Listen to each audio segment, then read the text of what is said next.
Blue jacket. I love the colors. Goes well with the shoes. And you got that body shirt underneath? Yeah, I got the D. Wow. Yeah. Come on, support your friends.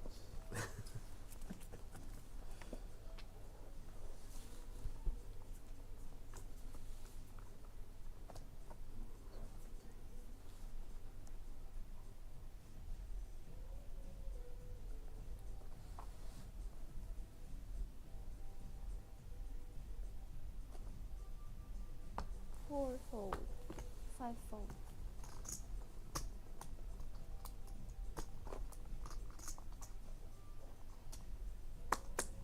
6 raise, 8 fold. 2 calls. Heads up. 2 checks.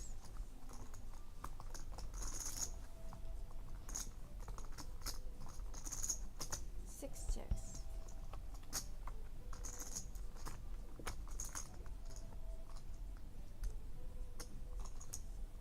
2 bets.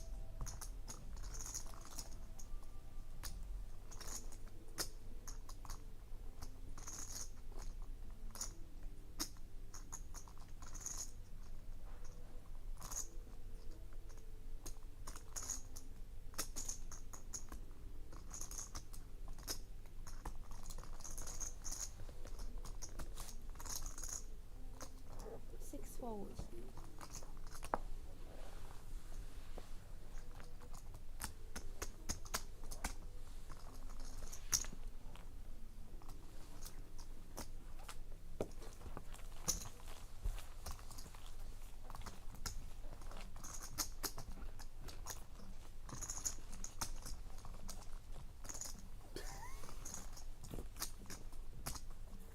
Well, the 1K is actually coming back into play, you reckon? I mean, unless the next level is like a 12K, something just doesn't. I don't know. I was asking this yesterday. All the levels have been like 5. Yeah. Unless you put like 12K into it, or 17K bring in 50, 100. Which I doubt.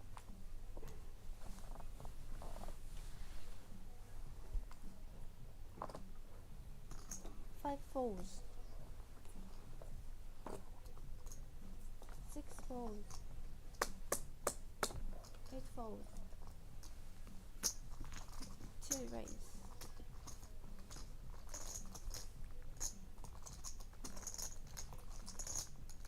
4 call. Heads up.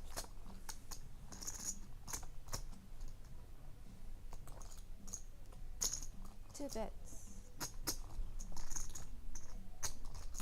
4 call.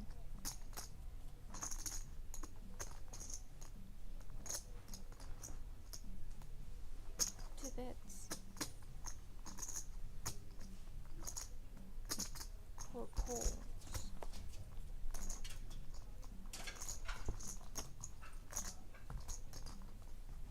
2 checks. 4 bets. That's right. 2 calls.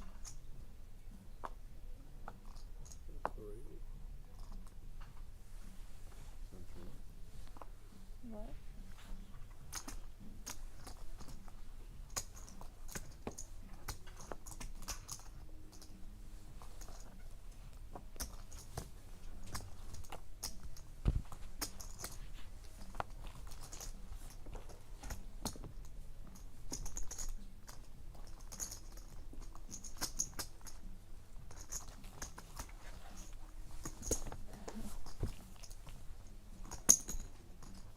Shannon, other 1K is coming back in play. I think that's what he's doing There there. you go.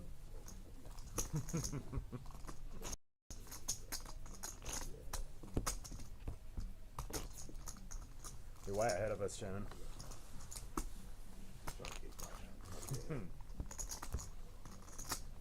Game's rest. Razz. Who won the pony yesterday? Carlos is his name. Yeah. Luke Duke 3 got hearts. second. Did he? King space. Got Ace about half hearts. of his horse buying Ace back. space. 6 of hearts. Oh. 10, yeah? Yep. Bring in. I was going around, I believe. Complete. 40,000. 6 folds. 8 folds. 2 calls. 4 folds. Heads up. King club. 7 of diamonds. Bets. Calls.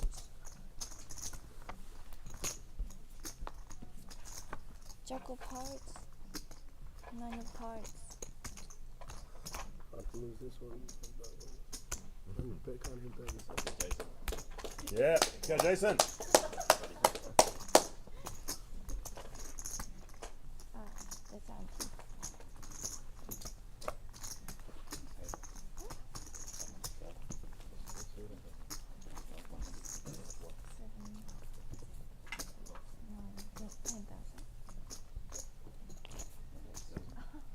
Yeah, 100. Same.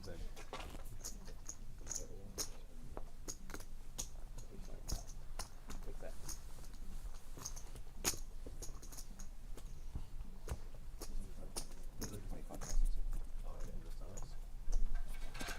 Sounds okay, that's that kind of stuff.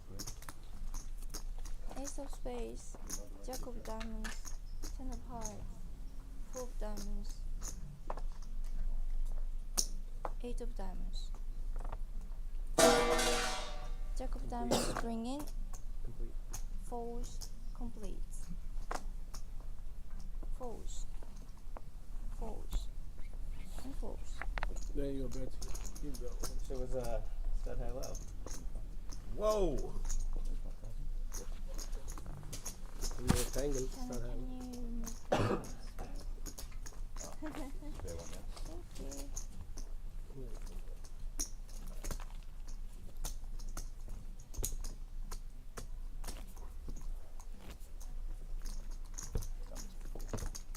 Absolutely done this before.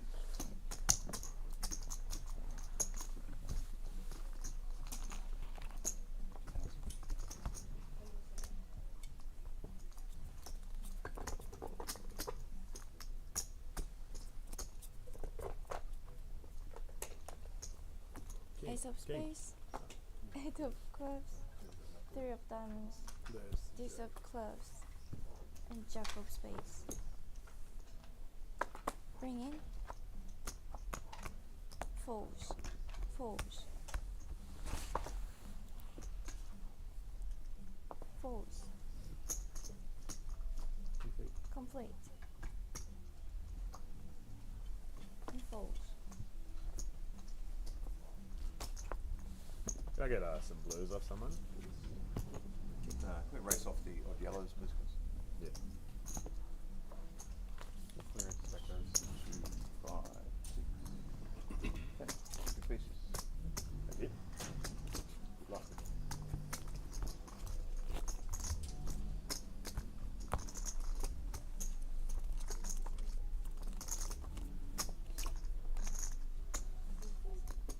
Oh, yes.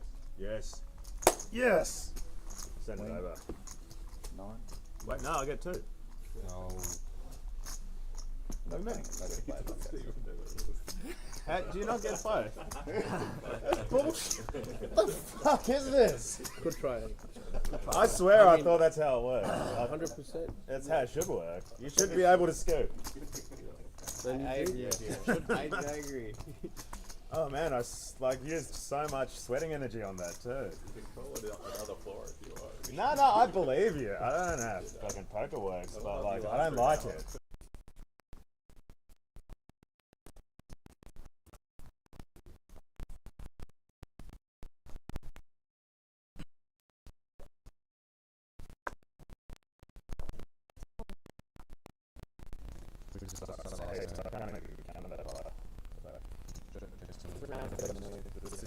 It's so much to it.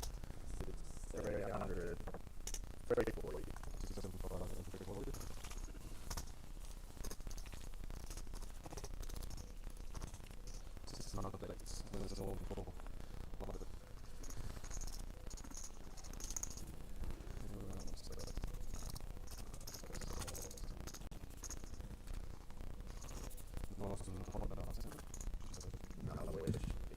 So welcome back here to the PlayLive headquarters at 129 York Street, South Melbourne. You're watching day 2 of the 10K Horse Championship, brought to you by the Mixed Games Academy. We have had a couple of technical difficulties, I should say, with the audio, but I believe we're back up and running now. So if you guys in the chat can hear us, we would appreciate you letting us know in the chat. But I've got Diamond Dan sitting right next to me, the man, the myth, the legend himself. Good afternoon, Josh. How are you? Good, mate. How are you? I'm well.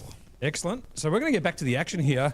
We do apologise for all of those glitches at the start, but we've found a solution, and all of a sudden we are back on a 20-minute delay here, I should say, watching the Prince of Poker himself put on the 10K Horse Championship. Now, you came 8th in this event, is that correct, Dan? I played this event and went out in 8th place last night. It's a great event to be a part of. And, lovely to see it up and running here in Australia. 10K mixed game for the first time. Yeah, I think it is the first time, right? I don't believe think, so, yeah. yeah. We, what would be the biggest mixed coin?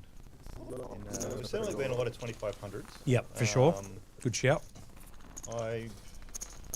Yeah, in terms of actually like not a private game, but an organised, event stop somewhere. Yep. I don't think we've had over 2500 mixed games. But maybe like long ago in the early Aussie Millions days. In a time, there might have been like a 5K mixed event somewhere. I'm not sure. Star Wars thing in a time, long time ago. Yeah. Sure.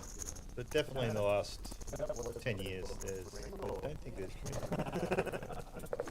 And usually, like the mixed game over in the WSOP, and now I know you go over to Las Vegas to play in the WSOP Yes. most years. So even when that 10K like horse championship gets up, it doesn't really get much. Well, I played the 10K horse in the last WSOP. Mhm. Got a touch over 200 runners. Right. Okay. Sure. So it is one of the bigger 10K mixed fields. Yep.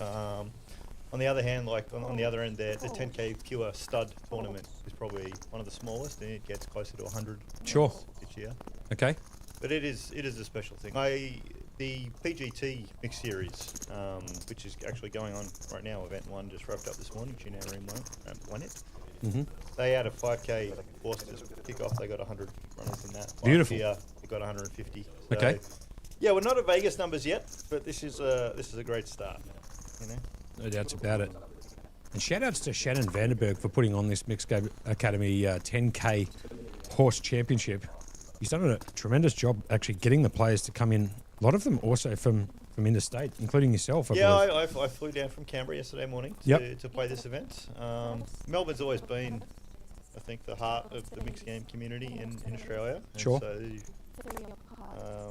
you get the most locals coming from Melbourne. So it's a good place to host it. But yeah, it's lovely. People have travelled down. Gary came down from Sydney. A few people, Oliver, Tim, and others from Queensland. Yep. That's great to see. This is We just raced off the yellow 1000 chips. beautiful. Chip sacks are a bit easier to see now. Still 5-handed. I believe we were playing stud high Yeah, we because just went James. through an orbit of Razz. Yep. There you go. And now we're at stud. Yep. 6 hands of each until we lose one more player, and then we'll go down to 4 hands per game to the remainder of the tournament. Now they are on the bubble here. They are. It is a $25,500 money bubble, 2.5x buy-in, so not insignificant. Yep. There was, before play started, I heard Shannon ask, is anyone interested in a ICM deal? And Hank just shot that down straight away and said, no, this is the most fun part of the tournament. Let's do it. Typical Hank format too, just quietly shuts that run. Yep, it had to be unanimous, so that just ended that conversation before it began. But I think it's fine. Like, none of these guys should, be worried they're going to miss their next mortgage payment if they bubble this. So Good call. we'll be right. Not paycheck to paycheck, guys. No doubts No. about it. All of these guys have got some big coins behind them, including James Ops there on the screen with over 5 million USD Yeah. in Hendon Mob I mean, results. both Ash and James got big scores at last year's World Series. I was there on their rail for both of them. James took down. He won the 10K stud. That was the year before, actually. Nonetheless, he's got over 5 million USD in tournament winnings, so he's a bit of a crusher. And Ash got 3rd place in the Monster Stack for 600,000 USD Sure. last year. So Yeah, that was hilarious. I don't know if you ever watched that stream, but Yeah, I was three on- side, I three was on side, the dot, rail, dot, yeah, dot. I was on the rail. Oh, were you? Yeah, you'll see me, Ash, high-fiving me at the start. Oh, of that right, stream when he, okay. when So he you won saw it the- live. Yeah, when he won. Oh, Well, that's crazy I saw good. the start of it live. So Right. I was there at the beginning, and Ash had a hand early on when he got it all in. I think pocket eights versus pocket kings. Right. And he spiked an 8 to Oh, win beautiful. That. It was all in pre-flop, and so got the high fives on that rail. And then I had to go off to play the aforementioned 10K horse tournament that we just spoke of. And so I missed live the part where Ash was squeezing a three side, dot, dot, dot, dot. It's a great highlight of the clip if anyone wants to look at it. Any baccarat player would know what he means there. It's squeezing up the Yeah, three yeah. side, dot, dot, dot, dot. Yeah. Also known as pocket eights. Yeah. Good chance to get the small tiger too if you like prop betting on the side bets. Yeah, if you don't like losing your money slow point baccarat, do the side bets, you can lose it fast. Absolutely. Great call from Diamond Dan here. Joining me, we've got Daniel Mayer in with Josh Monk, bringing you home on day 2 of the 10K Horse, brought to you by the Mixed Games Academy. Shannon Vandenberg himself and his crew, in conjunction with PlayLive Melbourne at 129 York Street, South Melbourne. As I believe the game is now changed to Stud Hi-Lo. Stud Hi-Lo. I see 2 lines on the game park there. So Yes. It must be Stud Hi-Lo. Great shout out there. So this is hand number 1 of Stud Hi-Lo. As we might ask the guys down in the studio, if possible, to bring up the chats for those people who might be in the chat. And if there's any chance of getting the table audio to work, that would be awesome. Yeah. As we are a little bit... Sounds like me and you were just having a conversation we in are. the We're booth, just yeah? chewing the fat. And I mean, I've known you for a while, Josh. You're Yeah. always fun to hang out with. So No we can do this. But it's not what the audience is here to see. They want to hear our thoughts on these great card players. No they're doubts. watching. James Ops was forced to make the bring in with the 3 of hearts. He's Yeah, got but 3 cards to the wheel, though. Forced to make the bring in Stud Hi-Lo is not always a bad thing. If you get to play the bring in a stud game, you want this one. Fair enough. As American Brad picks up the 10 of hearts on 4th Street, and James picking up the Jack of Diamonds. As you can see, James Ops got 3 cards to make the wheel. We are playing Stud Hi-Lo, and maybe we can pick your brain a little bit today. Dan, you've played You a can lot try. of mixed, and I you have, can yeah. talk us through, and maybe the viewers who are watching, which games we are playing and what's the strategy, and maybe what you want to start with, and so on and so forth. Sure. Oh, I mean, better than it's- that, actually. What's the object in Stud Hi-Lo? What are you trying to achieve? Well, you're trying to make a hand that can win both halves of the pot. It's a split pot game, of course. Half to the best high stud hand, half to the best Razz hand, provided it is an 8 low or better. Yep. If there's no qualifying low, the high hand takes it all. But Stud Hi-Lo is a game where often you want to, unless it's obvious that no one's going for the low, you're typically wanting to focus on trying to make a low and hoping you might, also make 2 pair or a straight or a flush or, Sure. or something like that. You get yourself into a lot of trouble in this game playing hands that can only win the high. Yeah. Going one way as opposed to both. Yep, totally agree. Yeah, and and the thing is, if you're going for a low hand, you can always get lucky and make a high hand. That the converse does not work, Actually, we did see that yesterday, as a matter of fact. I think it might have been you who was shooting for a low and then backdoored into 3 10s. Was that you yesterday? Yeah, I did have a hand where I made 3 10s and Yeah. then I filled up on the river as well, 10s over 6s. Yeah. I don't think I was ever really going for a low on that one though. I think it was like I think it was like 6 4 8 10 blank. I think it was 6 4 8 10 3 10 10 Yeah, 6. I think I caught a 10 on 4th, 5th, and 6th Street. Pretty brutal.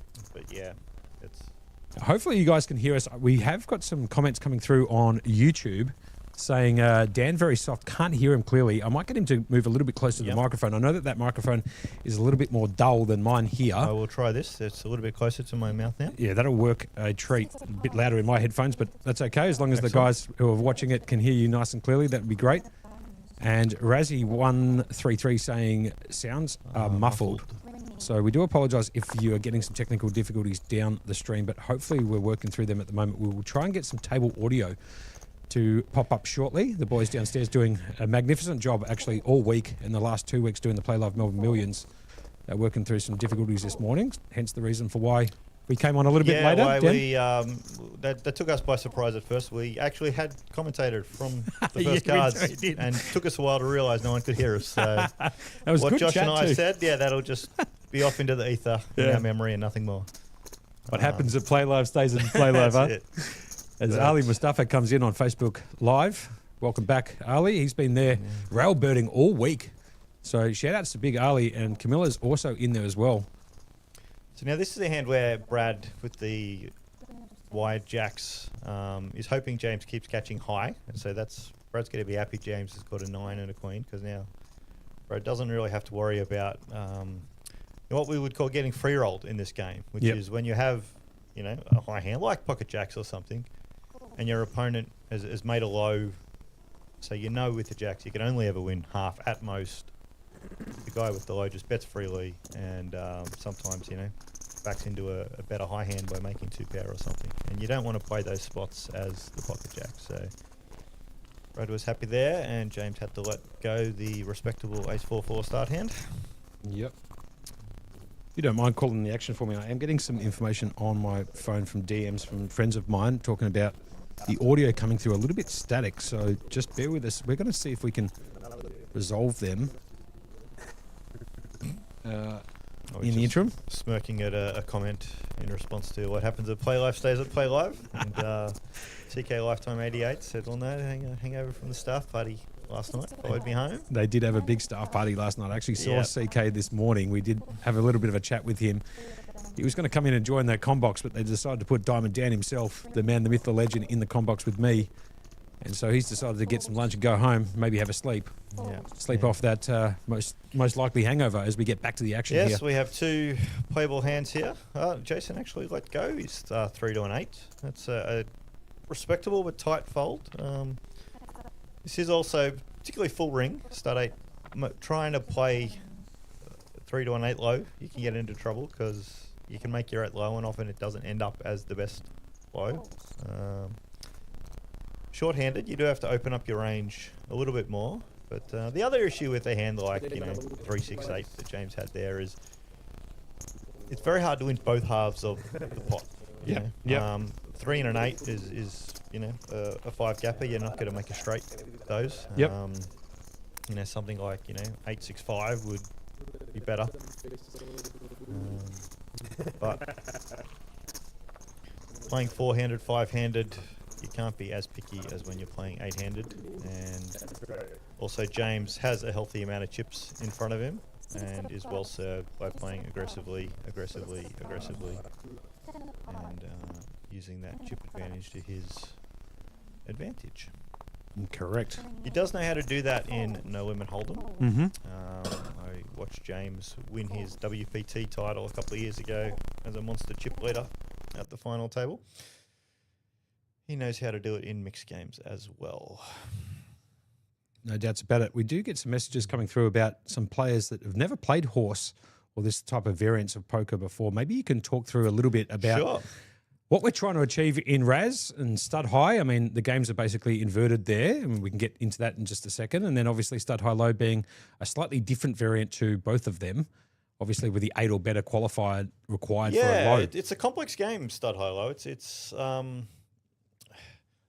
actually, I was going to say it might be the most difficult to master, but I still think Stud is actually the most difficult of the 3 stud varieties to master, pure Stud High. Strangely enough. But yeah, look, horse, it's a mix of 5 varieties of poker, and they're all limit games. That's the really important thing here. So for those used to playing Pot Limit Omaha or No Limit Hold'em, this is much more structured betting. Yep. It's you can choose to, fold, call, raise, or lead out and bet. But if you are going to bet or raise, you can only ever do it by a set amount. You have no discretion over what that amount will ever be. And those set amounts, as you can see up in the top left-hand corner of your screen, it says the limits are 40K, 80K, and that's a 10K ante, just so you know, which would also mean a 10K bring-in. Yeah, and so what the 40K, 80K means there is in the first 2 streets of betting in each game, it's 40K increments. So any bet or raise is in increments of 40K. Yep. And then in the remaining streets, which is the last 2 streets in Hold'em and Omaha, the last 3 streets in these stud varieties, because they have 5 streets of betting, it's 80K units of, raising, betting. And so the tournament is typically structured in a way that the average stack has about 10 big bets. Yep. And so right now, 80K, 5 players, there should be roughly 50 big bets or 4 million in chips on the table. There is actually 3.4 million in chips on the table because Yep. we had 17 runners Yep. at 200k each. So that's about right, and that kind of gives you a sense. People that are used to thinking no limit hold'em, where most tournaments are structured, that might be 20 to 25 big blinds is the average stack. Sort of like 10 big bets is the equivalent here. That said, it's easier, I think, to nurture a short stack in limit poker than it is in no limit hold'em. Totally agree. If Good you've shout. got 5 big bets in front of you, you're by no means dead, and you can still afford to be patient and wait for your spots. Now we're on to limit hold'em.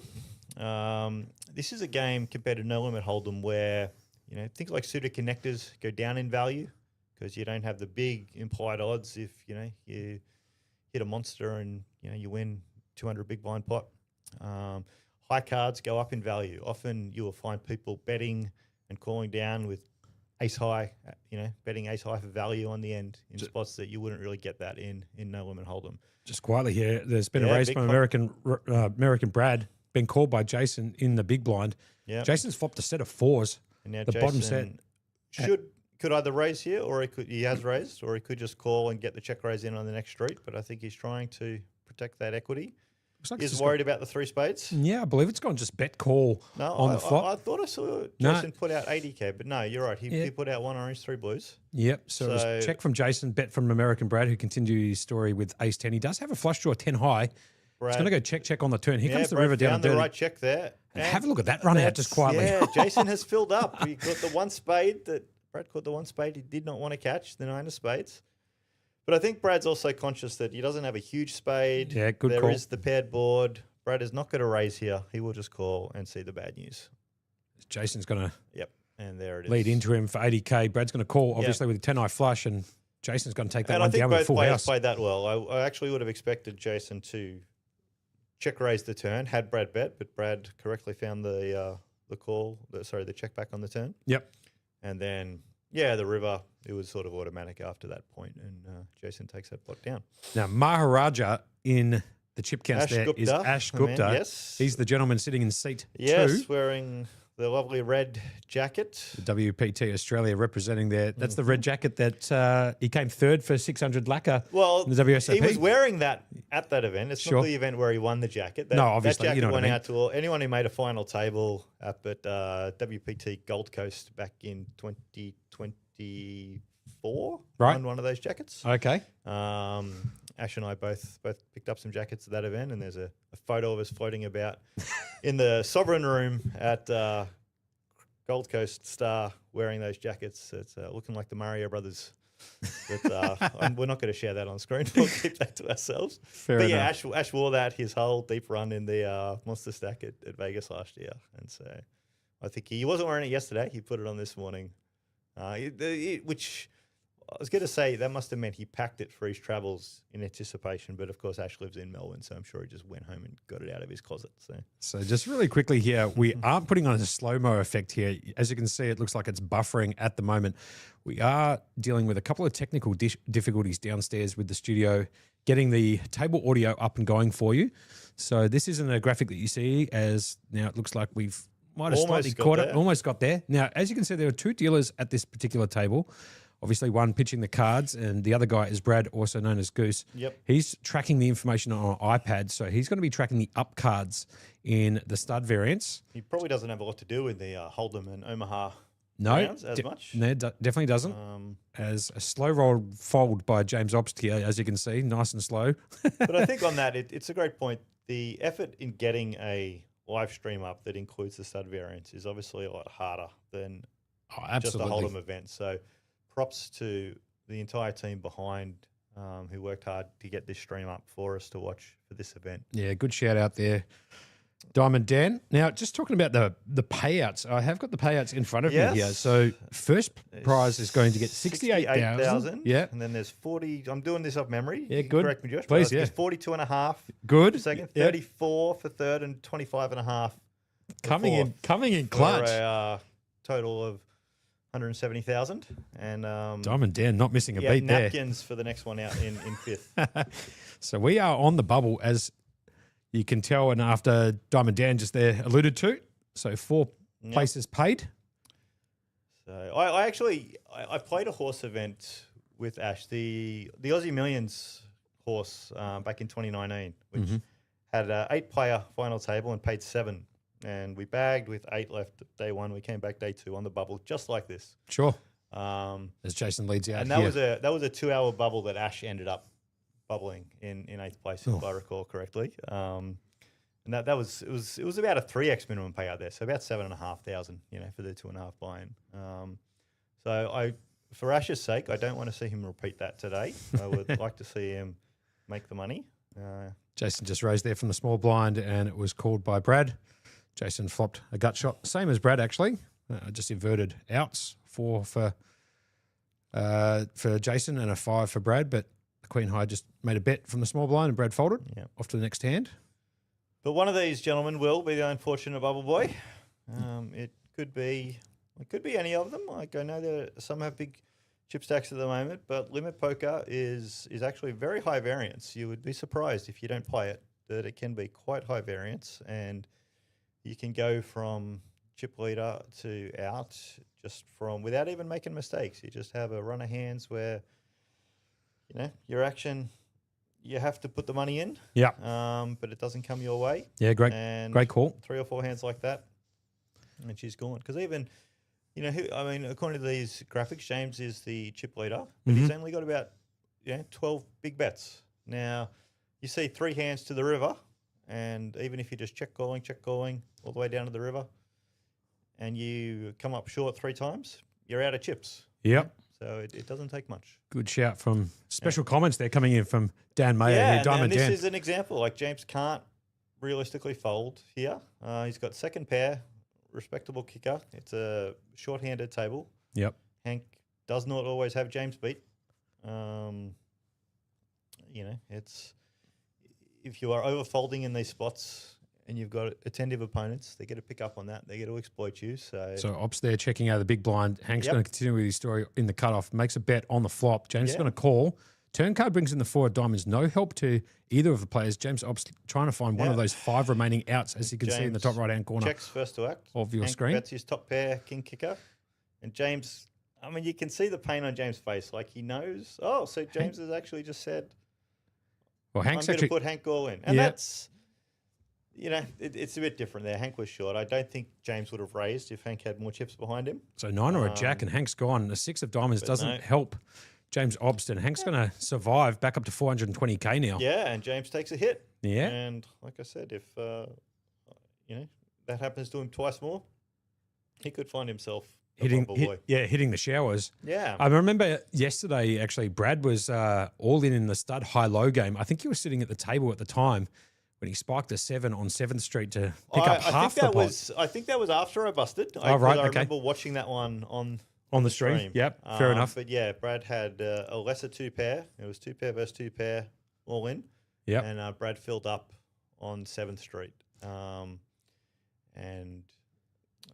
survived. And I don't recall if Brad was all in or he was close to all in. No, in the but either way, had he lost that, he would have been hitting the showers. Hitting the showers or very close to. No doubt. So he also outdrew Hank pretty harshly yesterday in late part of the feed when Hank had kings and 3s and Brad had queens and 7s and spiked a 7 on 7th Street to make a full house. Yeah. So tight fold with the ace-8 under the gun there by Hank, but looks like it was the right one. As American Brad decides to raise it up on the button. I mean, position's important, and you can play ace-9 on the button a lot easier than you can play it under the gun if no one's opened yet. Ash is going to come along with a natural. Defense, natural 9, that's it. Look, big blind defense ranges are pretty wide in limit hold'em. 6-3, you could, I wouldn't fault Ash for folding there. But he found the call, he's just, hoping to flop a pair, doesn't, he gets out. That's fine. He gets, he's getting 3.5 to 1 on his call to defend. So the current game at the moment is Limit Hold'em. You can see from the event ribbon at the bottom of your screen. We have 5 players. Top 4 get paid. Yep. Limit Hold'em will be the quickest of these 5 games. Absolutely. Shortest to deal. Hands don't go to showdown as often. Interestingly, though, once this tournament gets to a heads-up stage,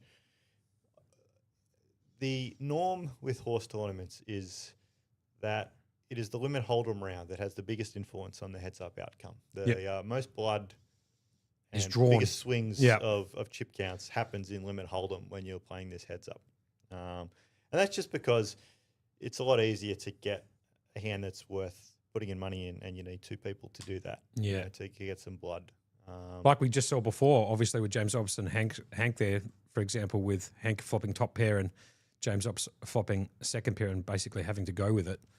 So- Yeah, and that's it. And in the stud rounds, it's people struggle to make adjustments to what is a decent stud or Razz hand to play heads up. Yep. It's obviously much wider than five-handed, but also you've got so much more information about the other person's cards in the stud rounds.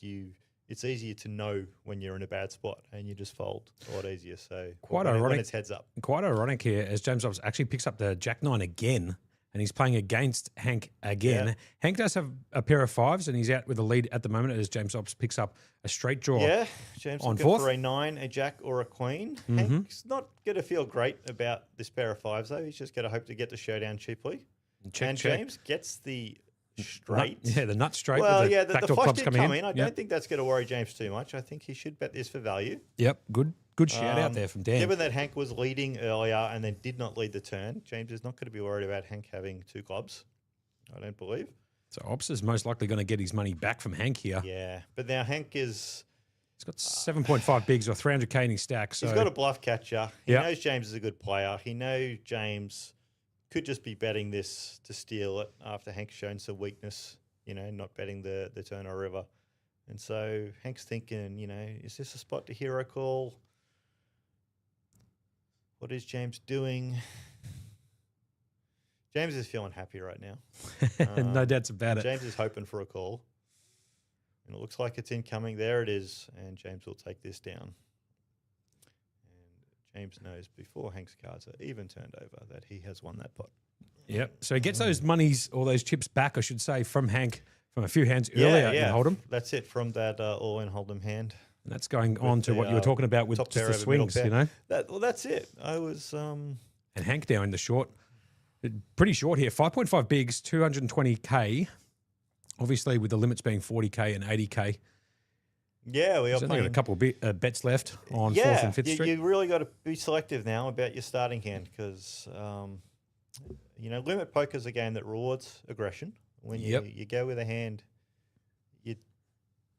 particularly when you're down to 3 big bets, 4 big bets, if you see the first big bet street, you're kind of committed to seeing it through at that point. No doubts. Now, if the studio downstairs wouldn't mind putting the payouts, if possible, into the YouTube and pinning them, and again on Facebook Live, that would be great. I don't believe we got the Twitch stream, I should say, up and going today. So only on YouTube and Facebook Live if you want to watch the action today with Diamond Dan in the commentary booth alongside Monkey. As we get back to, I believe it's hand number 6 Hank of has limped Limit Hold'em. the Jack 8 from the small blind, and Jason has said, no limping. I'm going to charge you another bet from the big blind. Good with call. The dominated hand, but, Jason doesn't know that. Hank doesn't know that. So let's just up the variance of the hand and put some more money in. And now we will see a flop. Hank would love to see a Jack here on the flop. Or an 8 for that matter. He'll get paid off with an 8 as the flop comes down. Jack 10 deuce. Yeah, He does. see, an 8 high flop would have been action, but Hank would have found the double up. Sure. Now, he's unlikely to lose the hand, but he may not get the full double. That's So correct. Jason only looking at backdoor straight and Jason's club still outs. leading. Hank's found the right check there.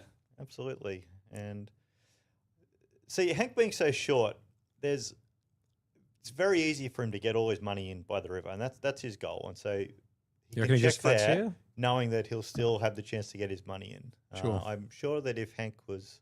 There goes the raise. So Yep. he's going to raise it up and make it 80. Jason, obviously, I can't imagine is going to continue with 8 Jason high will here. be out of this, and that's good. I mean, Hank doesn't know that Jason only has sort of, 7% to get a piece of this pot back, but Hank's going to charge him for it and Yep. try to deny Jason that little bit of equity by putting in the raise, and it works. And we're on to the next hand.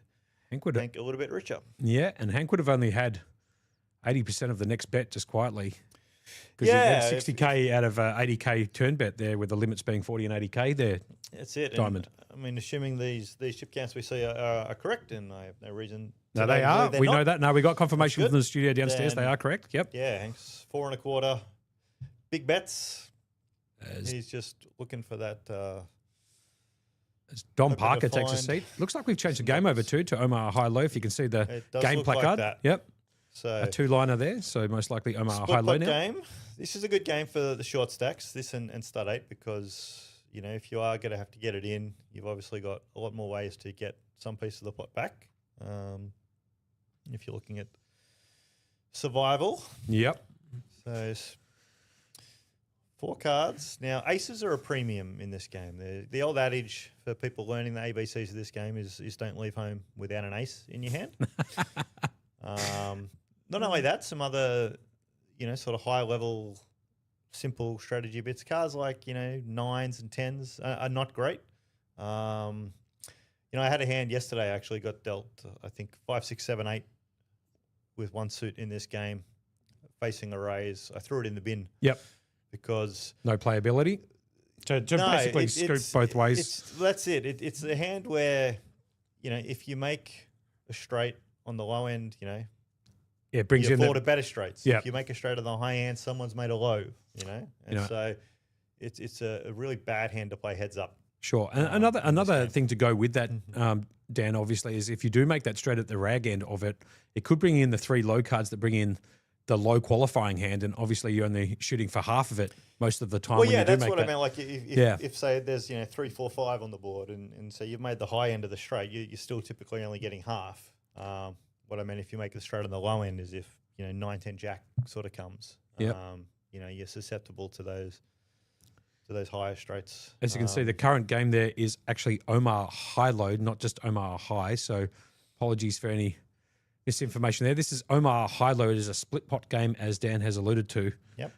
As it goes back round to Ashy, who folds. And sometimes you'll play a hand like, not really King 7 6 6, but you'll play a hand maybe King Queen 10 10. Just quietly, James Ops is and you not just all hope- in here. Sorry to cut you No, off. It does that say is that he's all wrong. in, but That that is is wrong. James absolutely is definitely categorically not wrong. He's all got in. plenty of chips in No. front of him. So apologies for a couple of technical glitches downstairs, but he's definitely not all in, as you No. can see, with all of the massive chips in front of him.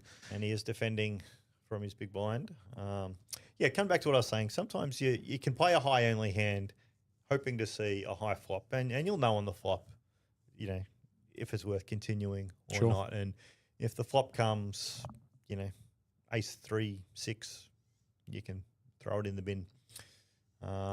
Jason's hand, ace jack 7 5 with the suited ace, is a good hand, especially short-handed. So the flop is down at the moment. We're We playing cannot technical see the catch up flop. at the moment. Yeah. So We're waiting to see what the flop is to provide the commentary. It looks like we've now seen a turn card as well. Still 3 runners. So Dom Parker in the dealer's chair telling Goose, who's sitting to the left of him in seat 1, as you can see, is tracking the cards. So he's just making sure that all of that information that is being brought to you at home or the device that you're watching it from is accurate. But obviously we're, We've seen a river. Looks like the turn got checked through. yep, good shout out no there. one seems to have a lot of anything. Yeah, it looks like it's just being checked all the way around, Yeah. essentially. In which case, I mean, maybe James's pair of 6 might win the high. We'll find out. Yep. But obviously there are jacks, queens, kings, and aces, and a 7 in people's hands for winning over cards. James Ops looks like he might be. Contemplating something, yeah. Yeah, it looks like just in front of Jason's stack, it looks like he might have put out a bet of 80 there, right next to the dealer's button. I'm pretty sure I can see the chips out there. So it looks like a bet from Jason on the river, round to James Ops. He's obviously holding the King 7 6 double suited, contemplating a decision as he goes into the tank a little bit, flicking some chips in his hand, leaning back in the seat. And obviously, American Brad has folded. He doesn't have any cards in Yep, front of him. I So think that's right, Monko. Looks like a bet from Jason, and back round to James Ops to make a decision. And maybe James knows because we are guessing what the board is, and maybe James is, contemplating, is my 6-7 good for half the pot on the low or something, and Well, it looks like knowing the it ace. might be beat for the high, I Yeah. can't tell. Looks like the ace of clubs at the river It does, there. yeah, let's look. There we go. It is, Ace the ace 2, of clubs. 7, 8. So Yeah, so James is playing a life 6 for the low, which is no good because Jason has a life 5 for the Yep. low.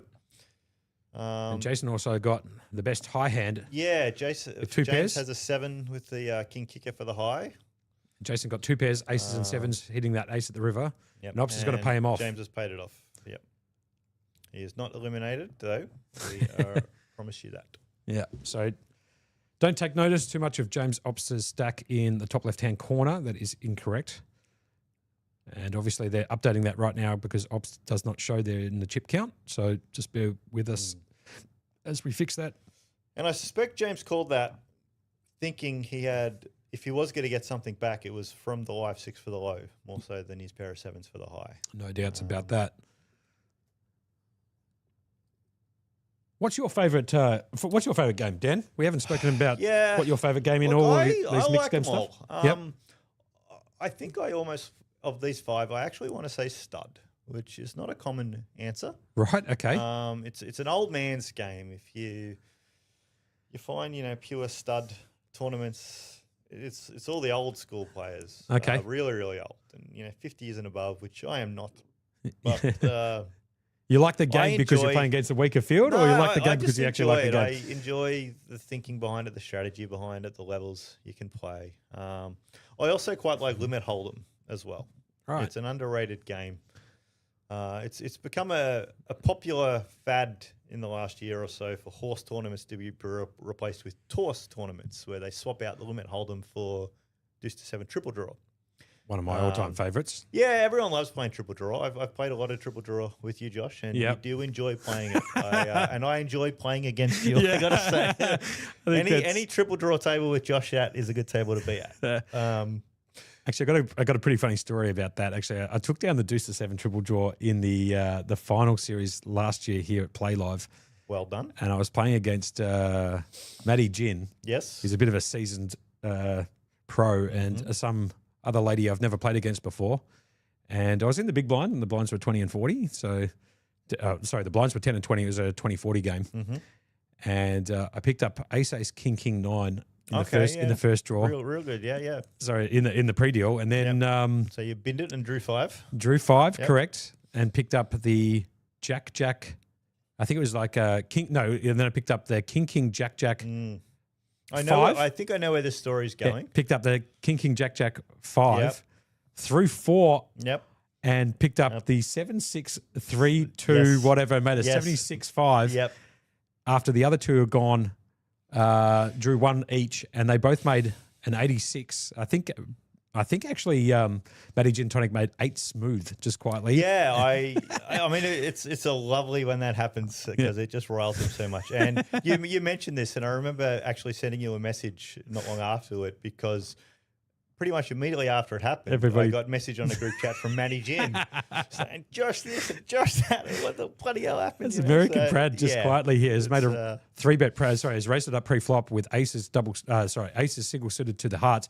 He's flopped an absolute monster here. He's got the nut flush draw with the overpair. Yeah, and Hanks- there's only one low card out there, so A lot of equity in Brad's favour Brad's at the thinking moment. this is going to be high only, and I've got my aces and my heart. Brad's hoping to see a heart. That's a great card for Brad there. Pairs the 3. No low possibility, as Diamond Dan has alluded to. You need to have 3 cards or more on the board, less than 8 that don't pair. So there's no possibility That's not now gonna happen. of a low, as Hank leads out with his top pair, but Brad I miles actually out in don't front. think Brad loves this card. Like he won't fold here, but he just loses to a random 3 at this point as well, and he knows that. And Yeah. Hank in the big blind could have anything. He could absolutely have a random 3, and so Brad is asking himself, what is Hank doing this with? Hank is doing it with a queen. Yep. Still Thinking don't- my queen might be good. As I said, Brad won't fold, Yep. but he's not raising either. Here comes the river down and dirty. It brings in the king of hearts. So And he now does, Brad will be feeling better. as he spikes the nut flush at the I river. assure you. And if Hank is leading, he does. Brad should find a raise here. I think a call is too tight, and he's just insta called. He will obviously Take on the pot. obviously on the paired board there is a possibility of full houses, but as we can see It from the is, cards, but I agree he should have you probably know, put in a raise there. You Hank would have folded. Still gets the maximum there, I think. You though, can't to be always fair. see monsters under the bed. Well, that's it. Like, would Hank have called with just a queen? Probably not. Yeah, But probably not. Had Hank had, say, king queen, for example, or a naked 3, Yep. he absolutely would have called. you Good- know. So I good think call. Brad missed a trick there, but Brad's still sitting at this table and I'm not. So there you go. There's What do I know? Bridges. There's Bridges in the background looking at his phone. He's one of the owners here at PlayLive, alongside Josh Abity and a myriad of new international pros. Investors, Actually, yeah, investors there's came in. been The a few. Foxons and Abby Poker. Yes. Jeremy Osmus is in there as well. So, and I believe there might be some more investors coming up in the future as PlayLive has put on a $4.5 million, roughly speaking, $4.5 million series in total prize pool during the PlayLive Melbourne Millions series that just concluded on Tuesday, a couple of days ago, before this Mixed Games It got Academy some great stuff got up. numbers, yeah. It did. I was not able to come down for any of it, but I was reading all about it on social medias, and yeah, definitely got some good numbers. So Melbourne community is Coming out arching in force. for Yep. tournaments to play. Yep. As Allah Gould comes in on the Facebook live chat saying, how come it was 4 players 10 seconds ago and now it's 5? There was a issue with James Obster's chip stack. So as the guys in the studio downstairs were correcting that, his name did not appear.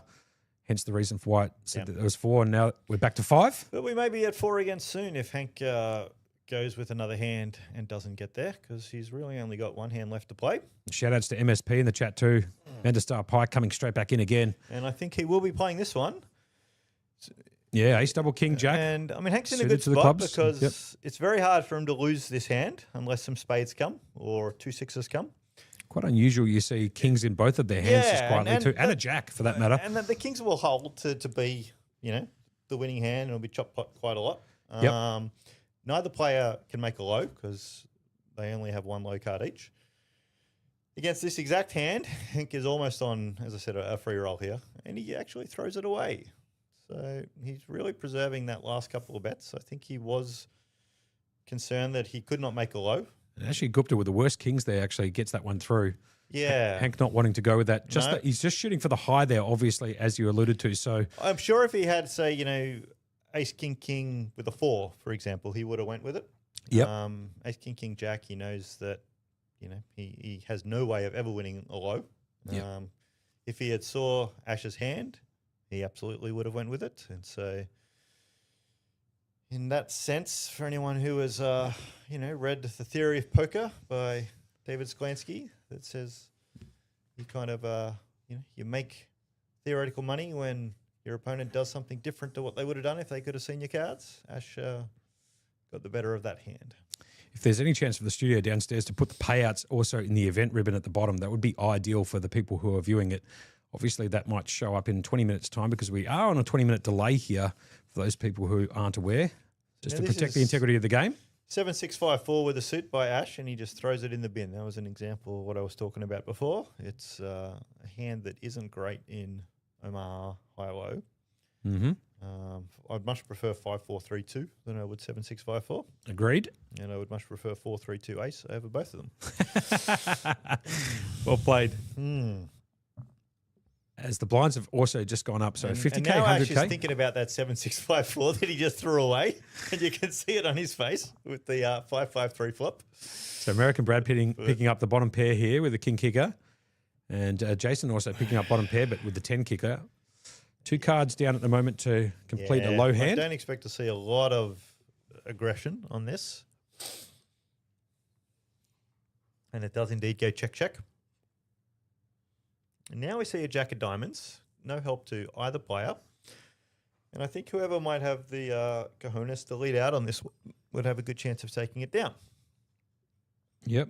Jason checks. So Brad does have that advantage of being in position. It is a small blind versus big blind hand, though, so both players are aware it's very hard to pin their opponents on specific ranges other than to say they, don't have ace-ace and other premiums, things like that. The 2 comes in. Ace-4 would make a wheel, but again, for what I just alluded to, the fact that there's been no aggression, I wouldn't expect anyone to show up with ace-4 here, and both players would know that. Again, it's probably a case of whoever bets takes it. And if it goes check, Brad will take it by virtue of his king kicker to go with the pair of threes.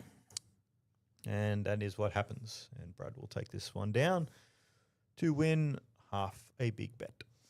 Quite unusual. You'll see 3 cards, or at least 4 cards, but 3 cards shooting for a qualifier for the low in Omaha Hi-Lo, and none of the 2 players actually having any qualifying low. This is the case in this particular there's hand. a little bit of counterfeiting. They both only had the 2 low cards, including a 3, and then a 3 came on board. And so instances like that, having a 3rd low card in your hand can be quite valuable if you're up against an opponent with only 2 low cards in their hand.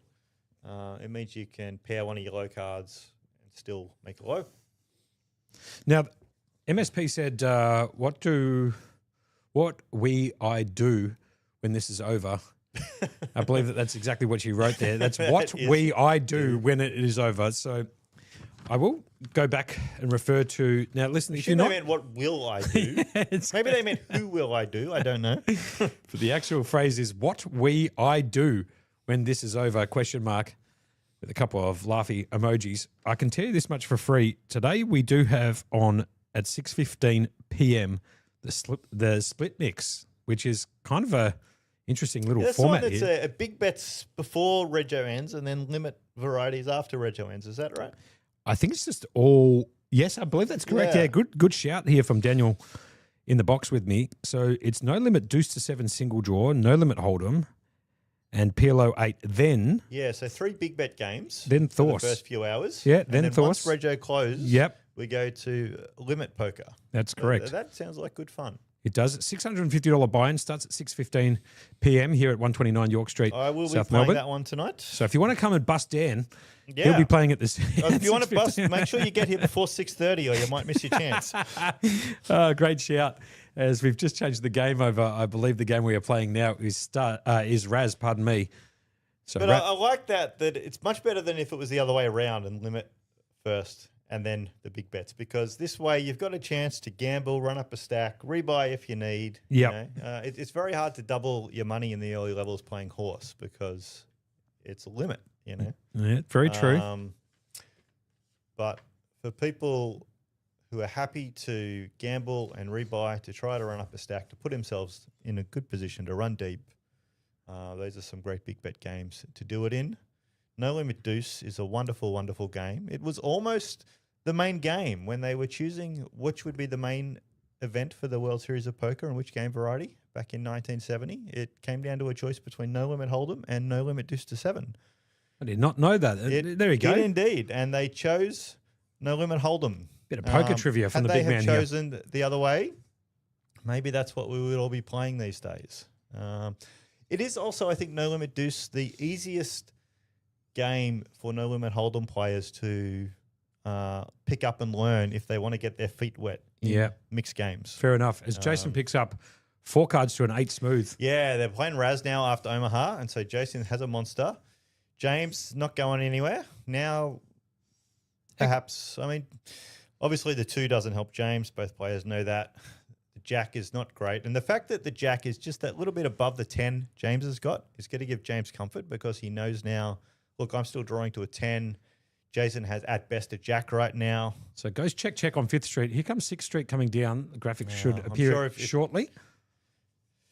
And we do apologise if you're not getting any table audio, I should say, coming through. We are working on that downstairs at the moment. Both players improve. Jason makes his 8-4 hand. He's got an 8 smooth, just quietly. Yeah, and James is not going anywhere because James has a 6 draw. Yeah, the 64 deuce ace at the moment. James is going to know Jason likely has a made hand better than a 10. So a 7-3-5. But James knows he's always drawing live here, unless Jason has a wheel, which is just not likely. James isn't even going to put Jason on having a deuce in the hole, given he's got 2 deuces in his own hand. Have a look at James Ops here just quietly. He has bet into Jason. So action back round to Jason, who has made that 8 smooth. And that's if Jason had paired the 3 or paired the 4. And here comes James would be good to bet. James bricked the river. He caught a 10, so he got a Jack actually. He got a Jack. You're right. Jack He of clubs. 10. Yep. So and 9 for Jason. So as you can see, check mark next to Jason's name, who makes an Yeah. 8 smooth. That is 8, 4, 3 deuce ace. I would expect this to go. Jason will bet, and I would be surprised if James founds the call. Oh, have a look at this. Doesn't Jason's matter. going to It's just gonna check go it. check. It'll go check. Can't imagine. There we go. Yep.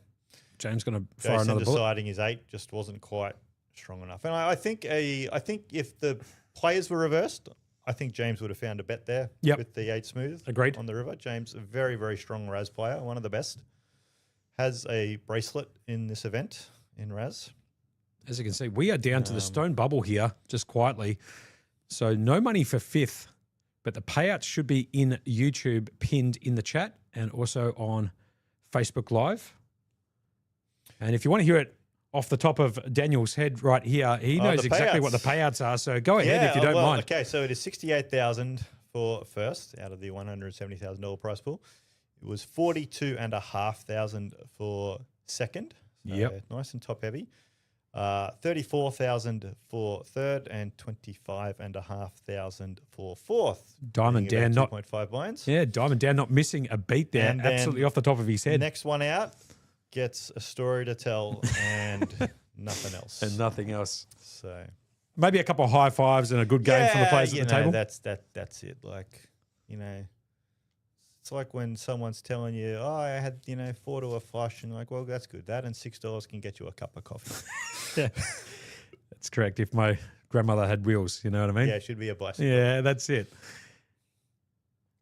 As the bring in from American Brad with the jack showing, we are playing Razz still. Absolutely playable hand by Jason here. Anytime you got 3 to an 8 in Razz is good, and in a 5-handed table, it's even better. So Hank did complete with the ace showing. Very powerful card, the ace. Best card in Razz.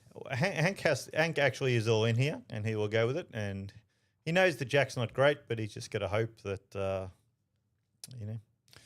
he still gets there. He's got a pin to the back of the ears. It looks like Hank has caught paint. That's not great for Hank. Picks up a 5 though, I think there. Yes, so he's got runner to make an 8. What's he picked? He's picked up a 3, so he's got a live 8 draw. Definitely has the live 8 draw. And he's going to pitch Jason's to made squeeze a it up 10. too, just quietly. So the last Hank card has to improve to win. Yep. Jason has made an 8-7, but Hank's drawn to an 8-5. And he Unfortunately- pairs the 3. Yeah, he pairs we the lose 3. Hank in 5th place. Good game. He was a dominating force yesterday. He was the chip leader at his table for quite a lot of the day before we made a final table. So congratulations to all the players remaining. Obviously, we've got American Brad, Well we've got done. James Ops, we've got Jason and Ashi And Gupta. Ash Maharaja, who I'm delighted to see cash this event because that improves my ROI on this event. I have a small piece of Ash. I was about to say, does he have a piece? He does. He definitely has a piece of Ashi boy here. I swapped a percentage with Ash for this event, so I did better out of that deal than he did. So we might be going to a short intermission here. I'm not sure, but Yeah. looks And like the now cards are being dealt. So we remember we started playing 6 hands of Razz. We will keep playing the 6 hands of Razz for this round. as Gary because Benson comes that into, does look like Gary. And then starting on the next game of stud, it'll be 4 hands per game until the end of the tournament. Gary's positioned himself perfectly to block our view of Ash. oh dear. Hi, Gary, if you're listening. Always good to see you. Sometimes hard to miss you. And will we see play loosen up now, Josh, do you think? Everyone's made the money. Will they open their ranges now? Look, it's a good and call, go for Dan. First, and it is a flat payout structure. It's and I think what I say, 8,500 jump from 4th to 3rd. It's also the same 8,500 jump from 3rd to 2nd, Mm-hmm. and then a 25.5 jump from 2nd to 1st. So this does feel to me like a structure where you want to go for first rather than ladder. And even with those chip counts you can see on screen now, Jason is not so far ahead of everyone that people think they're playing for second. Sure. First is absolutely anyone's Now- game right now. I don't want to spit on Brad here too much, but I'd imagine that Ops, Jason, and Ashy Boy would elect probably not to make a deal at any stage during this particular event. But Brad's probably a bit more inclined, would you think? Would you feel? It's a pretty big event. 10K buy-in. Look, I think you're right. I don't know Jason that well. I'm not sure of his bankroll situation. But yeah, I got that sense. Well, he won the PLO, I believe, or he won at least an event earlier in the PlayLive Yeah, Melbourne he's Millions. had a really good series, and he's been doing well in these mixed games. So I think you're probably right. Brad, I suspect, might be more keen to do some sort of deal. But, you know, what I find myself in these situations is bringing it back to sort of cash game stakes. And I look at, you know, like what sort of money are we playing for, you know, in the pay jumps? And particularly, you know, say if it gets heads up and you got that 25,000 gap between second and first. And you look at how many big bets are on the table. Yeah, you know? yeah, of and course. Then divide that 25,000 by the big bets, and you find yourself, okay, so it's like I'm playing a 600, 1,200 cash game right now, you know? And then you ask, am I comfortable playing a 600, 1,200 cash game, or would I like to lower the stakes a bit? I'll tell you what, that's a great way of then looking you at might it. Do the deal. But there is that. But then on the other hand, you're like, well, I know I've already profited for the tournament, and so should I go for the gusto? Either way, let's just YOLO, let's go for glory, you know? And I mean, I actually, as I'm sure you know, Josh, and some listeners might know, I was heads up for a bracelet in a horse event at the World Series a couple of years ago in the 1,500 horse. That had about a 65,000 US pay jump between second and first. And again, with about 20 big bets on the table. And so in that sense, you know, it would have been big stakes, you know, 1,500, 3,000 kind of is what we're playing. Sure. The deal was never discussed, though. I don't know. We just didn't. The WSOP doesn't facilitate deals, and then there's like tax issues with the different players getting taxed different amounts. So it is quite difficult to do unless you're like two Americans who know each other and trust each other privately. There we go. Yourself. As James Ops there with the ace 10 6-5 in his up cards betting into Jason, who actually had the better hand at that particular time. But James Ops was drawing to a 65. And James picks up a few more chips. Ash stands up to take the jacket off. Getting a bit warm downstairs as the heat's on. They're all in the money at the moment. They do. And yeah, just to cap off what we were saying, I would very much expect these guys just to play it out for the payouts as advertised. Looks like that might be the end of a level. Yeah, it looks like and they might be taking some photos maybe. It looks like this would be the in the money photo because we haven't done a photo up until this point unless they did one at the start of day's play before I got to the studio, which I don't know if they did. If the studio downstairs can let us know, is there a little break here? Yep. They take a quick photo and then no need for a break. So, they're going to just take the on photo. The action shortly. Saving room in the middle for someone. Oh, no, they're putting James in the middle. Have a look at Ashy there, sitting absolutely front and center too in the dealer's chair. The place that he wants to be. Hopefully he takes down this trophy. He's like, I'm just setting myself up for the winner's photo in a couple of hours' time. I'm going to sit here. I think the thing that I love the most is he's wearing that Ding shirt too from Frenchie and Foddy, proudly representing the Ding merchandise. So shout outs to Frenchie and Foddy who have given a couple of... And props to Foddy for putting up a stake yesterday and jumping in. Absolutely. It's always... Much like yourself, Josh, it's always a fun table when Foddy's there. He's a vocal guy. He was hilarious yesterday. And first person out just quietly. Yes, I heard from the adjacent table, Foddy having a bit of his post-hand thoughts on a hand with Cale Burns. I will say this. It was, you heard that too. We heard that a little bit down the microphone in the commentary. A couple of the vulgarities coming out, a couple of obscenities coming out from Foddy. We did hear that down in the commentary box here whilst we were calling the action.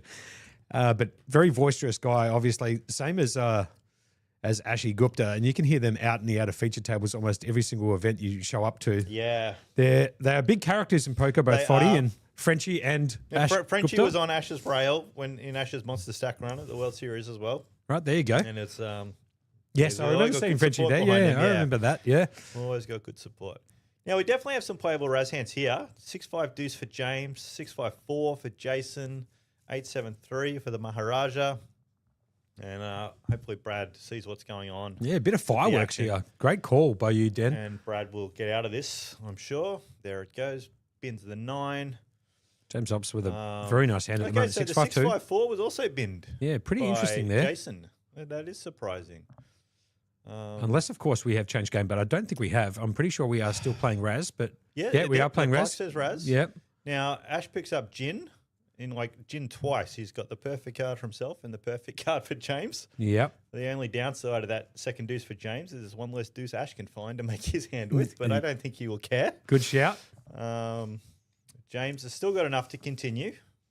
3 out of 4 good cards. So bet from Ashy, call off to And fifth off to straight. fifth. This is where the game gets real. And if you see if you call on fifth to see 6, you're usually seeing 7th. It's pretty rare people fold. As Ashy on picks seven. up the 4 Now, they of clubs both and the pick up 3. great cards. Wow. Now, What a fifth street there. so So they're Ashy- both going to be hoping the other pair. Neither did. Ash will be still feeling Ash has pretty made good. Ash here has made an 87-4. Yeah. And James Ops shooting for a 65 at the and moment. Ash knows James doesn't have a made hand yet because of that pair. If James catches big here, it'll be all over. So here comes 6th street. Key card. What's coming? Looks like an And ace. James Is an ace he catches does. the Jin ace. Wow. And Ash pairs.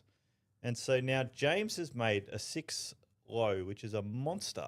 And Ash is drawing dead. Number Cannot 3. win. Number He's got 3, a I made believe. 8 drawn to a number 7.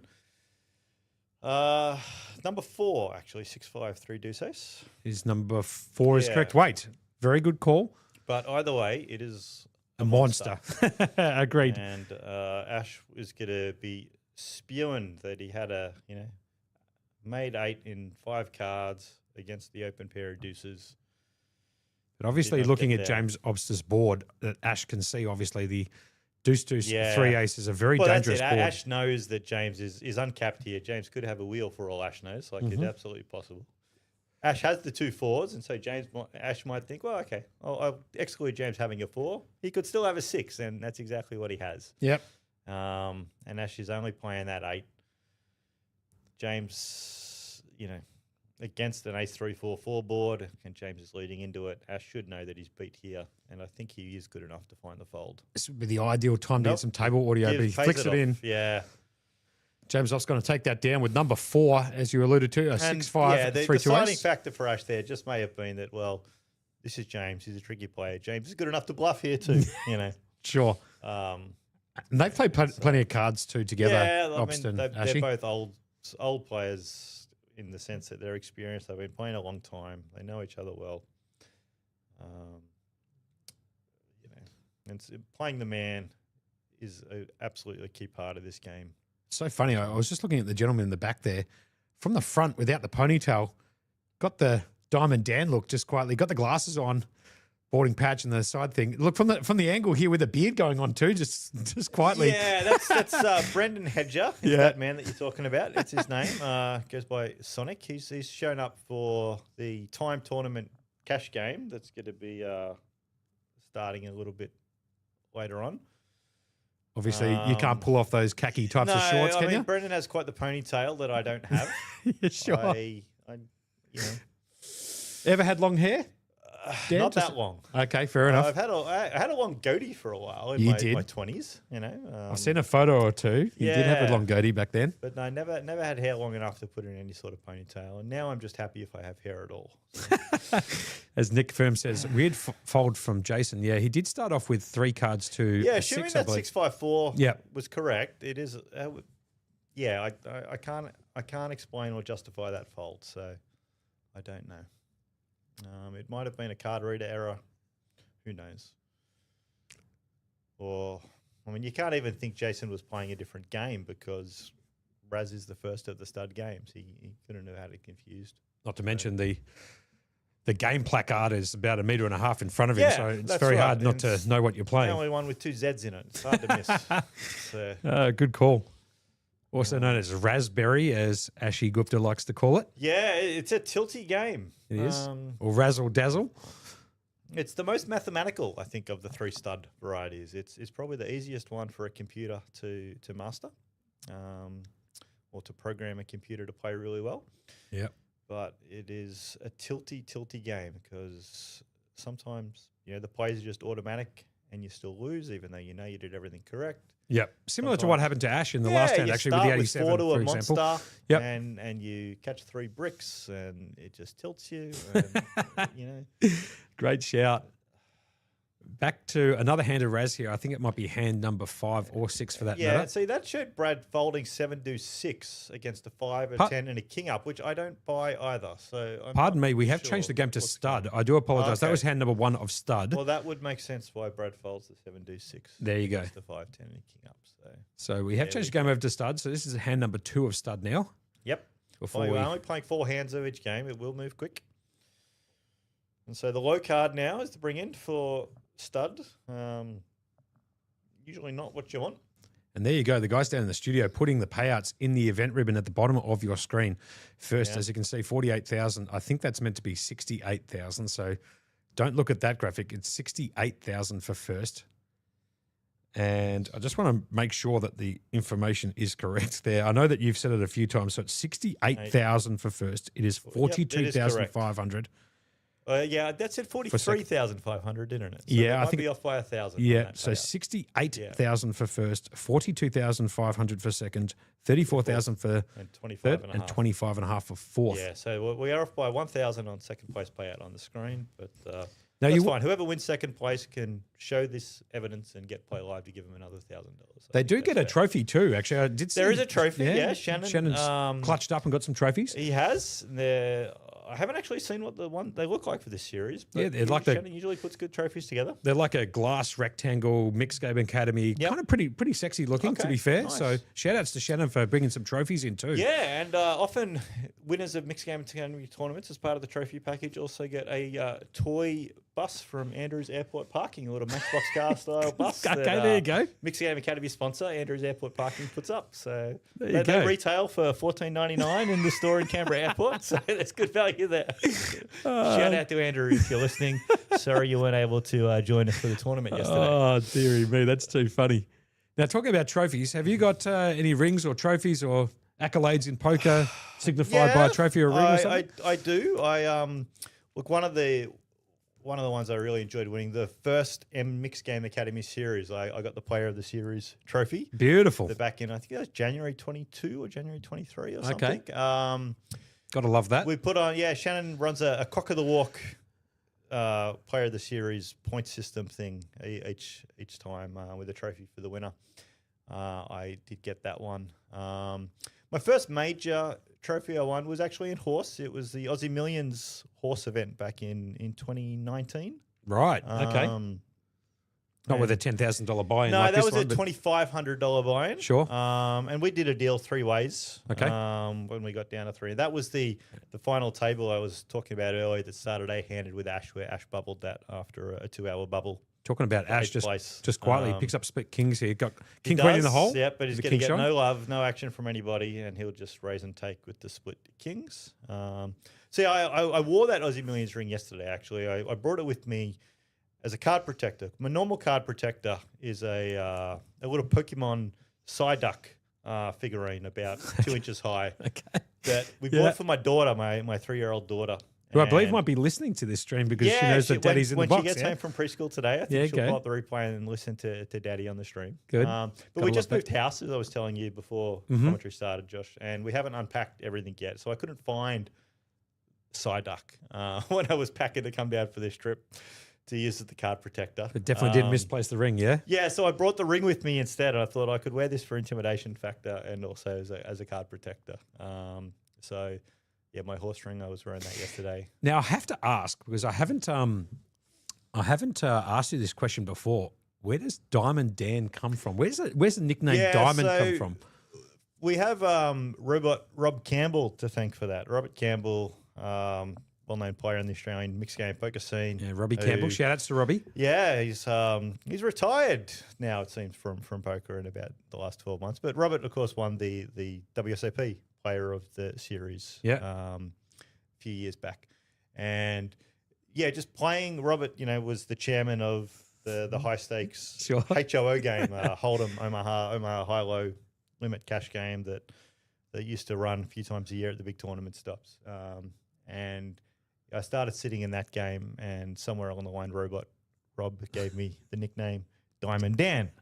Now, he even There wrote you a go. song about it. Robert used to be a stand-up comedian, actually, before he was a vocal player. And Actually, he's still, it's actually funny you bring that up. I was actually speaking to Rob probably a month ago, just to go on with the stand-up comedian stuff. So I asked him about poker, and I asked him about his esports team. He said he sold his esports team. He doesn't play poker all that much, if not at all, these days.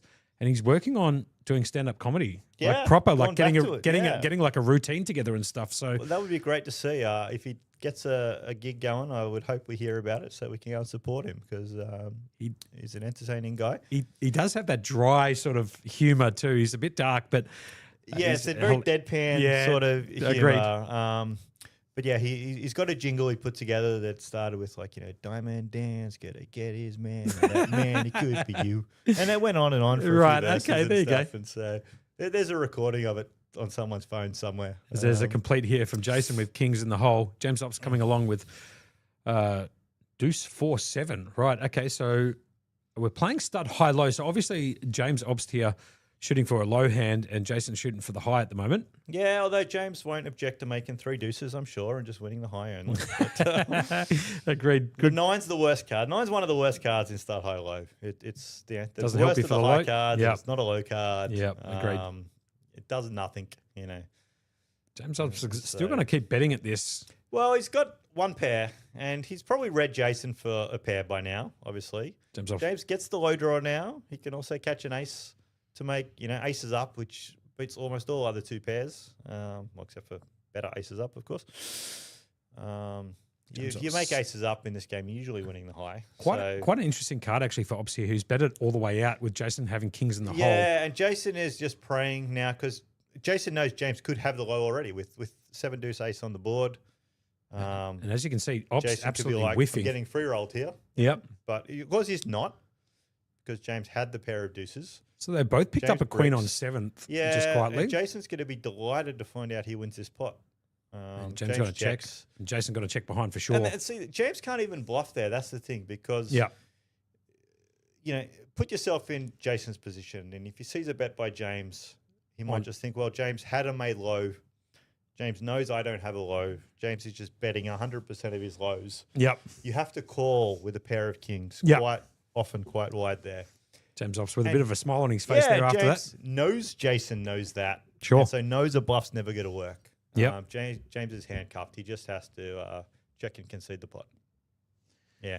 This is one of the toughest games to bluff in for that reason, because your opponent is often going to call correctly, Yep. And somewhat in- priced in in a lot like of times too. 100% of the time in weird spots. And so it's just impossible to get a bluff through. Where you can bluff in stud high is when it's a 3-handed pot. And you might know that player A has the low Yep. and player B has the better high hand than you do, but no low. Yep.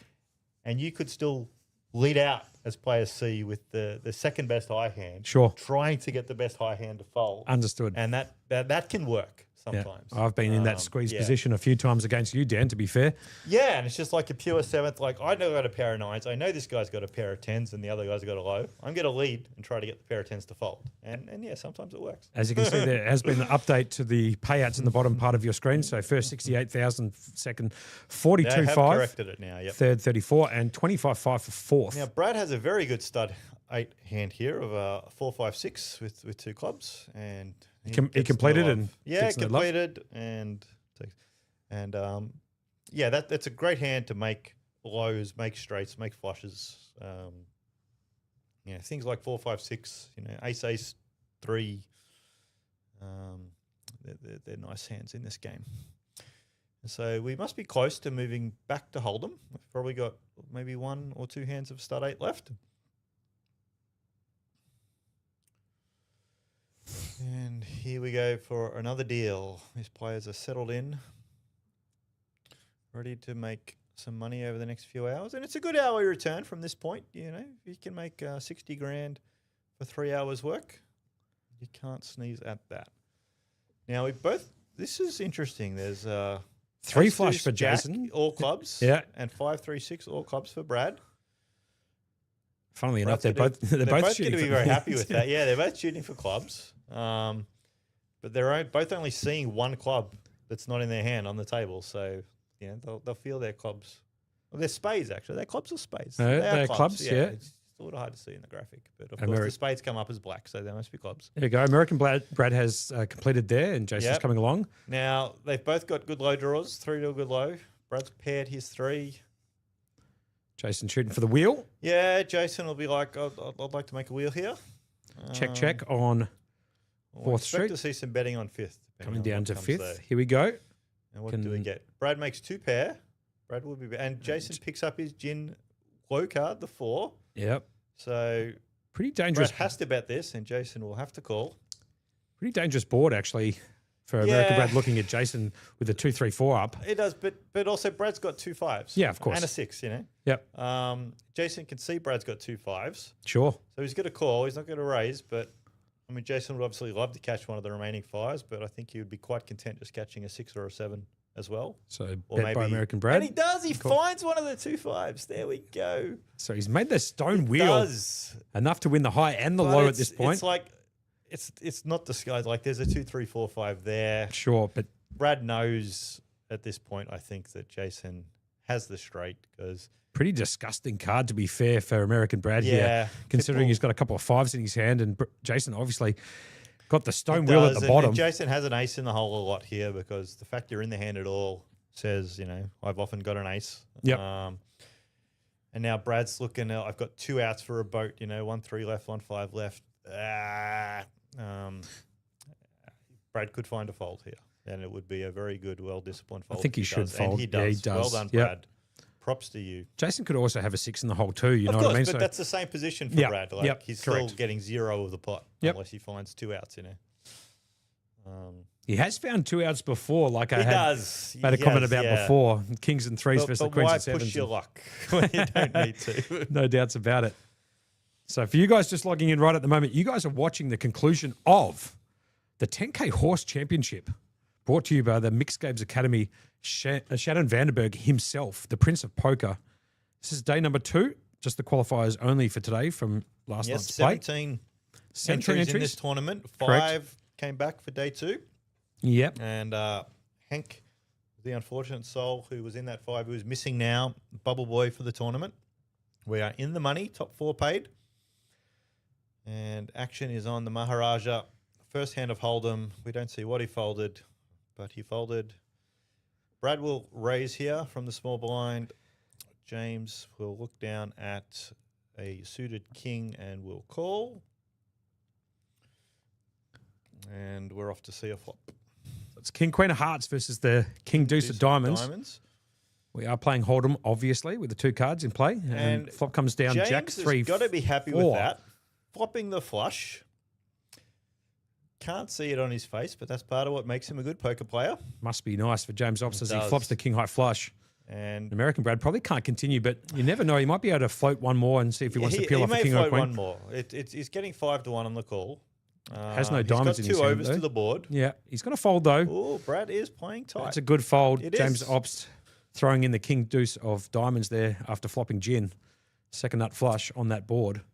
No bomb pots coming up next. Nope. So if you guys play cash games somewhere else or home games, usually monotone flop like that would indicate a bomb pot next hand. But because this is a tournament, we won't be doing Cash that. games have a lot of weird rules that tournaments don't have, don't they? No doubts about it.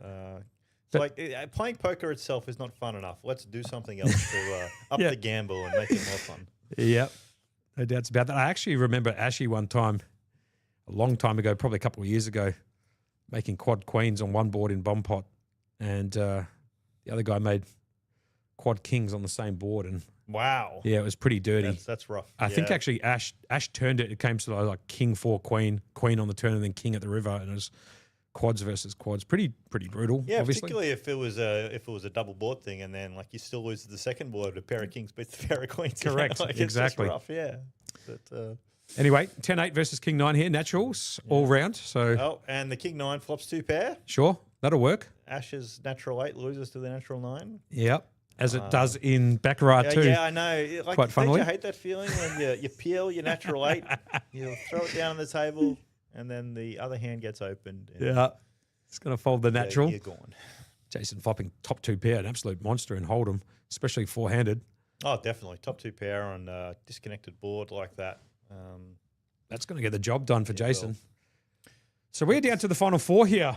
Diamond Dan, Yes. who's in the box with me, Josh Monk. Long to go, I think. It Shout should outs. be only a couple more hours. We might have a winner. Yeah, I believe that's pretty accurate. Maybe a bit less than that. So 4 players left in this 10K Horse Championship brought to you by MGA. Mixed Games Academy. Shannon Vanderberg himself, the Prince of Poker, is in the room. That's right. You have to ask yourself, why didn't we do this last year? We got Shannon said, I'm going to run, build it, and they will come. I'm going to put on a 10K mixed game event. Yeah. There was a lot of speculation amongst the community on how many runners there would be. I think 17 is a turnout we can all be happy with. Couple of big runners in the field too. If you notice the 17 players, I know you played in this event, so obviously yourself, Lukey Durante was out there, Yes, Lukey Dookie Lucas was out came. there, Yep. Foddy was out there. I saw Frenchie walk in the room, but he doesn't know how to play Hold'em. No, Frenchie didn't play. And he said he doesn't want to donate 10K, No, even though he's got and, plenty of 10Ks. Simon Wahesh played. Wahesh, yeah. Um, Cale Burns was out there. Cale Burns, yeah. Gary Benson. Cale's been getting into the mixed games more in the last year or two. Mm-hmm. He gave it a shot. Gary came down and played. Gary Oliver was Gill, always a Tim lock for Masters. this event. Yeah, Yep. Ollie and Tim. Couple of some Who else? absolute crushers out there, really. Yeah, it was. Oh, it was a tough field. There weren't easy spots. There were not many easy spots, but you wouldn't expect that in an event like this. And it got James, away from the tennis court for a couple of days to come play as well. A 2K event won't do that for James right now. Doesn't tickle his fancy a 2K event? No, I mean, I would love to see James get back onto the regular poker circuit once he chooses to retire from tennis. Yep. I think he's great for the game. It'd be good to see him more.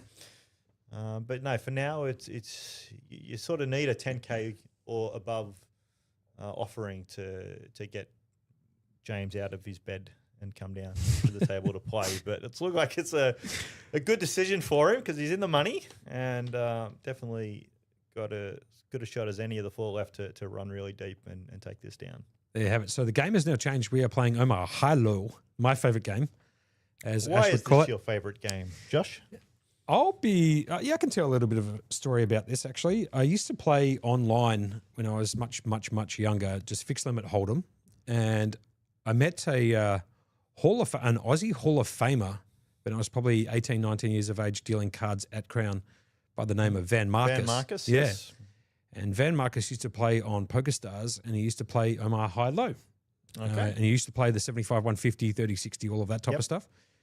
Anyway, I said, what's this Omaha Hi-Lo all about as we get back to the action here just really quickly. Yeah, some good flops there. Jason picking up 2 pairs with 7s and 4s. Yeah, Brad picking up the ace-3 low draw, the backdoor diamond draw, and the 7. And James, no, not a lot for James. And I think James knows that.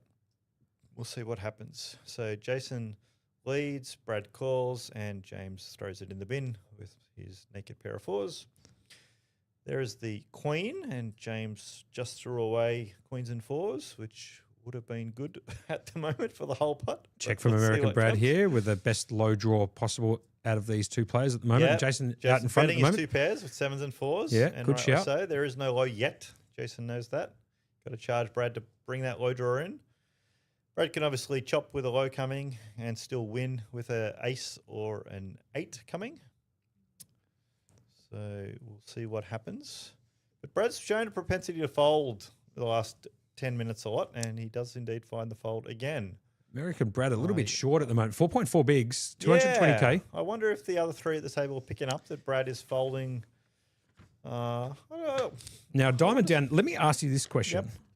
Are you going to be playing the main event for the Mixed Game Academy, which is a 10 game, just quietly, with a $1,500 buy-in starting tomorrow at midday? Is that I up your, am. is that you? The 1,500 event, 2-day event, starting tomorrow. I am going to play that. I came down for this 10K event. I left open-ended when I might go home. Yep. Could have went home today. Thought, no, I'll stay a bit longer. Sure. I'll definitely play the main event and hopefully run well, make day 2 of that. So if you don't bust Dan Mayer later on this evening playing the split mix, I should say. Yeah, you then can come and bust me in the main event. That's right. Or if you don't bust me there, you could just bust me out on the street in the morning walking to here. For all you want, So if you want to bust Dan, he'll be here later on tonight for the 6:15, the split mix, which is no limit deuce to 7 single draw, no limit hold'em, and PLO 8, then Thorse after late registration closes. Yeah, I would hope I do better on the main event on Friday than I think I did on one of the last main events of the MGA that I played. I don't know if it was exactly the last one, but there was one about 12 months ago where I think I might have ended up in for 6 bullets Yep. in the main event. So American let's not Brad do that here. again. American Brad just quickly calling the action. Raises at pre-flop.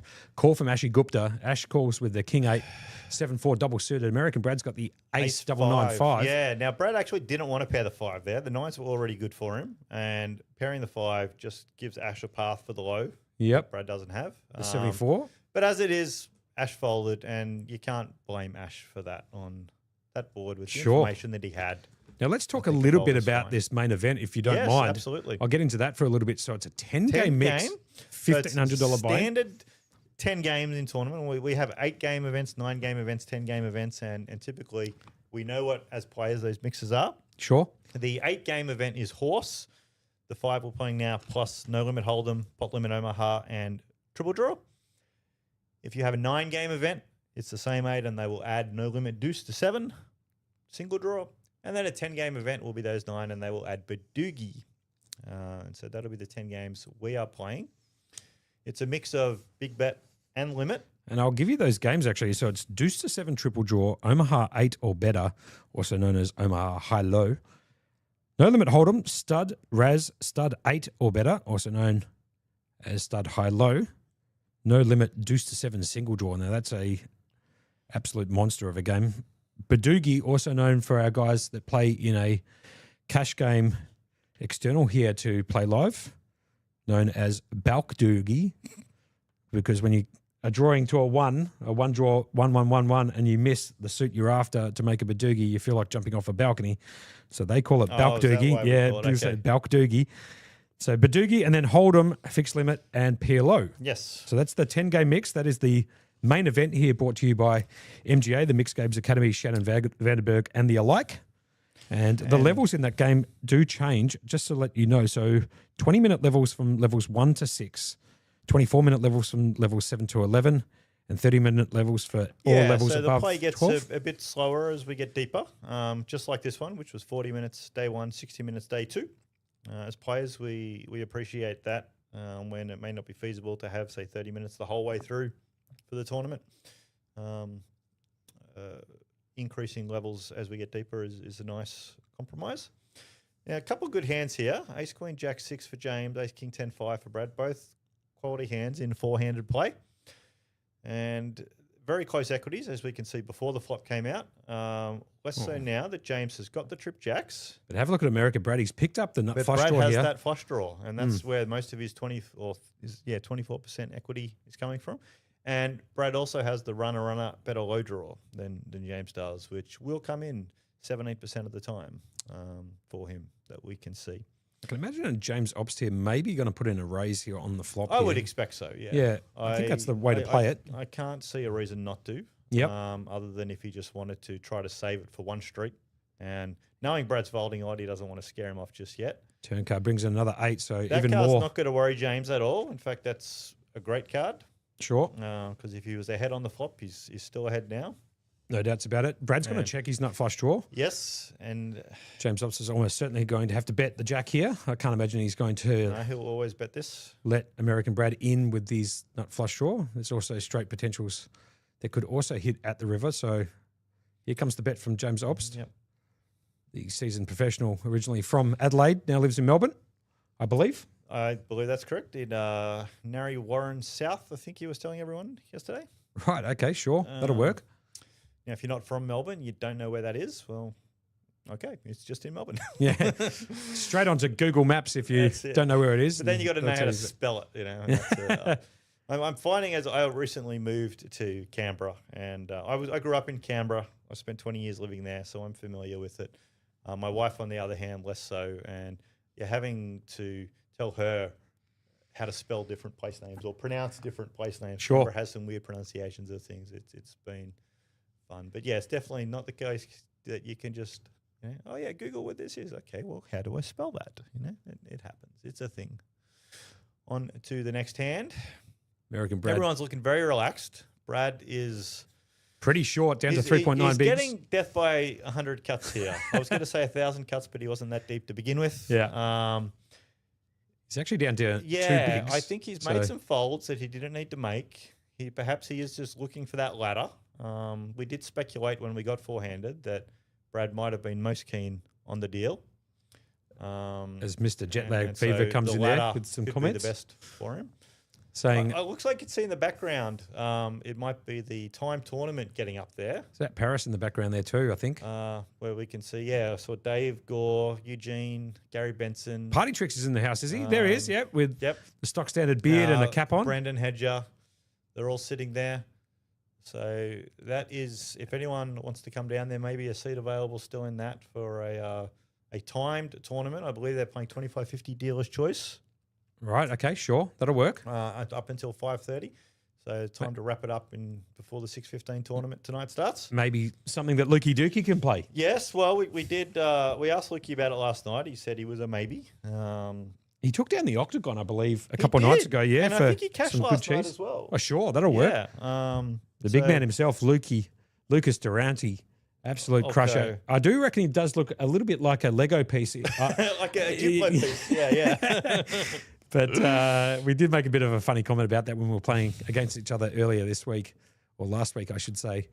But Leaky Durante, one of the Well, Lucas fired this loveliest event guys.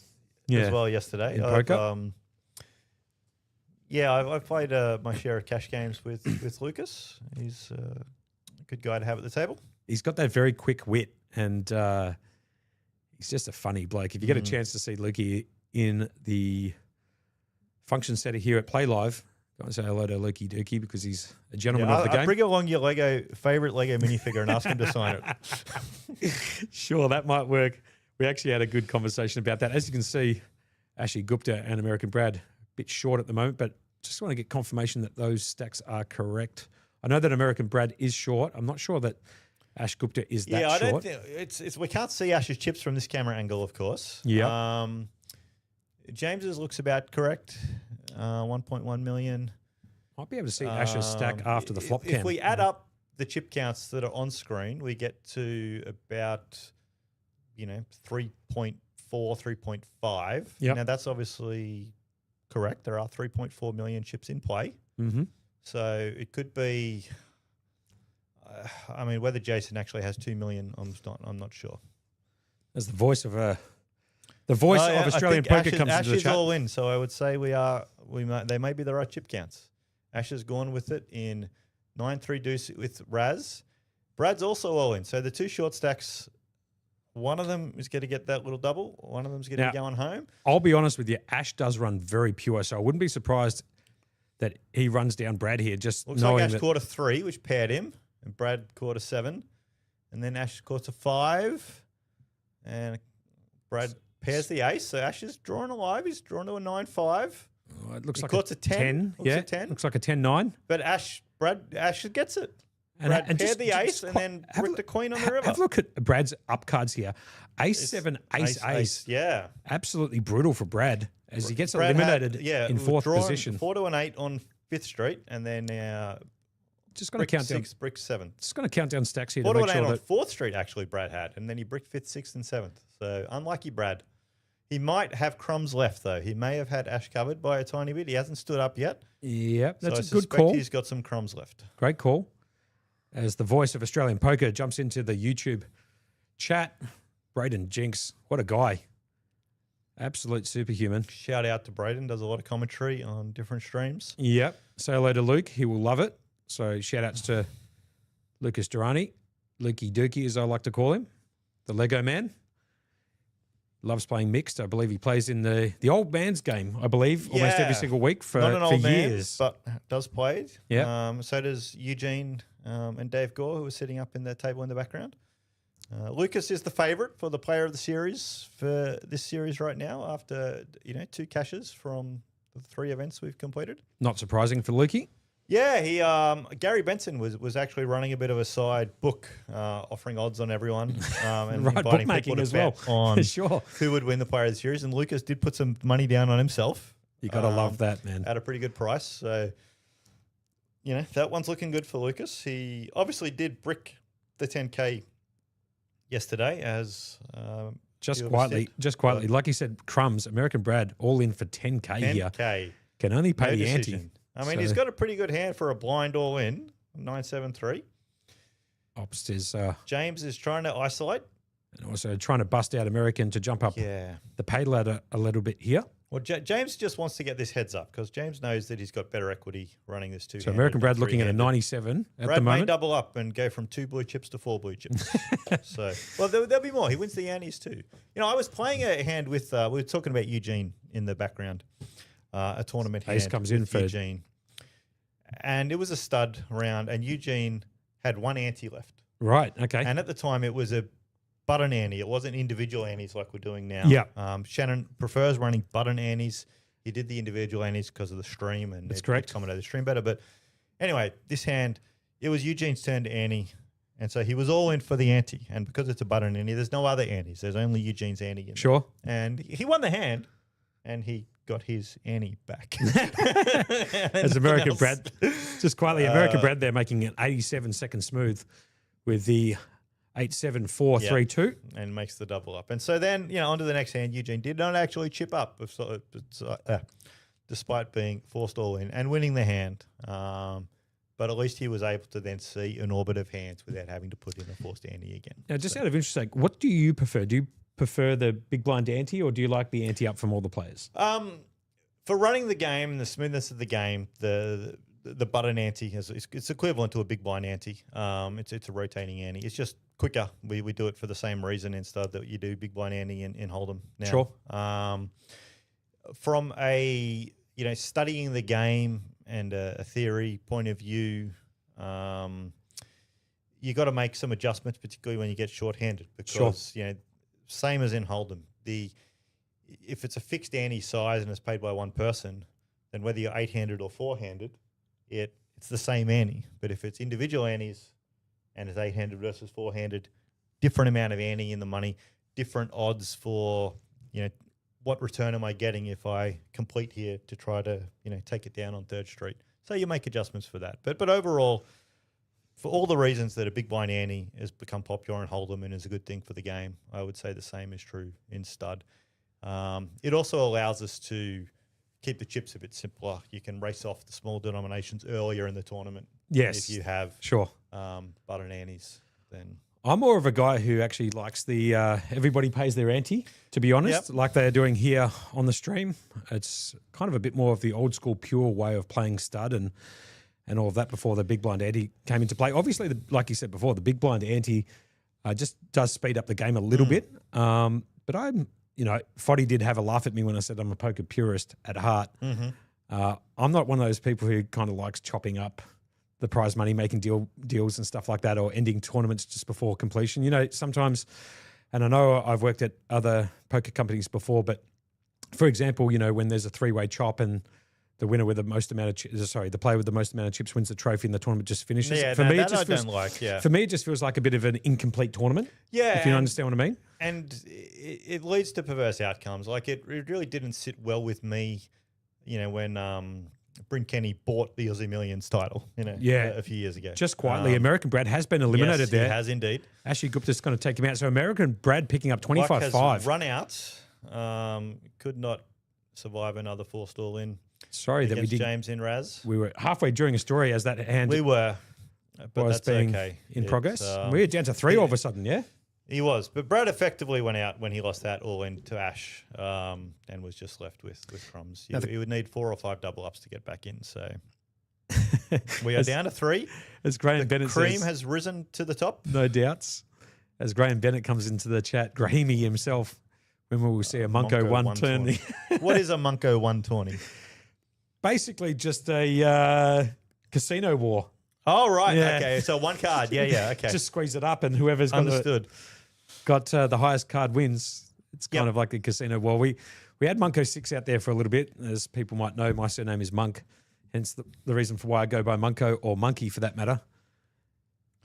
As American Brad has just stepped into the commentary booth. with what it looks like. What is that? Is that like a banh mi or some sort of steak sandwich? Yeah, from, sure. From the good folks that play live here downstairs. Just jump across there if you don't mind, Brad. just so you're not standing up holding a sandwich that inevitably is going to end up on the floor. As we get back to the action here, And Ash has got 3 clubs. We can't. Are we still playing Razz, or have we moved on to stud? We have moved on We to moved to stud. I can stud. see the plaque. So Yep. good hand for Ash. And James has Ace, Jack, 7, Rainbow. yeah, Ashley with the 3 clubs working for him. So this is stud Yeah. high. He's raised James. James is going to be suspicious. He's like, why is this 9 of clubs raised into my ace of clubs? And he's thinking through. I mean, Ash is the clear short stacker right at this point, and Ash has nothing to lose. He needs to find a hand to go with. Ash isn't going to make any more money by sitting back and waiting for Jason and James to knock each other out. Yep. And so James knows Ash has something with that 9. Is it a pair of 9s? That's Is correct. it 3 clubs? Is it 9, 10, Jack? Good No. call from Diamond Dan there as James puts And that in the James bin. has said, look, I'm throwing away my ace high. Best case for James, Ash has 3 clubs. And, James is, if a small favourite at all, only a small favourite. So James will find a better spot. Ash will take the small win. I did create another game actually called Munko 6, which I think you might like.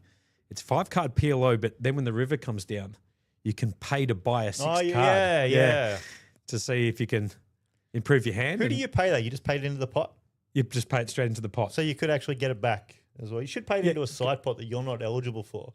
That, the next best hand. Well, wins. the funny thing about it is if you've got the nuts, you can actually pay to buy that 6 card knowing you've still got the nuts, you know what I mean?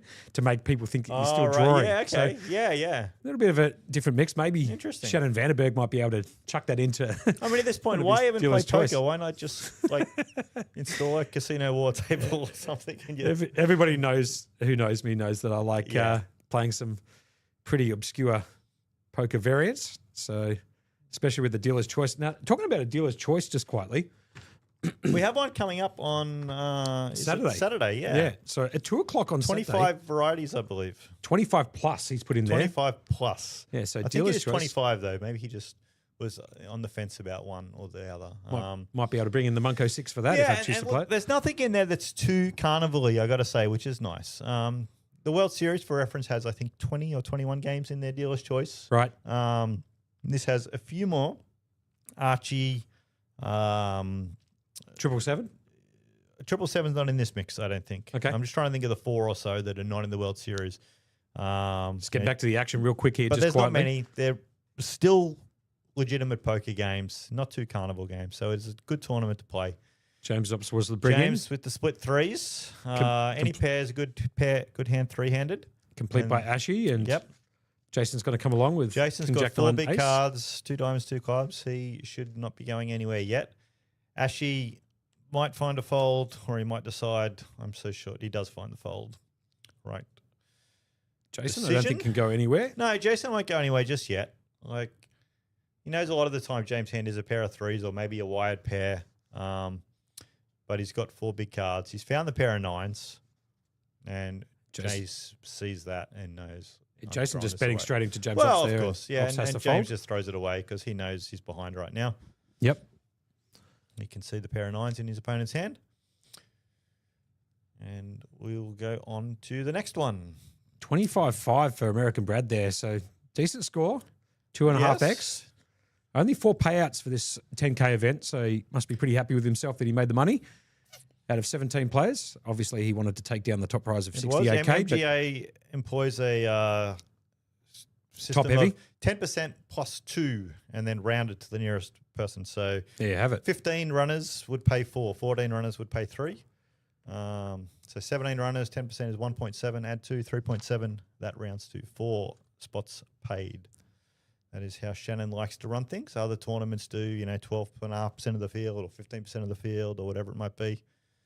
Shannon likes 10% plus 2, which for the numbers he gets of typically between sort of, 20 to 50 runners, Yep. works pretty well. It's his system. If he starts getting 200 runners, he may have to address, but that'll be a very good problem for him to have. Comments from the super coach there, Diamond Dan. We are going on a short break at the moment to give the players a bit of R&R before they come back to 15 minutes, finish this I one would off. expect. So we'll be back in roughly 15 minutes. We're not swapping out who's at the feature table during this break. I think it's still going to be these three when we come back. That is correct. No feature table swaps. We'll be back here in 15 minutes. You're watching the 10K Horse Championship live at live on a 20-minute delay at PlayLive headquarters, 129 York Street, South Melbourne. This is the Mixed Game Academy 10K Horse Championship Day 2.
So welcome back here to day 2 of the $10,000 horse championship.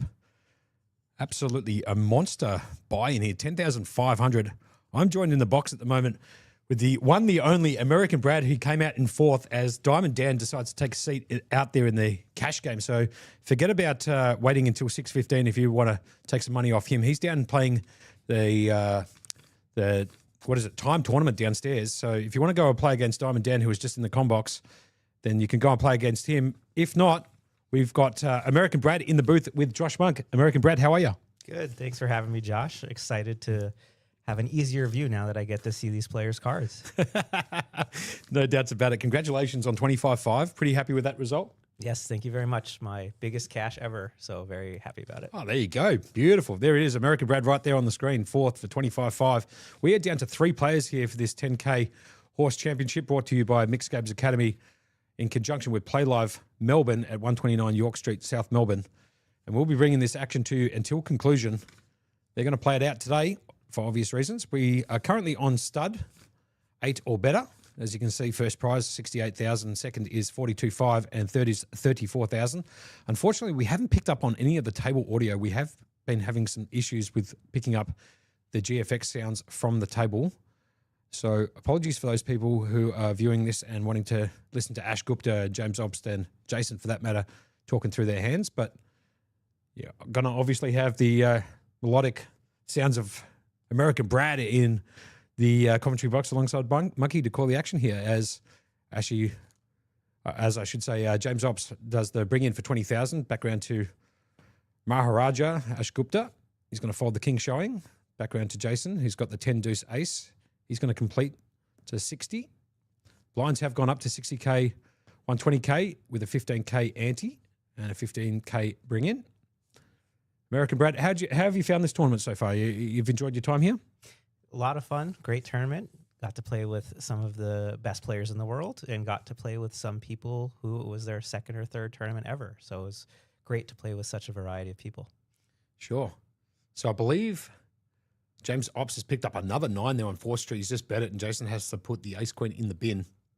Didn't help his hand whatsoever. Probably looking for a diamond or low card because we are playing stud high-low. Doesn't pick it up, has to fold. And James Ops there actually having 3 of a kind 9s. He had 9-8 in the hole, 9 showing, and then a 9 on 4th. Yeah, pretty standard hand. Jason's going to race an ace there all the time, and James can't fold a pair of 9s, 3-handed in stud 8. Yeah, 100%. Now, how do you felt you played during this particular event? Were you comfortable with your play? Did you feel like you found the right spots to get your money in and got away when you thought you were behind? I think I did all right. I certainly wasn't the strongest player at the table, but was trying to hold my own as much as I could. Sure. Now, we did make a comment, Diamond Dan and I did make a comment earlier, that if you had got down to 3 players or maybe heads up, would you have made a deal, or were you going to play for all of the chockies? Well, I think there are certain players at the table that didn't want to make a deal. Yep. And if there were players that were, I would have offered that up, but was fine to play for the whole shebang. No doubts. As we cross over to Hold'em now, ace deuce 7. It was a raise by Jason with his pocket 8s being called by Ash Gupta, who does flop middle pair here. He's going to put in a raise, so Jason's bet out. So it's gone check, bet, raise. And Ashley's going to move it all in. He's got the jack 7 at risk. He needs to find a jack or a 7.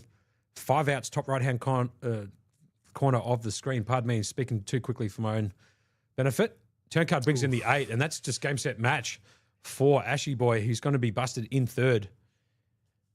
Well, good game to Ash. Great player. Not much you could do on that hand when you've got middle pair and limit hold'em with a few bets left. No doubts about it. And we are all of a sudden just like that, bang, heads up. Yeah? Playing, I believe, hand number 2 now of Hold'em. It's going to be Jason versus James Obst. Who are you picking out of those two there? Obviously, James Obst has got some big tournament cashes, over 5 million USD on his Hendon mob. So who are you choosing? Well, James is clearly a top-notch player. Looking at the stacks, though, Jason has a 2-1 lead, so it could be anybody's game. Mm-hmm.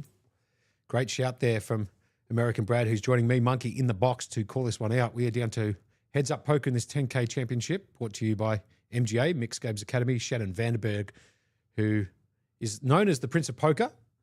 He's the guy wearing the what do you call them? The suspenders and the fedora. He also comes in there with the bow tie. You'll see him on stream occasionally. And now we've got my favorite game, Limit Hold'em. Sure. Limit Hold'em. You like Limit Hold'em, or are you just saying that facetiously? You like it? Limit Hold'em is my favorite game, as most of the group knows. Right. Okay. Sure. Why not? It's the most hated game by most players that play mixed, but sure, if you like it. I liked it. I started on Limit Hold'em. I did make that comment to Diamond Dan earlier when he was in the combox. I started on Limit Hold'em and moved over to Omaha Hi-Lo, and then found the mixed, and then I found the mixed on mixed, which is all of those other games, Badoogie and Deuce to 7 Triple Draw and Archie and all of those types of other random games that you see in dealer's choice games. But started on Limit Hold'em, so shout outs to Limit Hold'em just quietly. If the studio wouldn't mind bringing up the chats on our stream, that would be great. We are on a 20-minute delay here at PlayLive, 129 York Street. And we thank all of our viewers that we've had all last week, this week, and today joining us for the action. As the chats now come up in our combox, appreciate that from the studio downstairs. As Jason, I believe, raised, and there's now a 3-bet by James Ops with Jack 9 of clubs. So it's Ace-6 of clubs versus Jack 9. Maybe you can call the action from here as 3 hearts flop American Brad. Absolutely. Jason raised a suited ace on the button. James 3-bet with a pretty standard 3-betting hand from the big blind with the Jack 9 suited. He's taking the lead on the flop since he has the initiative from 3-betting. Putting Jason in a tough spot. Yeah, and Jason's going to get away from it. James Ops is going to pick that up after the 3-bet pre-flop. Great shouts there from American Brad. It's good to have the melodic tones of a bit of an American accent in the commentary box. I did enjoy doing that with Josh Abadi, who's also from the States. I think he resided originally in New York. Whereabouts are you originally from? I grew up in Boston. You grew up in Boston. I've been to Boston and New York. I quite like Boston. As a matter of fact, Boston reminds me a little bit of Melbourne, if I'm being totally honest. I don't know if you've, had that brought up to you before. Yeah, there's definitely similar vibes between the two. Yeah, there you go. But obviously you prefer it here in Melbourne as opposed to Boston, or looking forward to going back at some stage, or what? Oh, I love it here. Everyone should come on down to Melbourne if they haven't been here before. And that's how you know I'm American, because that's how I pronounce it. Well played, Melbourne. Yeah, anyway, so there's been a raise to 120K on the button by James Ops with Jack 4 off. Jason's going to defend with 7-6 of clubs. The flop comes down 6-5 queen. No help to James Ops. Jason out with the lead at the moment with a pair of 6s. James Ops needs to find one of those 3 remaining outs, top right-hand corner of your screen. As it goes check on the flop, here comes the turn card down and dirty, brings in the 8. And Jason will probably lead here with third pair and a straight draw. Yeah, it's a good shout. I think he's right. So 3rd pair and a straight draw, as Brad has alluded to for Jason. First to act here. And of course, I'm proven wrong immediately. As it goes check. Here comes the river down and dirty. Brings in the 9. Actually, brings in the straight for Jason. As you can see, the 4 liners down. He does have the 7, so he has made a straight to the 9. James Ops obviously whiffing the entire board and only having Jack high or Queen Jack high, depending on how you look at it. And I imagine Jason's going to have to fire a bullet here, and James is going to put this straight in the bin. Now, you love Limit Hold'em. Okay, so take Limit Hold'em out. Brad, what's your next favorite game? After Limit, it would be Omaha, 8 or better. Yes, of course. Now, when did you start getting into all of the mixed game stuff? I mean, obviously you must have started poker playing Hold'em and then you came into the mixed game stuff later, or you kind of were well versed in a whole bunch of games originally? No, you hit it on the head, Monk. I started playing Limit Hold'em. They spread a lot of Limit Hold'em games throughout the U.S., just straight Limit Hold'em. Live or online? Live. Okay, fair enough. And then in some of the casinos that I was playing at, they would start to have a horse game. Yep. And wanted to play with some of those horse players, and then expanded from horse to the circus games and the dealer's choice games. The circus games, I love it. As we have now changed to Omaha Hi-Lo, Brad's second favorite game. King Jack 9-5 for Jason, and King Queen Jack 5. Very similar hands here. Only differences in one card's the Queen and the 9. As the flop comes down, Ace Queen 10. So no low possibility at the moment as James Ops flops the absolute nuts. Same with Jason, just quietly. They've both flopped it. So it's going to go bet call, maybe even a bet raise here. Jason does have the king of spades, so he could represent some spades in later streets if the spades come down with that nut blocker there, American Brad. Yeah, it should be interesting, given that they both have the nuts, and now we have a low draw that comes in, so they might play it a little more cautiously. Yep, I'd imagine that Ops is just going to bet his nuts. Obviously, he's betting into the same nuts that Jason has, as you can see with the cards at the bottom left-hand corner of your screen. We are heads up here in the 10K Horse Championship, brought to you by Mixed Games Academy and Shannon Vanderberg, the Prince of Poker himself, as the deuce of spades comes in. So pretty big card. Now the low's in, and Jason's actually got the king of spades here. So let's see how Ops decides that. Yeah, he does going to check it. It's going to go back around to Jason, who I'd imagine is probably going to bet here with the blocker. Obviously, this one's going to get chopped up if James decides to find the call. No, it's going to go check, check. And Ops is going to show him the king, jack straight, and Jason's going to show him the exact same cards, essentially with different suits. And this one's going to be chopped up here with a nut straight on the flop. A little surprised. Wouldn't have been shocked if I saw Jason raise the turn with the nuts there and the king of spades as a blocker. Yeah. I'm actually surprised Jason didn't have a bet at that river. I know that the backdoor low comes in, so he's only shooting for half the pot, but with that king of spades, that's a pretty key card there. I would have expected after flopping the nuts there for him to have a lead out and put some pressure back on Ops, but elected to check it back. We'll chop that one up.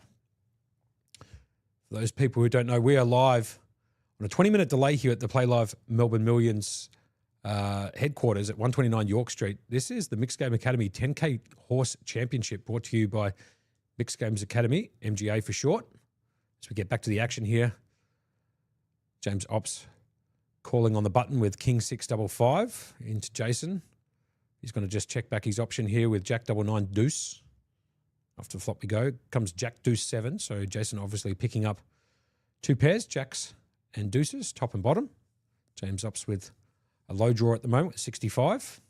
Turn card brings in the queen. No help to James Ops, as Jason's still out with the lead at the moment with second best pair and bottom pair. No low possibilities, I should say, for Jason, obviously with his hand of Jack 99 deuce. He's going to bet. Ops is going to fold his 65 low draw and no pair, and we're off to the next hand. Now, as you can see from the stream here, there are two dealers sitting at this particular table. One is dealing the cards. That is the man, the myth, the legend himself, Don Parker. And sitting to his left is Brad, also known as Goose. Goose does play some mixed games too. Have you played with Goose before? Yes, I have. And there you go. And he's tracking the cards for the upcoming stud rounds. Obviously, the RFID table can pick up hands in Hold'em and Omaha and the down cards in stud, but the up cards need to be imported at the table. And that is why Goose is sitting there in seat one, tracking those actions when those games come up shortly. And that's why they call me American Brad, because that's the other Brad, the original OG Brad. The OG Brad. Sure, well said. Actually, I've got a friend in my phone who's down as South African Brad. So he's from Johannesburg and we call him South African Brad. So there you go. We're everywhere. Yeah, that's a good shout. James Ops has got the king, jack, double five. It was just called, limped in from Jason, checked back option from Jason, who was on the big blind. And Jason came out with a bet on the flop. James has to fold there. No hand, no draw, essentially. I think he had a gut shot, but that was all he had. As you can see in the outer feature table, there's Diamond Dan there sitting right next to Gary Benson. They are playing that time tournament, like I said. Party Tricks is out there too, and I believe that's David Gore maybe sitting in seat 8. I'm not sure he's sitting to the right of Party Tricks. That might be that Brendan fella that Diamond Dan said. Well, I actually said to Diamond Dan that he looked very much similar to Diamond Dan himself. He's got the boarding patch at the top with the glasses on. The only difference is Brendan has a ponytail and Diamond Dan's got the short back and sides. Yep. As it goes raise fold in this particular hand. There's Shannon Vanderberg there with the suspenders on. And Go, please, go ahead. The previous hand was interesting. Jason had bet with King Jack 10 on an Ace 10-9 board and got the fold. The hand before, he had flopped top and bottom with Jack Deuce on a Jack 7 Deuce and decided not to bet there. So mixing it up a little bit. Yeah, changing gears a little bit, tricking it up. These two guys are big powerhouses in poker. James Ops, like he said, doesn't play all that much, or as I should say, Diamond said, doesn't play all that much these days outside of the big World Series of Poker stuff. But obviously a 10K buy-in for a horse championship down here in Melbourne where he resides is exactly what he wants to come and play. I think Diamond was talking about him focusing more on his tennis. I didn't actually know he was a big tennis guy. So, do you know much about that, Brad?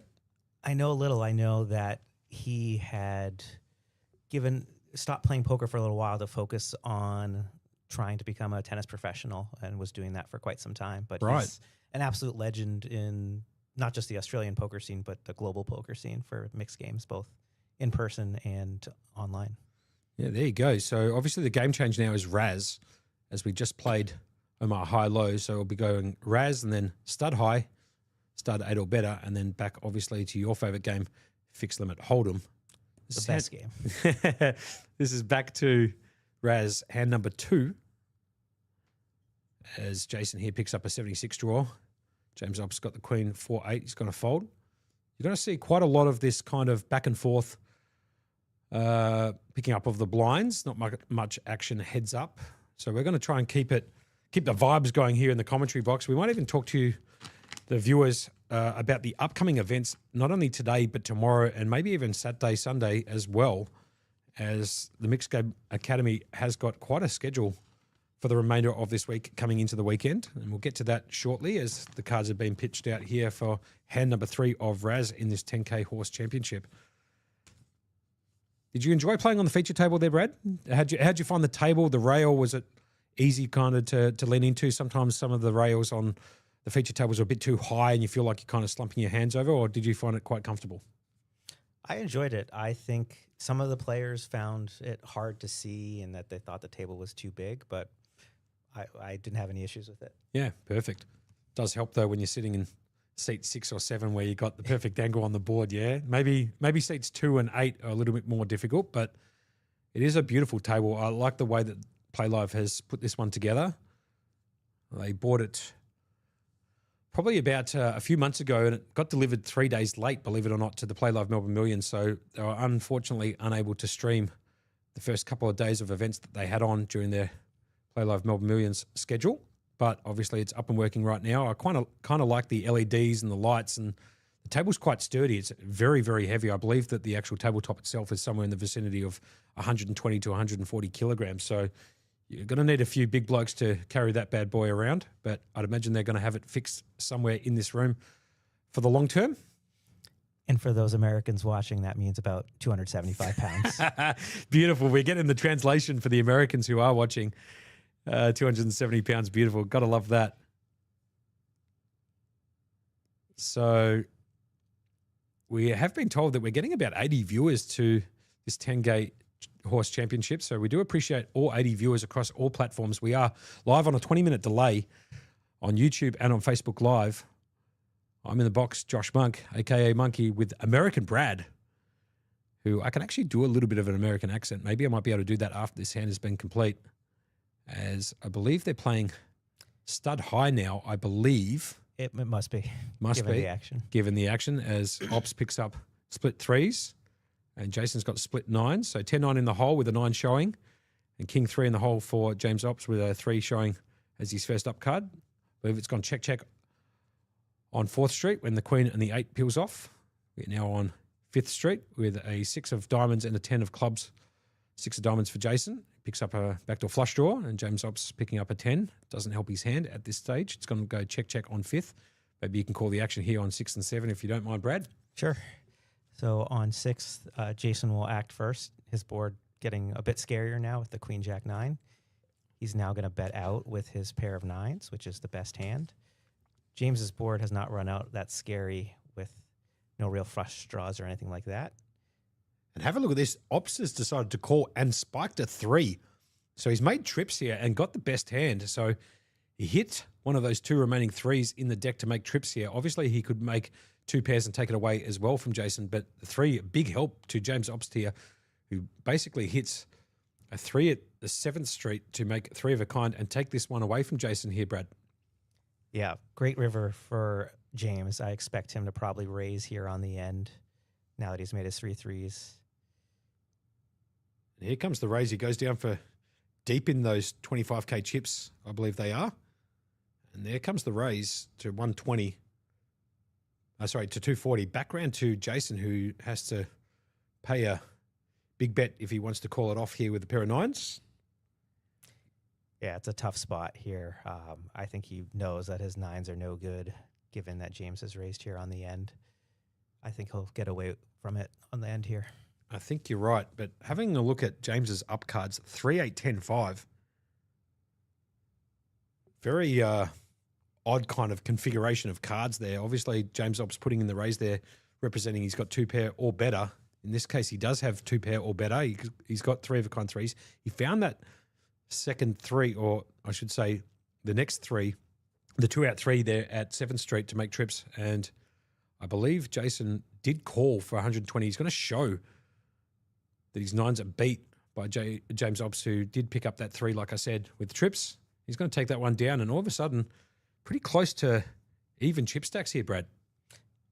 That's right. We've gone from Jason having about a 2-to-1 chip stack advantage, and now they're about even. So Anyone's game, really. it is. It's definitely tilted in James' direction now. I think James is probably the more experienced player, particularly in these heads-up situations.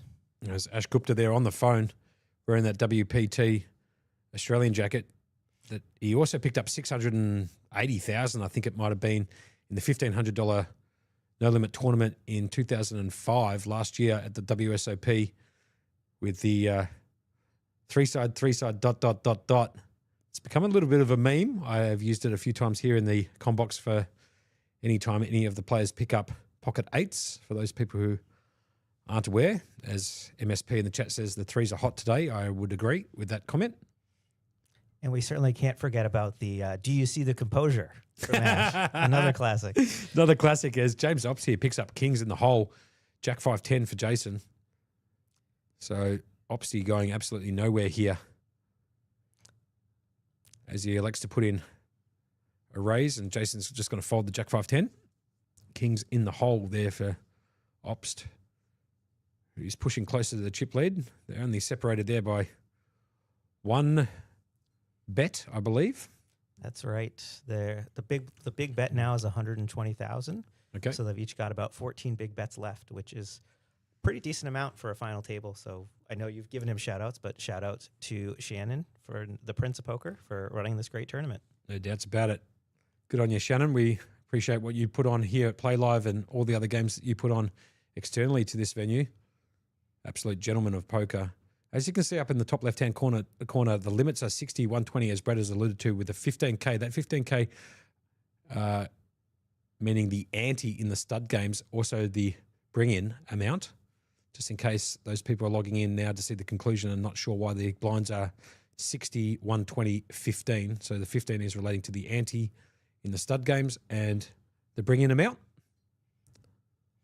And these two are essentially playing a $25,000 heads up, sit and go. The difference between first and second. Yeah, absolutely. And no talks of deals, just quietly. So Jason going to go for the jugular against James Obst, and Opsy obviously going to be playing for the same money, 68,000 up top, 42.5 for second. So some big money at play. Obviously, we had 17 entries into this event. Foddy Fatakas, shout out to the big Foddy Fatakas, who went out first in this particular event. And shout outs to Lucas Durante, who I believe max late regged it, which can't say is the most EV decision to make in this particular format, but whatever. He went out a few moments after Foddy, I believe, and then jumped into the game last night, which was the Shetland Pony, which was the mini horse. It was a $650 buy-in, and I believe he picked up some cheese there too. I'm not sure of what the payout was. I might be able to find that information out, or maybe if Lucas, you're listening, you can tell me what you got paid last night for the Shetland Pony run that you had. But we're going to get back to the action here. Queens in the hole for Obster. He's just gone kings into queens a couple of hands later. Obviously puts in the raise. Jason can't continue with the Jack 4-10, and that hands over two. As James Ops now taking a little bit of a lead, 1,765K against 1,635 in chips. James getting several strong hands in a row in stud. I believe Lucas came in second yesterday in the pony. Did he? Yeah. All right. Okay, sure. I did see him when I was walking out of the poker room here at PlayLive, 129 York Street, South Melbourne. And I think there was like still three tables left. So good on Lucas Durante for coming in clutch and coming in second. He did take down the octagon a couple of nights earlier. So having a bit of a run at it.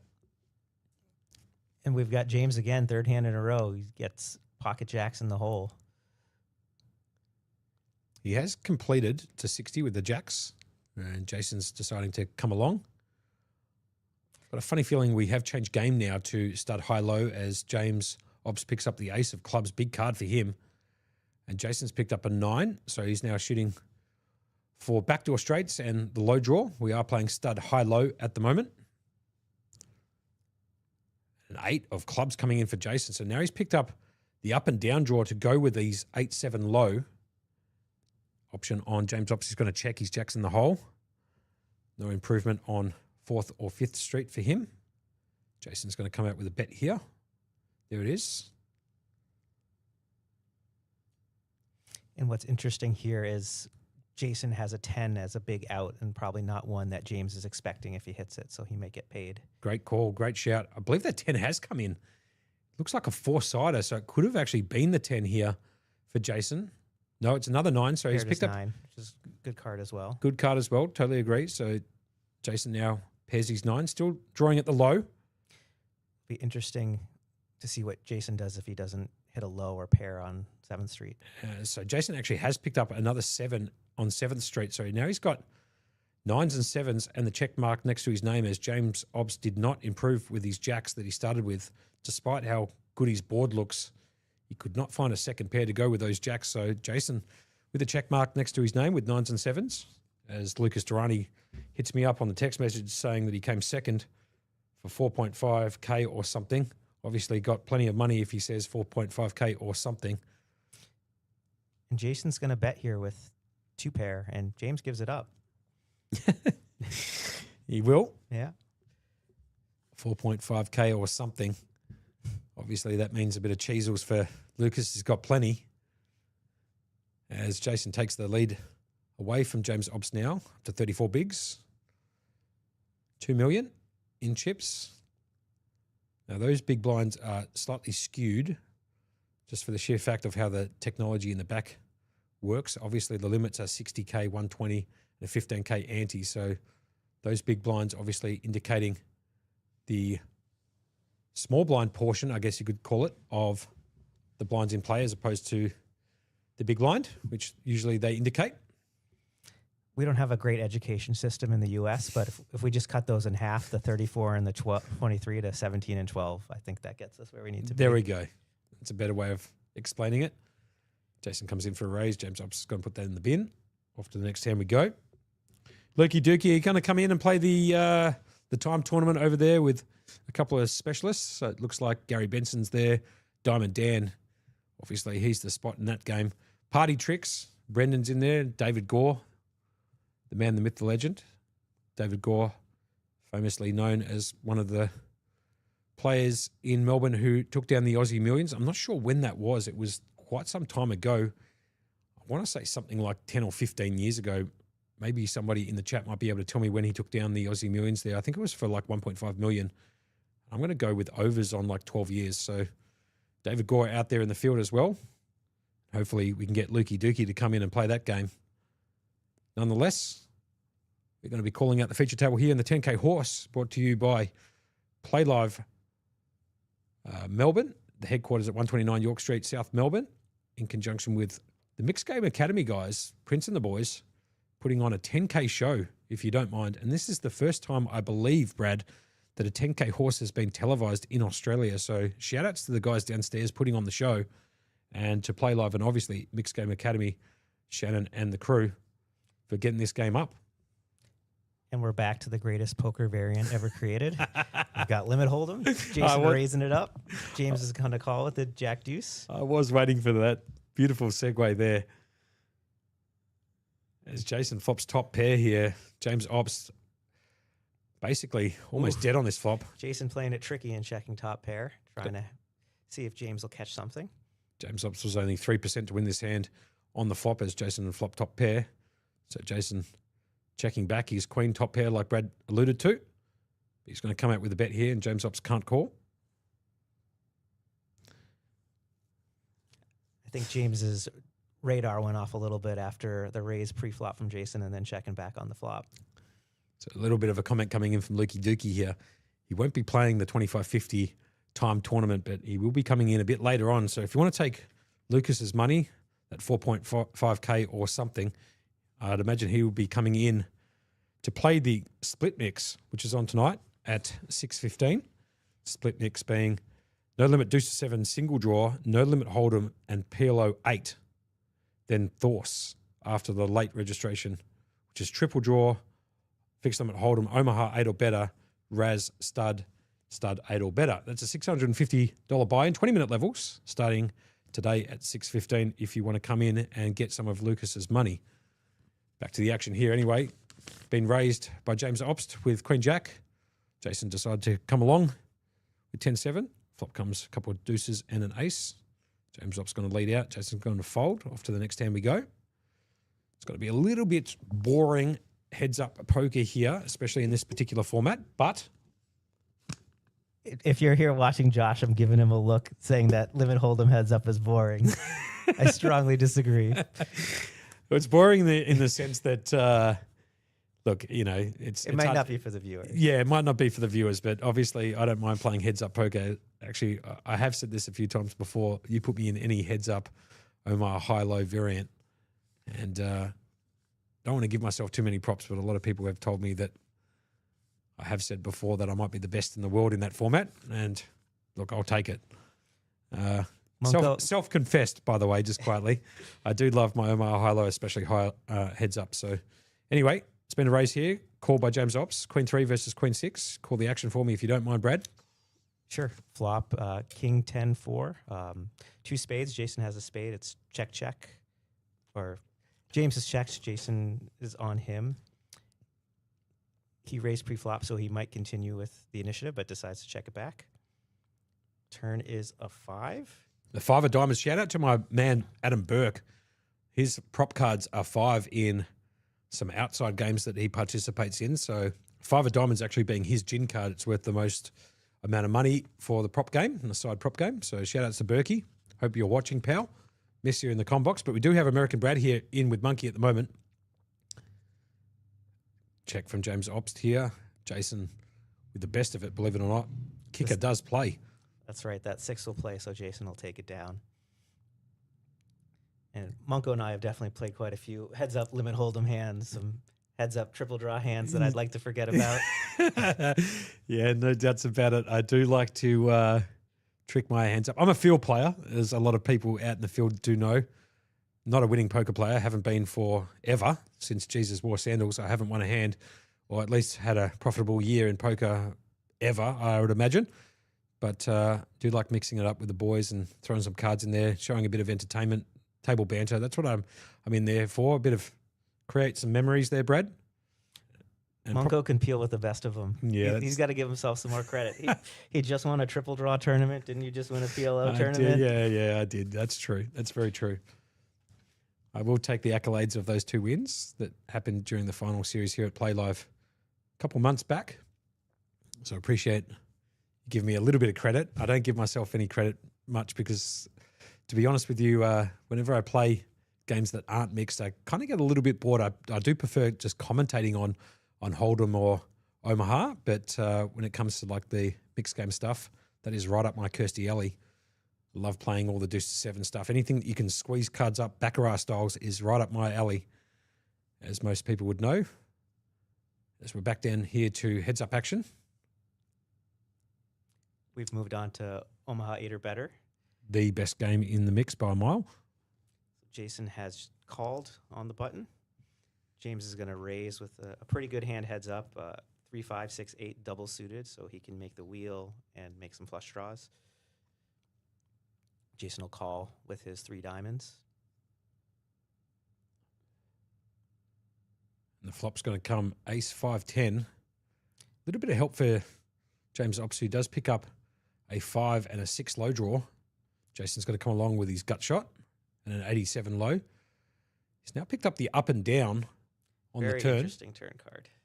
Very interesting. I totally agree. James Ops still going to keep firing into him with bottom pair. He has picked up a flush draw too, James Ops, just quietly.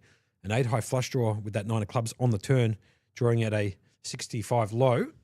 Here comes the river down and dirty, brings in the club. So if you don't mind, James Obst here picking up backdoor clubs. He's got a low hand as well. He's picked up the 83 for the low. So he's got 8-6-5-3 ace, and Jason's got the 87 low. So it's a scoopity booper for James Obst at this time. Can Jason find a fold? He can't. He's going to call. See the bad news. James Obst winning the high and the low, also known as a scoop in this game, with the flush ace 8 high, ace 9 8 high, I should say, and an 83 low, which is better than Jason's 87 low. Pretty brutal river there for Jason. He has to call once he makes a straight, and he has an emergency low just in case. Yeah, good shout outs there. Did actually miss that 6 came in for Jason, so Yeah. obviously that's the reason for why he had to call there.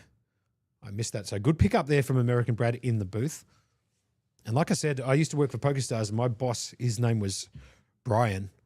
And Brian was from the States, and he used to always walk into his office, and he'd always start off and he'd say something like, "You know what, Josh? You know what? If you want to go over to Costa Rica and work over there, you can go and work over there. But, if we need you back here in Australia, then, we'd really hope that you would come back at some point." So I can do a little bit of an American accent. I know that Josh Abadie gave me a bit of a pat on the back for that one, but there's my take on an American accent. Probably not that good, but trying my best over here, Brad. I'm impressed.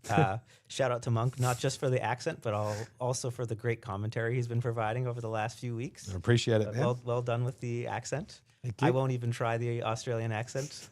I don't want to get deported. Good call, as there's a raise and a fold there. Pre-flop raise percentages there, you can see basically the same, 50%, 47%, which is inevitably what's going to happen in heads-up poker. You're going to see quite a lot of pre-flop raising in heads-up poker. Especially when you've got the blinds and the antes as large. You expect raises most hands. Yeah. There's Paresh 9460 in the YouTube chat coming in saying, wow, what a heads-up pair. Wow, heads-up between prior WPT champions. Go Jason. So a bit of support for Jason here against James Obst, the superstar from Adelaide, who now resides here in Melbourne, trying to be a professional tennis player from all accounts, but also has been a professional poker player for quite some time now, probably give or take 15, 20 years. Yeah, James been working on the tennis. I think he's from Adelaide originally. Yes, he is. Yep. Pretty funny comment comes in on the YouTube. I'm giggling to myself. James's ability to regrow that amount of hair in the last few months from 0 is surely competitive with Krilly. What can't this guy do? He does have a pretty decent wig on him, so he must be doing something right. Or he might have taken himself over to Turkey and got the old, the injections, or what do you call them? The implants done. Nonetheless, pretty good wig. Someone at the final table yesterday, not naming names, but they're also still at the table, did raise that same point about James's hair. As Jason raised a pre-flop with ace 10 double 4, and James Obst has decided to come along. Pardon me, the other way around. James Obst did raise it pre, and Jason decided to come along with his ace 10 double 4. And as you can see, James Obst has picked up a flush draw and a gut shot to the straight. He's now picked up the low too, so a low draw, I should say, with the 74. So James Obst in a very commanding lead at the moment. Obviously, Jason does have that pair of aces. The 8 comes in, so no flush for James Obst, but he has got the low with an 8-7 4 deuce ace.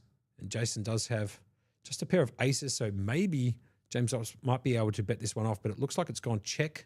No, here it is. So it's a check bet from James Obst. Can Jason find the call here with top pair? Nothing else to go with it. I've got a funny feeling he will call. He is going to call, so this one's going to be chopped up here.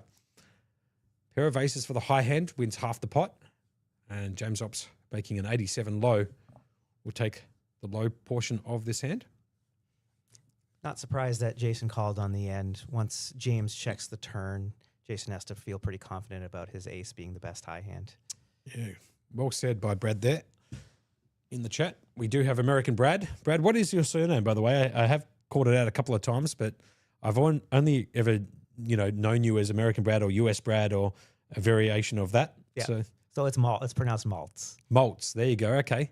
Spelled Maltz. I would call it a Z, but out here they call it a Z. That's right. Fine. Z at the end or Z, whatever. Tomato. Just think of it like the red candy box, the Maltesers. Yeah, right. Okay. So Brad Maltese is in the commentary box here with Josh Monk, aka Monkey, bringing you the conclusion of the 10K Horse Championship brought to you by MGA.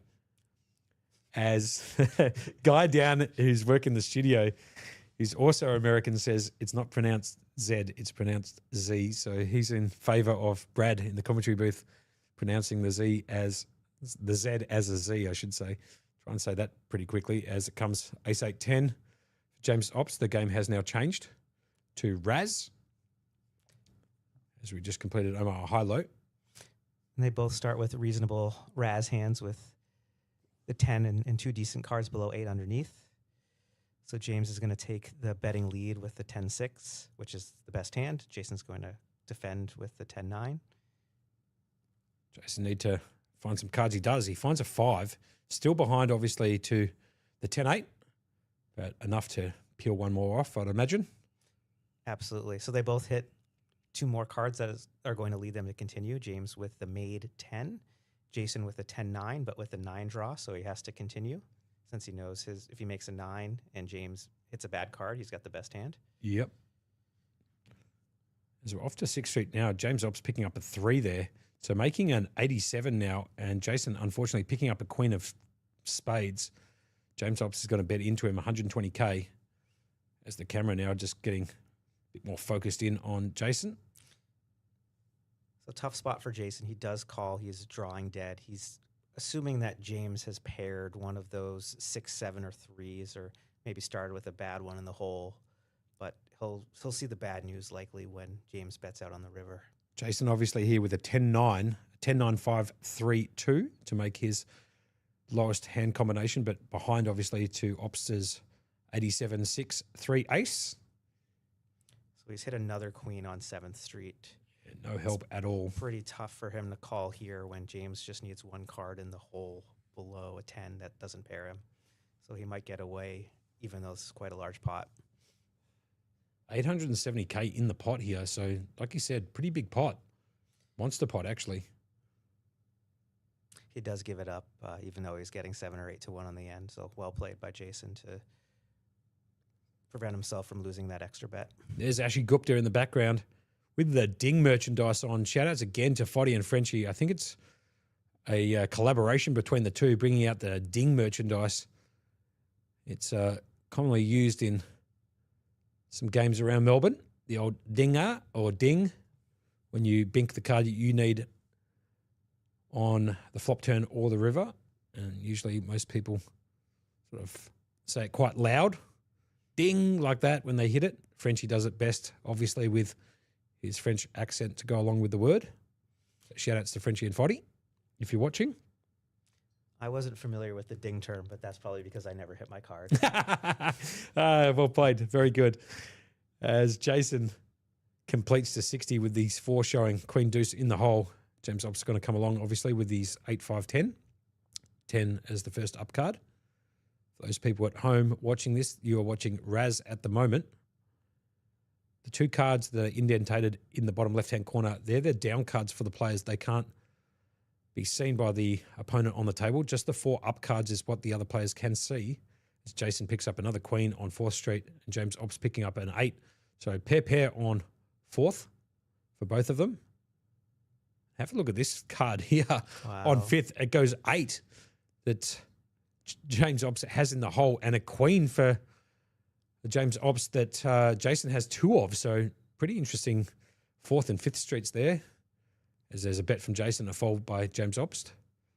Very interesting hand. It looked like, based on the cards, Jason called on 4th when he paired his queen, but worked out for him. Yeah, 100%. Now, let's talk a little bit about Mixed Game Academy main event. You heard it here first. Friday, the 6th of Feb, I should say, which is tomorrow. I believe today's what, Thursday, is it? It is Thursday. Yeah, that's correct. All right, fine, good. Off to a good start there, knowing which day of the week it is. Friday the 6th of Feb, midday. It is a $1,500 buy-in. The blinds do go up incrementally. I'll get to them in just a fraction, but it is a 10 game for those people who like playing slightly more than 5 games that we're playing here. Let's double it, make it 10. It is a deuce to 7 triple draw, an Omaha 8 or better, also known as Omaha Hi-Lo. No limit hold'em, stud, Razz, stud 8. A couple of those games here shown on stream. No limit deuce to 7 single draw. Badoogie, also known as Balkdoogie to our people who play a bit of a side game of Badoogie around Melbourne, who call it Balkdoogie because when you are trying to draw one to make a Badoogie and you miss, you feel like jumping off a balcony. So we call it Balkdoogie, but also known as Badoogie. Hold'em, which is limit hold'em, your favourite game there, Bradley, and PLO. So if you're interested, that is starting tomorrow at midday, $1,500 buy-in. The blind levels do go up incrementally for this particular event. 20-minute levels 1 to 6, 24-minute levels from 7 to 11, and 30-minute levels from levels 12 onwards. Hopefully we didn't miss any action there, I'd imagine, Brad. You were following the action whilst I was calling the action there? Yeah, just a quick hand where Jason had a premium hand in Razz, 3 cards to a 6 he raised, and James had to fold since he didn't start with much. How many hands of each game are they playing? Are they playing 4 or? That's right, Josh. 4 hands of each until the end. There you go. Makes sense. We're on stud, I believe, now. I believe this is now stud, given the action. Yep. So, James Ops, as you can see, 2 diamonds, 2 hearts. Got some backdoor straight potential, but Jason having a few of those outs, obviously with ace, queen, and the whole queen up. So he's got a pair of queens and also a 10 to block that queen 10 straight possibility. James Ops actually does pick up a 7 on 5th straight, so he needs to hit a 10 here to make it straight. But Jason's out in front at the moment with a pair of queens. Off to 6th street we go. It's gone bet call. Here comes 6th street. The graphics should appear shortly. James Ops picking up now a pair of jacks, but he is behind to the queens of Jason, who's going absolutely nowhere. And this is an interesting hand since Jason sees that James is betting out with the jacks, but Jason has the overpair with the queens, and he has an ace buried, so he might think that James doesn't have a pair of aces underneath. Yeah, no doubts. As 7th street doesn't help James Ops at all. He picks up, I believe it was I think he got the king of diamonds. King of on the diamonds, river. yeah, he did. And Jason obviously picking up the 9 of spades. So no improvement there for James Ops, who checks it. Jason with the check mark next to his name with a pair of queens. Queens obviously the best hand here. Queens over the jacks of James Ops. And Jason's going to take this bad boy down. He might come out for a bet here. He does. Going to put James Ops to the test to see if he can call with his jacks. Now, Opsy has an opportunity here maybe of even trying to steal this one away from Jason with his board showing ace, jack, 7, jack. He could try to represent here or decide to just flick it in the bin. Obviously, 3 options here, fold, call, or raise. Which one do you reckon he's going to go for, Brad? I suspect he'll fold, but I think if he does pull off the check raise, it will work, and Jason will fold the best hand. I would tend to agree there. He's in the tank a little bit. His board looking pretty good for James Ops to try and bluff Jason off the best hand here. So let's see what he chooses to do. It's also confusing a bit to James because I believe it checked through on 4th. So James probably thinks that it's unlikely that Jason has a pair of queens because he suspected Jason would have bet those pair of queens on 4th Street.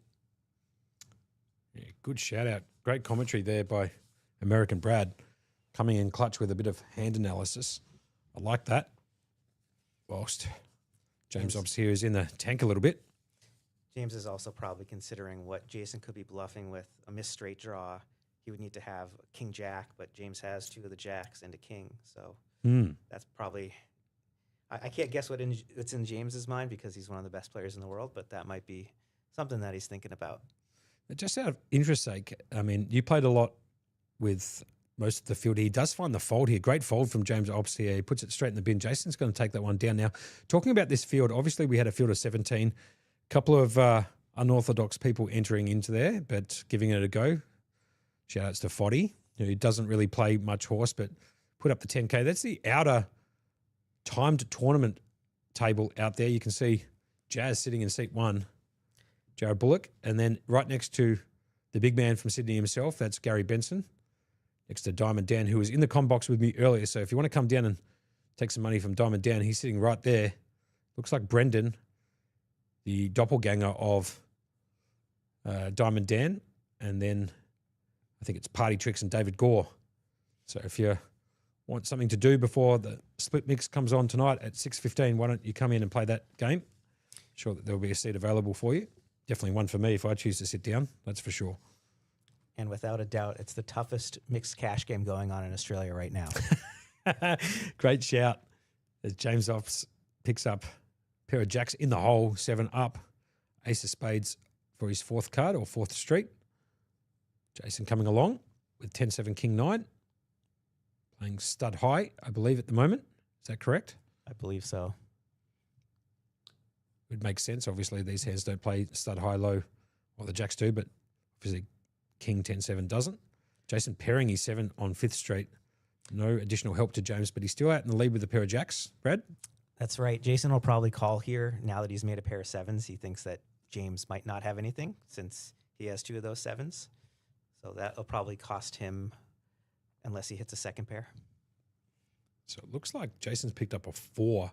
Could be the 4 of hearts. He does. And James Ops obviously pairing an ace now on 6th street. He's just going to bet out and Jason has to put it in the bin. Cannot compete any longer after not making a pair after 6 streets, or actually, sorry, after 4 streets. He made a pair of 7s on 5th street.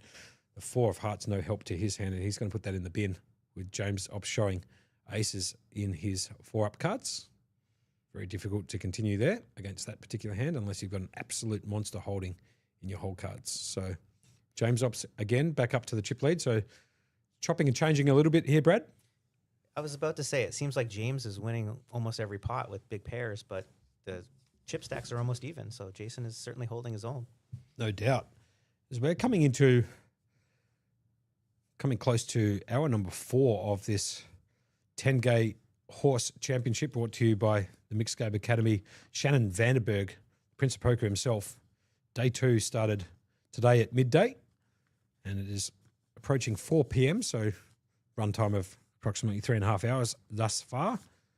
We are hoping all of you who are logging in and tuned in to watch us on Facebook Live and YouTube are enjoying the chats we're having in the commentary box and the action out there on the tables. There's another event starting at 6:15. I'll get to that in a second, and maybe we might even be able to talk about Saturday the 7th of Feb, what's coming up there with a dealer's choice. Ooh, dealer's choice. Yeah, we'll get to that in just a little bit of time as we call the action here. Brad, if you don't mind, take it away. Looks like it was just a raise and fold, but maybe we can get into that. But we'll start off with what's happening tonight. 6:15 p.m. tonight, right here at PlayLive, 129 York Street, South Melbourne. The Prince of Poker himself is putting on the split mix, which is no limit, deuce to 7 single draw, no limit hold'em, and pair low 8. Then Thorse, which is triple draw, deuce to 7 triple draw, hold'em, which is your favorite game, Omaha Hi-Lo, Razz, stud high, and then stud 8 or better after late registration. It is a $650 buy-in, 20-minute levels, kicking off today at PlayLive in conjunction with MGA at 6:15 p.m. As we get back to the action just here, I believe we are playing still stud high. Is that correct? I think we might have moved to stud high low. Okay. Apologies. So we are playing stud high low now. James Ops with split queens. Jason with split 5s. It's going to go bet of 60 and call. Off to 5th Street here. James Ops going to check his queens and 3s. He did make 2 pairs now on 5th Street. Jason's betting the 3 flush for his up cards. James has queens up here, so it's unlikely that he's going to be folding at this stage, especially when Jason doesn't have a low. And it seems a bit unlikely that Jason's made a flush, given that there wasn't much more action on 4th Street where he might have raised with his flush draw. Agreed. James Ops also got a blocker to one of that flush with the Queen of Spades. So there's been a bet from Jason and a call from James Ops here. 10 of hearts for James Ops. insignificant 8 of clubs by Jason, but he's going to keep firing this all the way through. And he's in a bit of a world of hurt here, Jason, if he continues this line, unless he can pick up a 5. He doesn't. He finds the king of clubs, so it's a pair of 5s for Jason. James Ops here picking up queens and 3s. Jason obviously going to have to check this one back. I don't think he can barrel again. What do you reckon, Brad? I think Can he it's- barrel it again or not? He can, but I think it's tough given that James has called. And there was actually a hand yesterday that a lot of action went in a stud high-low hand, and James only had a pair of 10s. So if Jason can think back to that hand yesterday, he'll probably, as he did, he decided to check and save himself that last bet. So, yeah, great shout. Good commentary from the super coach next to me, American Brad. As you can see, James Ops now up to 37 bigs. Just cut them in half because the big shown on screen, there is a slight technical issue there because they are counting the small blind as the bigs in play when it should be the big blind, I should say.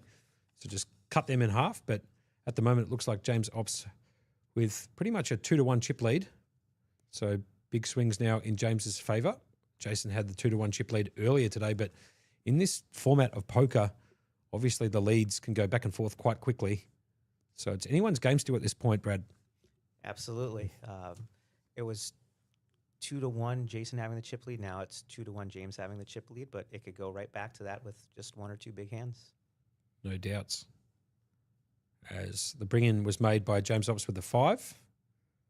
And I believe just a flat call from Jason. Jason picking up a pair of 9s on 4th Street. It's going to take it down. He's going to be bet and folded by James Ops. And it's interesting to consider whether or not some of these players actually watched back your stream yesterday to see what hands some of the other people played that, or at the other table, or some of the hands that happened that they were playing yesterday. Yeah, sure. Now, we did have a lot of technical glitches yesterday. It was probably the hardest day I've ever had in the commentary box, as you can imagine, with the chips and the cards and the up cards not being tracked and issues with the commentary and so on and so forth, in terms of technical issues with the audio, not the people commentating. So it was a very difficult day yesterday in the com box, just because we weren't getting the information that we're bringing to you today perfectly.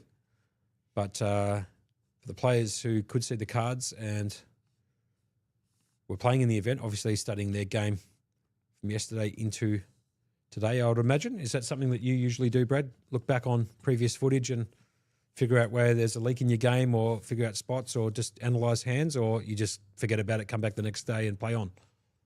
I like to take a look at some of the hands, appreciate all the hard work that you and Dale put in yesterday with the cards and the technology, still getting used to things. So I checked out a few hands yesterday, found the hands where I made mistakes, which was pretty much all of them, and also watched a few of the other hands for people that I didn't get to see as much, but really appreciated getting to see how people played.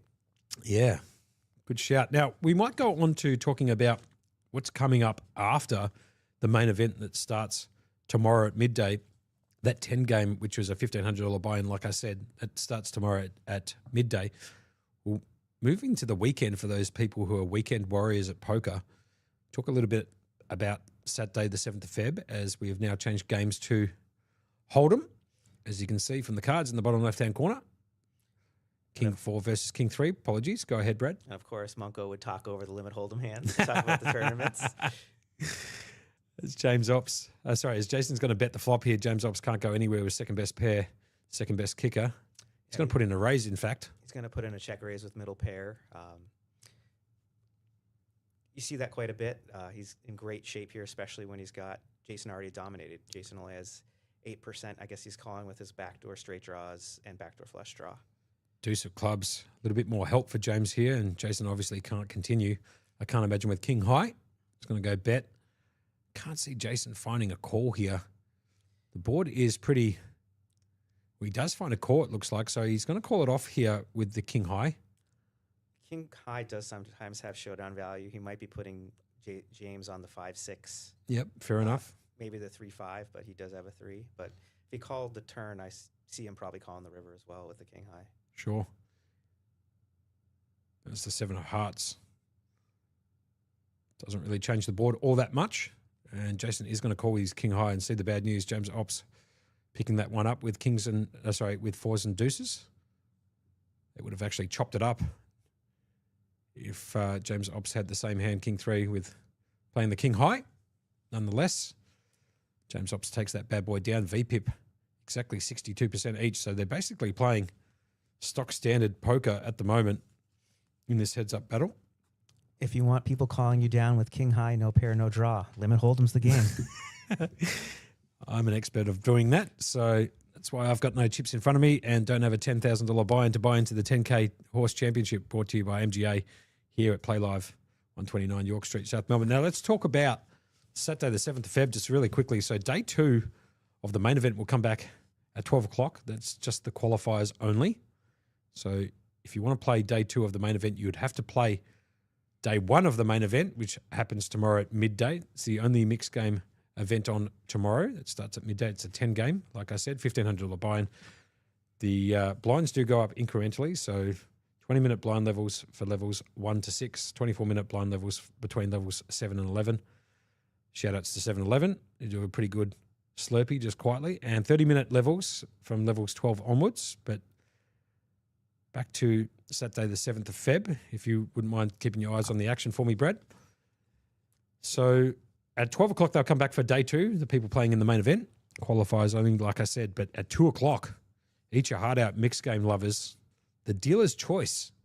It's a 25 plus, so more than 25 game choices you can choose from, or poker variants, I should say. It's a $500 buy-in, dealer's choice game. 20-minute blind levels, that's starting at 2 o'clock. So there's more than 25 different variants of poker you can choose from. And that's variety plus for those people who like to play more than 2 cards. Obviously, you can still choose no limit hold'em if you wish, but I'd imagine that game's most likely not going to be chosen very often in a dealer's choice game. Or limit hold'em. Or limit hold'em for that matter. I've confirmed with Shannon you can elect limit hold'em in the dealer's choice. Of course, but I'd imagine most people jumping into that dealer's choice game, 2 o'clock Saturday the 7th of Feb for the weekend warriors and the people who like the mixed game stuff. That's starting 2 o'clock, like I said, $500 buy-in, 20-minute levels, dealer's choice, 25 plus games there. And then at 7 p.m. on Saturday, this will be the game that I'll be sitting in. So if you want to come down here and bust me for at least 2 or 3 or 4 bullets, 7 p.m. is the Drawmaha rotation. Straight Drawmaha and then deuce to 7 Drawmaha. We can get into a little bit of the Drawmaha in between hands if you don't mind. So Drawmaha, for those people who don't know, you get dealt 5 cards.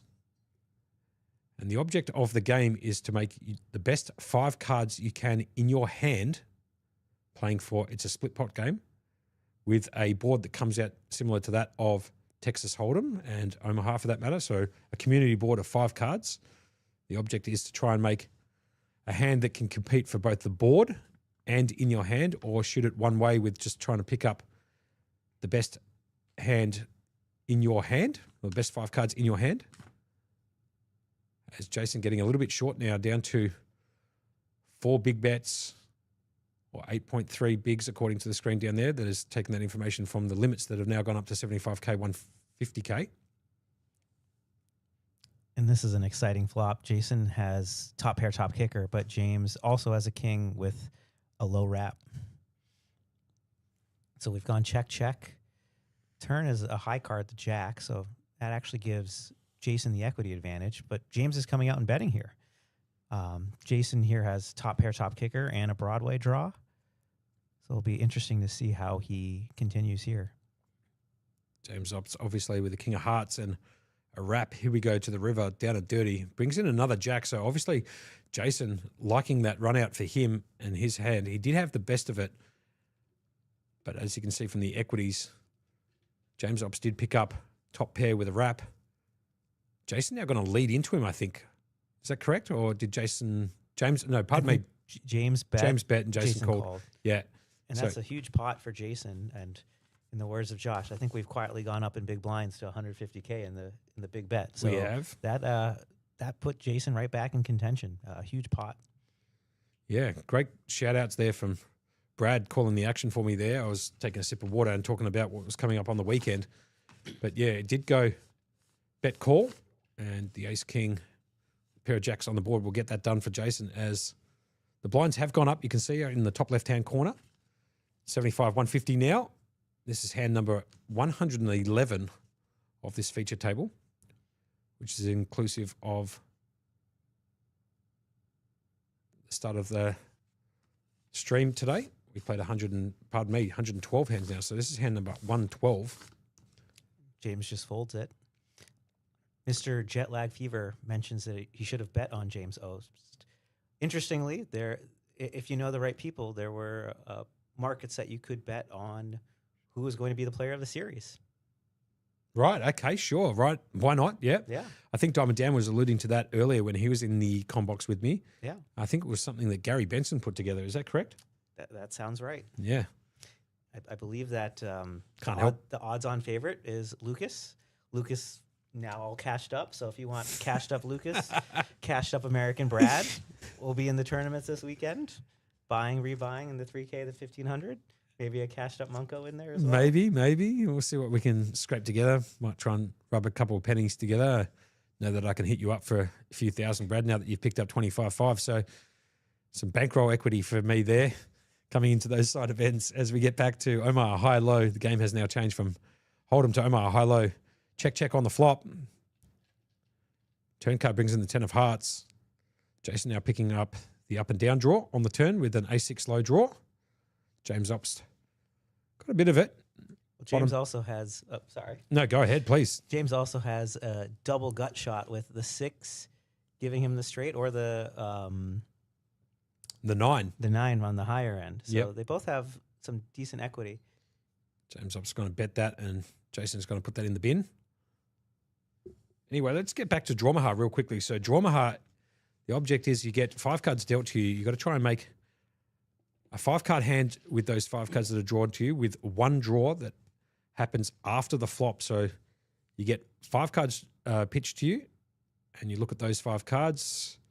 There's a betting round, then a flop comes down, betting round on the flop, and then you get an opportunity to be able to pitch cards away from your 5 cards that you been dealt to try and make the best 5 cards you can in your hand, and then hopefully, if you can, get it to connect with the board.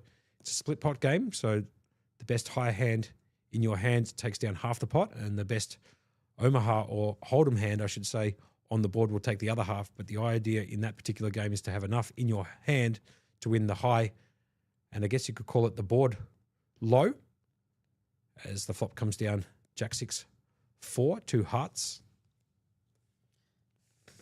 Jason's going to check this flop. Not the best flop for him, as he made a pair of 4s, but he was hoping for that for the low. James has made middle pair and an open-end straight draw. Jason may just give this up, given that he has no hearts and only an ace-8 low draw, and he does. James, I was putting on the pressure at the moment to Jason, as you can see. Big blinds in play are half of what you can see up in the top left-hand corner. So halve those big blinds there. They are taking that information from the small blind, just for the sheer fact that the GFX software downstairs can't quite pick that up correctly in this mixed game format. So just be mindful of the fact that the big line shown in their brackets next to their chips is actually halved.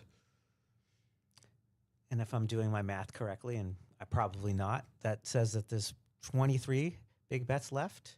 So an average of 11.5 big bets, which is quite a bit of play considering we're several hours into day 2. So great job to Shannon on this structure. Well said, Brad. Totally agree. As we're into almost hour number 4 of this stream, approaching 4 p.m. local time here in Melbourne. If you're watching abroad, let us know where you're watching from. I believe we had somebody tuning in from Essex over in the UK, and a couple of people from, actually, I think it was South Africa. We were talking about South African Brad before. So South Africa, and we've had people log in from Japan and the alike. So we do appreciate all the international viewers watching our stream here as we get back to the action. We've got an interesting hand developing here. With kings up, the cards underneath matter the most. They both started with 2 cards under an 8.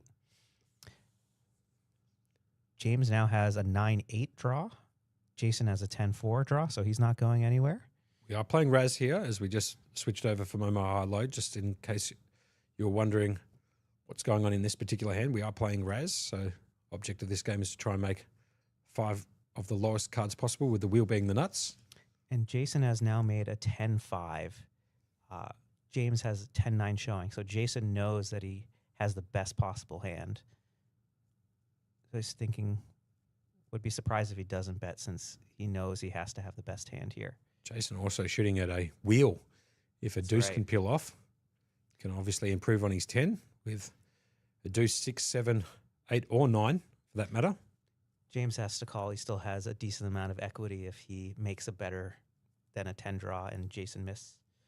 And James was picking up the Jack of Hearts. No help to him.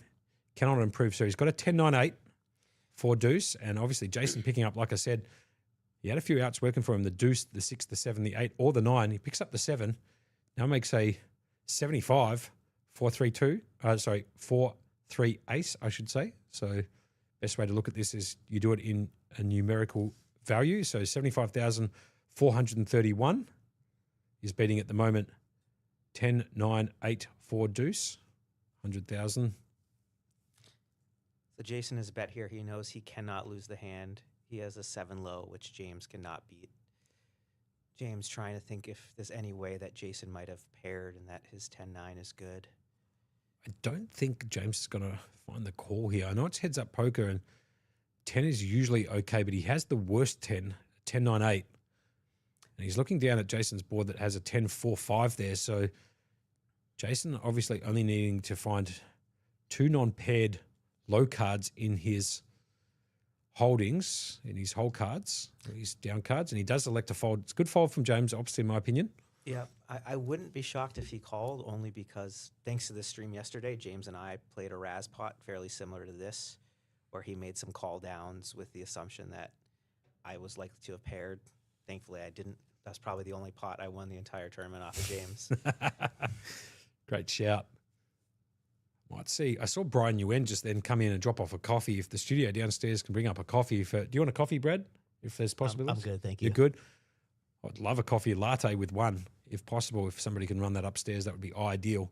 As the action continues here, heads up in this 10K Horse Championship, brought to you by Mixed Game Academy, Shannon Vanderberg himself, who's in the back there on the stream. Getting back to the action here, I believe we're still playing Razz, as Jason picks up an 86 draw with 8-6 ace showing. James Ops has elected to come along after Jason completed with his Jack Deuce 5. Patrick Russell in the chat there saying he'll fly me down a coffee tomorrow. Hopefully Paddy Russell's coming in tomorrow. That would be ideal. I'd love to see him again. One of the most biggest gentlemen in poker, Pat Russell, known as a TD, up there working for Kings. Shout out to the Kings boys. A little bit of a shout out. You know what? I might do a couple of shout outs. Why not? Shout out to the Kings boys up there. Natan and Mark Liddell. Natan obviously nursing a new kid, if you are aware of Natan. An absolute crusher in Australian poker. Up there with Mark Liddell in Sydney. They do Kings Sydney. And probably the biggest shout out I'd have to give to Robbie Dorosky from Kings Newcastle. He's also the owner of pokershop.com.au. So if you need any poker equipment, cards, tables, chairs, everything, PokerShop has got the lot for you. Full assortment of different poker equipment, cards and the alike. Jump onto pokershop.com.au and you can pick up everything you need to get a game going from the big man, Robbie Dorosky, up there in Newcastle. Went to showdown, 68%. So basically playing a very stock standard game of poker, heads up here. And I think we'll be switching over to stud high momentarily. No doubts. So anyway, that's the Drawmaha I was talking about earlier. 7 p.m. that is on Saturday the 7th of Feb. So you can't really forget that. 7th at 7 p.m. It's a $500 buy in 20-minute levels. And have a look at this here on Sunday the 8th of Feb. I believe you were talking to me earlier. The big game. PPC. I'm not sure what the players, what does PPC stand for? Do you know? I think Poker Players Championship. Poker Players Championship. Okay, fair enough. The big man coming in clutch for what the acronym PPC stands for, but Poker Players Championship, I believe, is the official wording of that acronym PPC. So that's the big game. That starts at 11 a.m. on Sunday the 8th. It is a one-day tournament only. It is a 3K buy-in. Now, you've got 25.5 sitting there. I know you did pay $10,000 to enter into the event, so $15,500 in your back pocket in extra profits and or cheese for you. So are you going to shoot into that 3K? Oh, Cashed Up Brad will be in there. Cashed Up Brad will be in there. It's 30-minute levels. It looks like there's a few games going on in that one too, the big game. I'll talk about that in just a moment as we get back to the action here. As there's been a complete from James Obst. Jason's going to come along with King Jack 4-8. Yeah, I think we've moved over to stud. Both players have 3 to a flush on 4th Street. Jason picking up the 9 of hearts on 5th. And now picking up the King of Hearts on 6th Street. That gives him a gut shot to make the straight. He whiffs it, hits a 4 of diamonds. It's going to go check, check, check, check. Basically, Jason picking up aces and 8s now. As you can see, the run out on his up cards is 4-8, ace, ace. And he has an 8 on 7th. So he has made aces up, the dead man's hand, aces and 8s. And it's going to go check, bet, fold. That's all she wrote. Yeah, I think that one checked through. It was tough for Jason. Was it check, check, was it? Yeah, it was hard for Jason to bet there when James has 4 to a straight on the board and he's got his aces showing. Sure. So let's get back to the big game here for the Poker Players Championship, the PPC. It's a one-day event. It's a 3K buy-in, 30-minute levels. That's on Sunday, the 8th of Feb. So this Sunday coming up is deuce to 7 triple draw, Omaha 8 or better, also known as Omaha Hi-Lo. No limit hold'em stud, Razz stud 8 or better.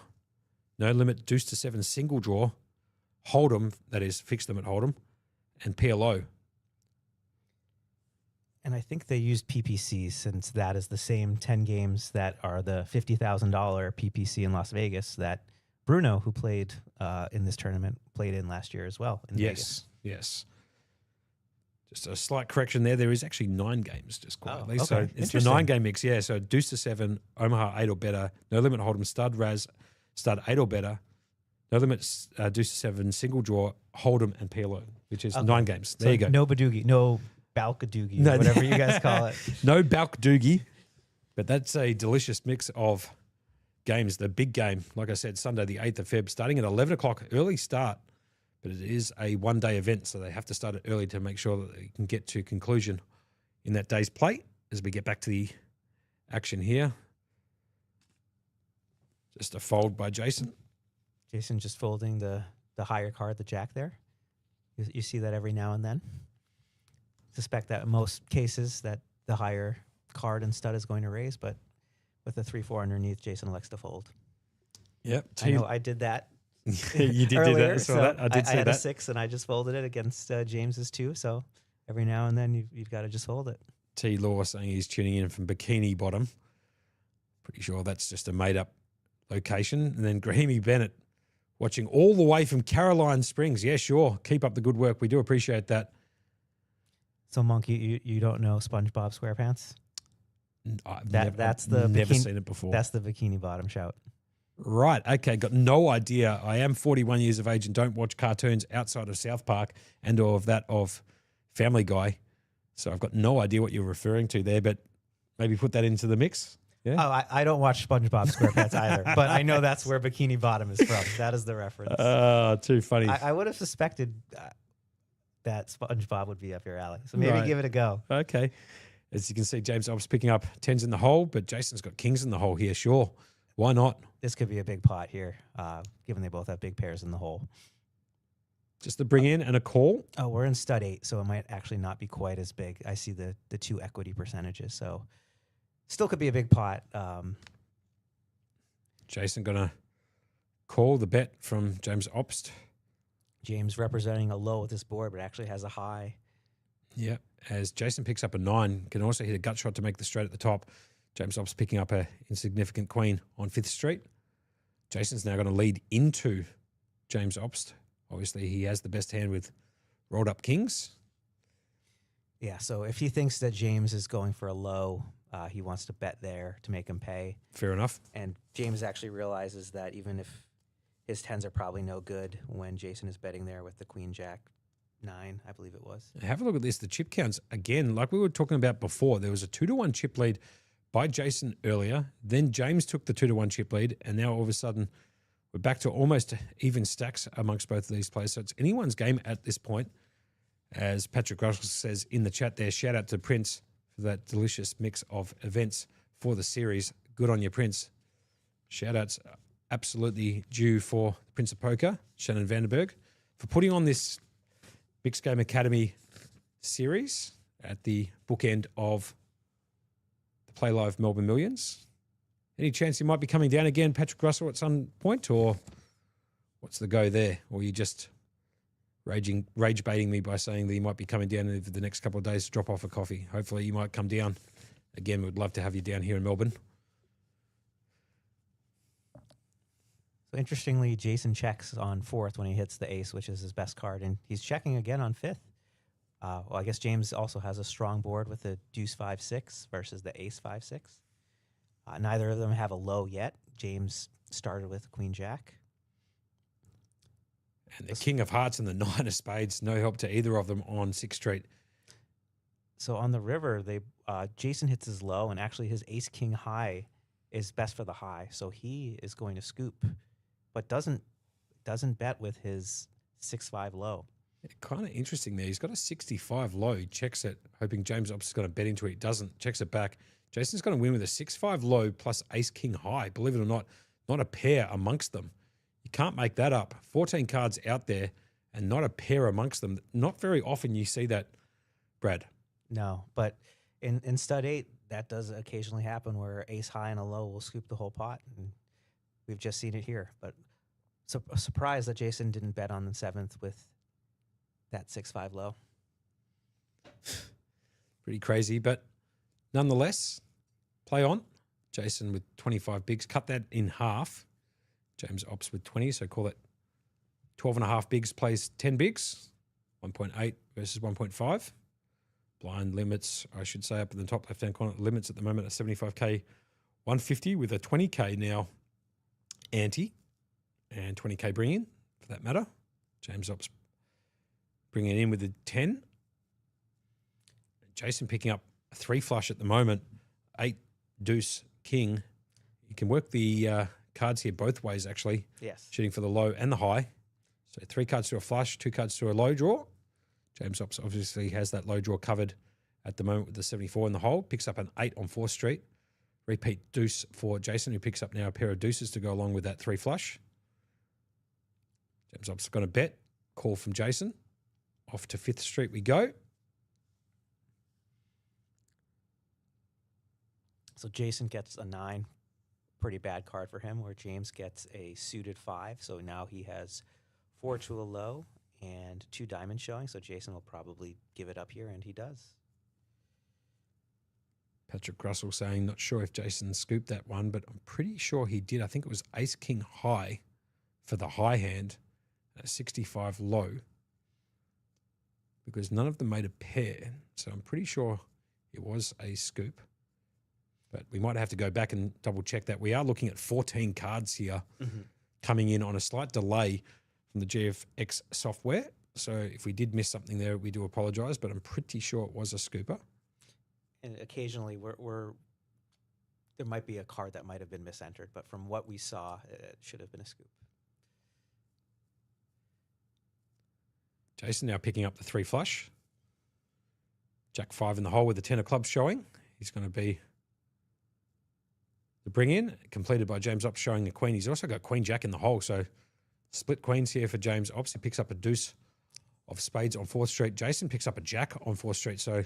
And this could be a very big pot, given that James might not think Jason has a pair of jacks since he's got a jack. And these are both quite strong hands, heads up in stud 8. Agreed. It's going to go check, check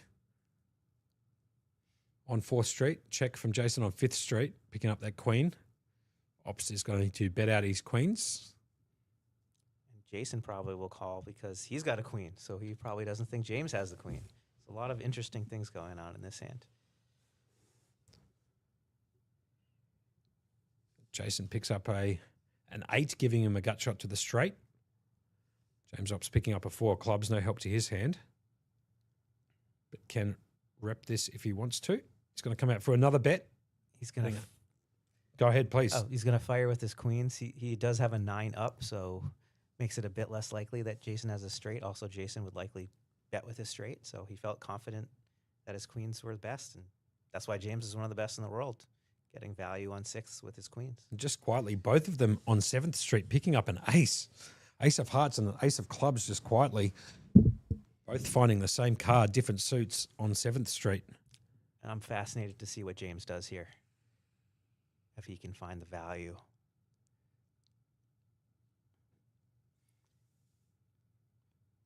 I've got a funny feeling he might find the value here and go for one more bullet. He might. There's also, and Jason might have to call since there's a small chance. No, he's going to check it back. Yeah. And take down the pot with the pair of queens. Jason missing the lot. A gut shot, 2 pairs, and another jack to make trips there. As they both pick up, like I said before, an ace each on 7th Street. And Ops all of a sudden back out to the chip lead.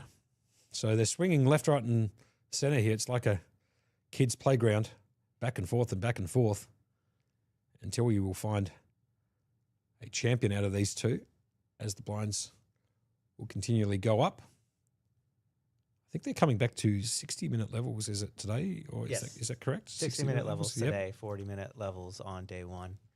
Helps a little bit when you've played the event, Brad, so to know what the levels are. Well, I'm sure you'll be playing the next 10K horse we have here, so you'll know all the levels. Against this field, I'm a big chance, yeah? James Ops in the field, Jason out there, Gary Benson, Ash Gupta. Jeez, you have to be an absolute savant of poker to play against this particular field of players. And shout out to Jazz there walking in with the Schnitz bag. Schnitz, obviously, just across the road from PlayLive. There is a discount, I believe, if you are playing at PlayLive. I believe you get 5% off or maybe 15% off on certain days. But obviously, shout outs to Schnitz across the room who have been feeding some of these players in the late night stuff after the food, from the food and beverage package here, or the hospitality package, I should say, has been consumed by the players. They duck across the street and pick up a Schnitz or whatever else is available in the area. As we get back to Heads Up Poker here, we are back to Limit Hold'em. The best game there is. Jason starts with a premium on the button. He's got ace king of clubs. That's Great actually hand. James Ops, but that's okay. Oh, sorry about that. That's no James. problems. Jason actually had the A 4-5. the 4-5, the two side 4-5 for the baccarat players. Doesn't decide to come along with that. Is that a natural 9? I'm still learning. That is a natural 9. Okay. Yeah, it's a two side. For those people who play baccarat, and he peeled up the 4-5, which is the nuts in that game. Yeah, shout out to Schnitz for their what we would call chicken parmesan. I don't know here, is that Parma or Parmi? Am I going to get in trouble for saying these things? And the Schnitz just is talking more about chicken that has been breaded. Mm-hmm. A Parmesan or Parmigiana, as they call it over here, actually has toppings on top of the piece of Schnitz. It's I believe the word Schnitz comes from Germany. They used to have a lot of chicken schnitzel over there. So a Parmesan is a chicken schnitzel, for those people who don't know, with some Napolitano sauce over the top of it, usually with ham and cheese. And they've actually got competitions here, believe it or not, Brad, for who can produce the best chicken parma in Victoria. And I think there might even be like an Australian-wide chicken parma contest that's out there. And I believe Skinny Dog in Kew in Melbourne has won that chicken parma challenge a few times. I don't know if it's the local one, the Victorian one, or the Australian-wide one, but there is like a internal Australian competition around the chicken parma. If you're a bit frugal like I am, shout out to Universal for the chicken parma on Lygon Street. Yeah, no doubt. Says Bam comes into the chat here. When will PlayLive do a baccarat tournament? With some laughing after it. Tell you what, if they do put on a baccarat tournament here at PlayLive, I will guarantee you I'll be playing that event. Don't care what time they put that on. If they put that on at 4 a.m. on Tuesday morning, I'll be rocking up at 3:30, making sure that I'm registered for the baccarat tournament here at PlayLive. Might have to go and talk to Josh and Bridges downstairs if we can. Not sure if we can do it, but you have to ask to find out the answer. So might ask him if we can do a baccarat tournament. That would be hilarious. I know plenty of squeezes. Have a look at James Ops' hand here.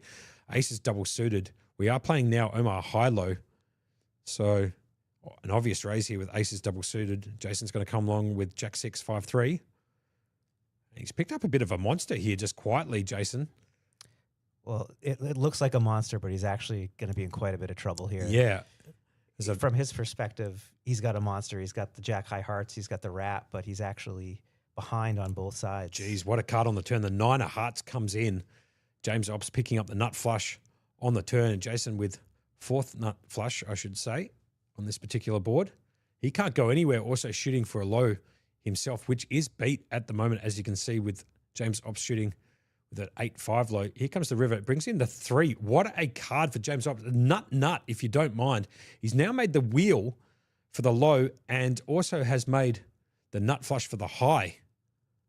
And Jason has made The 65. Exactly. So it looks like a monster. It's going to probably end poorly for Jason here. Oh, wow. And James goes for the check. He's going to check, raise, and scoop. This is an impressive play. Dirty run Impressive out just read quietly by for James. Jason. Yeah, like I know he flopped it monster there with the up and down and the jack eye flush. Here comes the raise and Jason's going to call and James Ops is going to show him nut just quietly. The wheel for the low, ace to 5 and the nut flush. That is a brutal run out for Jason just quietly, who does pick up a 65 low and a jack high flush on the turn. Jeez, must be nice for James Ops. And that's so impressive of James to recognize there that when he checks that Jason's going to bet, putting him on both the flush draw and having made a low, as the 3 counterfeits any ace 3s that James might have, and James having the ace 5 just put him in a beautiful position there. So extremely well played, and that's why James now has a commanding 5-1 chip lead here on Jason. Yeah, good shout outs there. Great commentary there from the super coach in the box with me, American Brad, joining me, Monkey in the box. Couldn't have said it better myself. Tell you what, though, what a brutal card for Jason, making a 65 and a flush and getting none of it, just quietly, absolutely none of it, as the nut card comes in for James Ops on the river there, making nut. And if you're looking for the super coach at PlayLive, just look for someone about 200 centimeters tall, 120 kilos, and there I am. 200 centimeters tall. You're not too. Yeah, good shout. Well played. I believe that. But you don't dispute the 120 kilos, just the 200 centimeters? Good on you. As there's been a raise by Jason with ace 5-5-2 suited to the spades. James Ops coming along with the king 7 deuce. You does flop a set there and top pair as well. And this could be it. All the chips are probably going to go in here. Jason has Nut low low draw and the nut flush draw. Yeah, good shout there, Brad. You can call the action if you don't mind. Sure. So Jason is going to follow up here. He's flopped a monster. James will probably check raise here with middle set. Heads up. He does. Jason's going to put in a 3-bet very happily.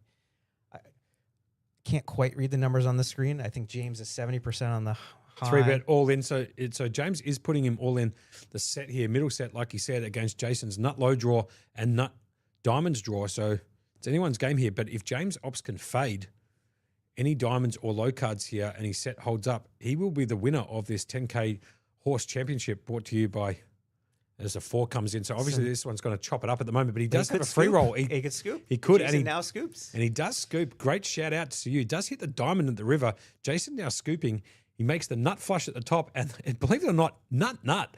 So funnily enough, it's gone nut in the last hand for James Ops, who hit the 3, and then nut going back in Jason's favor here, picking up the nut low with 7-4-3 ace deuce, and also making the nut high by making the nut flush. So nut. 2 hands back to back. Don't see that very often. As Isaac Zhao in the chat says, LFG, obviously a big fan of Jason. And I think that puts Jason right back in the midst of it. I think the chip count should be fairly close after that. Correct. Unbelievable turn of events here. It's like I said, anyone's game.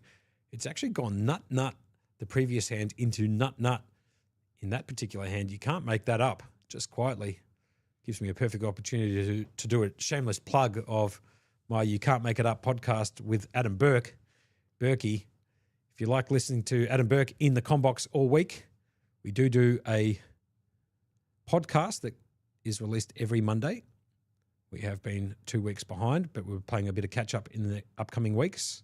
That's You Can't Make It Up podcast on YouTube and on Spotify with my partner in crime, Adam Burke, a.k.a. Berkey. So we get back to the action here. James Op's going to bet out. He's got the second nut low and a pair of kings, and Jason's got 3-2 low as Jason binks the 4 on the turn to make a straight. And James Op's with the second nut low. He's going nowhere, the pair of kings in his hand as well. But I can't imagine Jason's going to go anywhere after spiking the gut shot 4 to make his straight. So it's going to go bet of 150. Does Jason raise here or not? He has made a 6 low with the straight, so My sense is he might not, just because he might think his low is no good. sure. And you are correct. He does just flat call, and off to the river we go. Brings in the 7. So now this will probably, James might check it here. Let's Now go. it decides to continue with his overpair. Bet and call. second nut low. Yeah, bet call. Chop it up, buttercup. James Ops obviously with the better low, ace 3.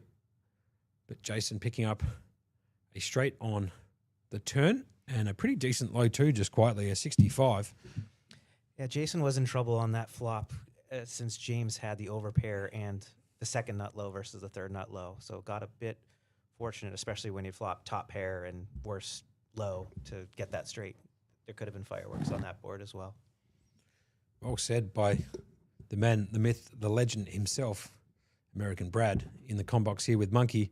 We are into hour number 4 here of this 10K Horse Championship, brought to you by the Prince of Poker himself, Shannon Vanderberg of Mixed Game Academy, in conjunction with PlayLive Melbourne at 129 York Street, South Melbourne.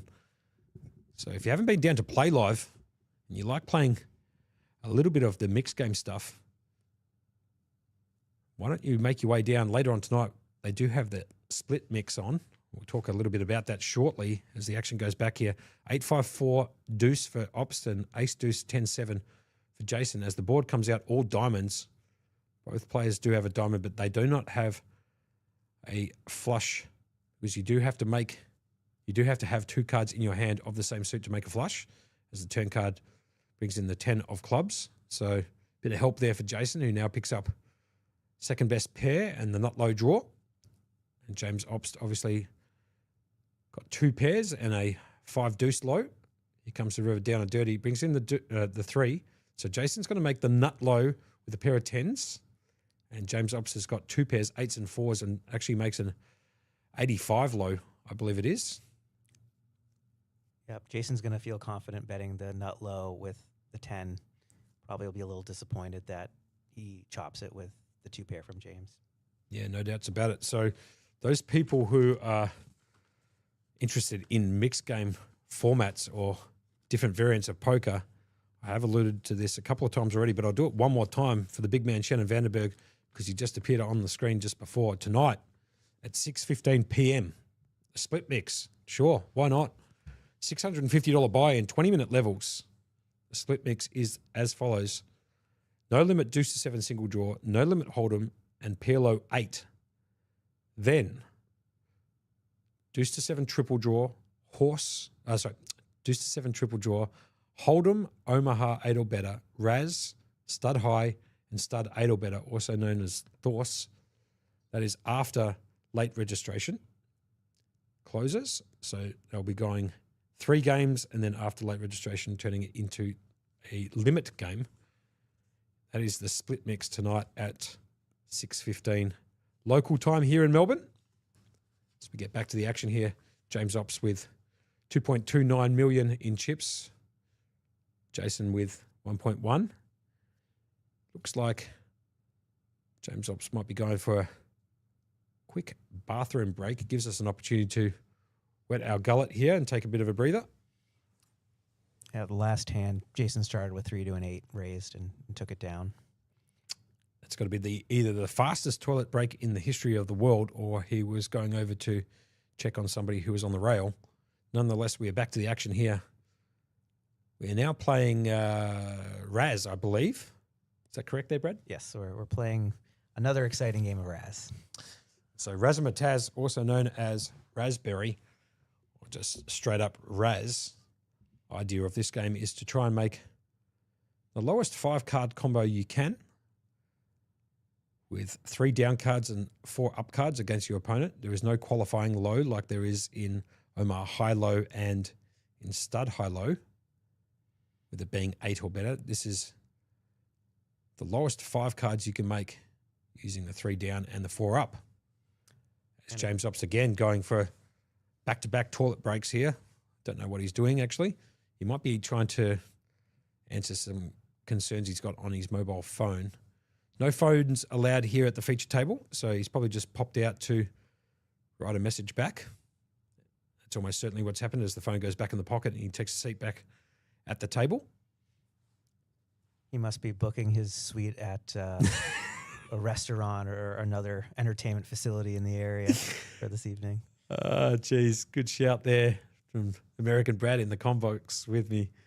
No doubts about it. He's going to walk over to Shannon. They're having a bit of a chat. The phone comes back out the pocket, so he's going hand for hand for phone into the pocket, back to the table, as it looks like they might be taking a short break as Jason takes a stand up from the table as well, looking straight at his phone. So, okay, so from the studio downstairs, they're going to be skipping the next break. The players have elected to keep playing. Obviously, they're taking a couple of minutes right now to answer some concerns on their phones, but they've skipped this break. We're going to call this one out all the way through. Good idea to skip the break, to be honest. They have been playing for 4.5 hours, roughly speaking. They probably just want to get this one done. As the limits, as you can see, top left-hand corner, 75K, 150K, 20K ante, which means it's also a 20K bring-in. As James Ops brings that in with the 9. Jason raised and James folded. So, Munko, I had a look at my special camera. Actually, Jason was on YouTube looking at episode 1 of the Can't Make It Up podcast. He was listening to well Berkey. played. He's listening to Berkey talk about his, I believe it was, I don't want to spoil it, but some of his adventures in the U.S. I've listened to several of the You Can't Make It Up podcasts. Would highly encourage everyone here to at least listen to the first episode if you like entertaining podcasts and stories about poker. Love your work there, Brad. Appreciate the shout out there. And we have actually picked up an additional 47 subscribers since we started doing the commentary, Berkey and I. So hopefully with your melodic tones and that American accent, give me a shout out to maybe the crew back in the States for you to sign up to the You Can't Make It Up podcast on YouTube and on Spotify. We can grab a few more subscriptions there. We charge $3.99. It costs absolutely nothing to listen to Berkey and I talk absolute bubbers, really, with some special guests coming in to talk about some You Can't Make It Up stuff. The idea of that podcast is some special guests come in and talk about stories that have happened in their life. They can be gambling stories, real life stories, or just any old story that is so unbelievable you can't make it up, hence the name of the podcast. So shout out to Mr. Adam Burke, who hopefully is watching this stream. We'll be back doing more of those podcasts next week. And I believe we're bringing in the Shaheen brothers, believe it or not, on Monday after the Super Bowl. I'll be around doing some Super Bowl stuff with the Shaheen brothers on Monday. I think Berkey might be joining us. And then after that, straight into the combox as we go back to the action here, Brad. Yeah, we've moved on to stud. Jason raised the bring-in with the pair of jacks. James called with his straight draw. They've both hit kings on 4th Street. Jason, of course, bet his jacks. James called. This will be interesting on 5th, so Jason is going to continue to bet his pair of jacks. James has now hit a 3 gut to a flush shot. with a gut shot, Yes, yeah. so he might be continuing here, especially since if he thinks the king is good for him and the 6 is fairly hidden, but decides that Jason has played it strongly and may have the pair of jacks. I have to say one little comment here. Bit of a shout out to James Ops's barber. What a perfectly manicured beard, just quietly, and a good wig of hair on the bloke too. So I don't know who's doing that for him, but it's always looking Mickey Mouse. He looks like a movie star, James Ops, a little bit. Brad Pitt, eat your heart out. Does have that green sort of army shirt on, as Jason is obviously wearing the hoodie. He's been wearing that hoodie all week long. If that's not going into the wash every 3 days, I'm not here. He has been wearing that hoodie or a hoodie that's yellow, just interchanging between the two hoodies, just little things that I pick up whilst commentating in the booth here. Given all the tournaments that Jason's won lately, I would hope it's a different hoodie and suspect it is. No doubts.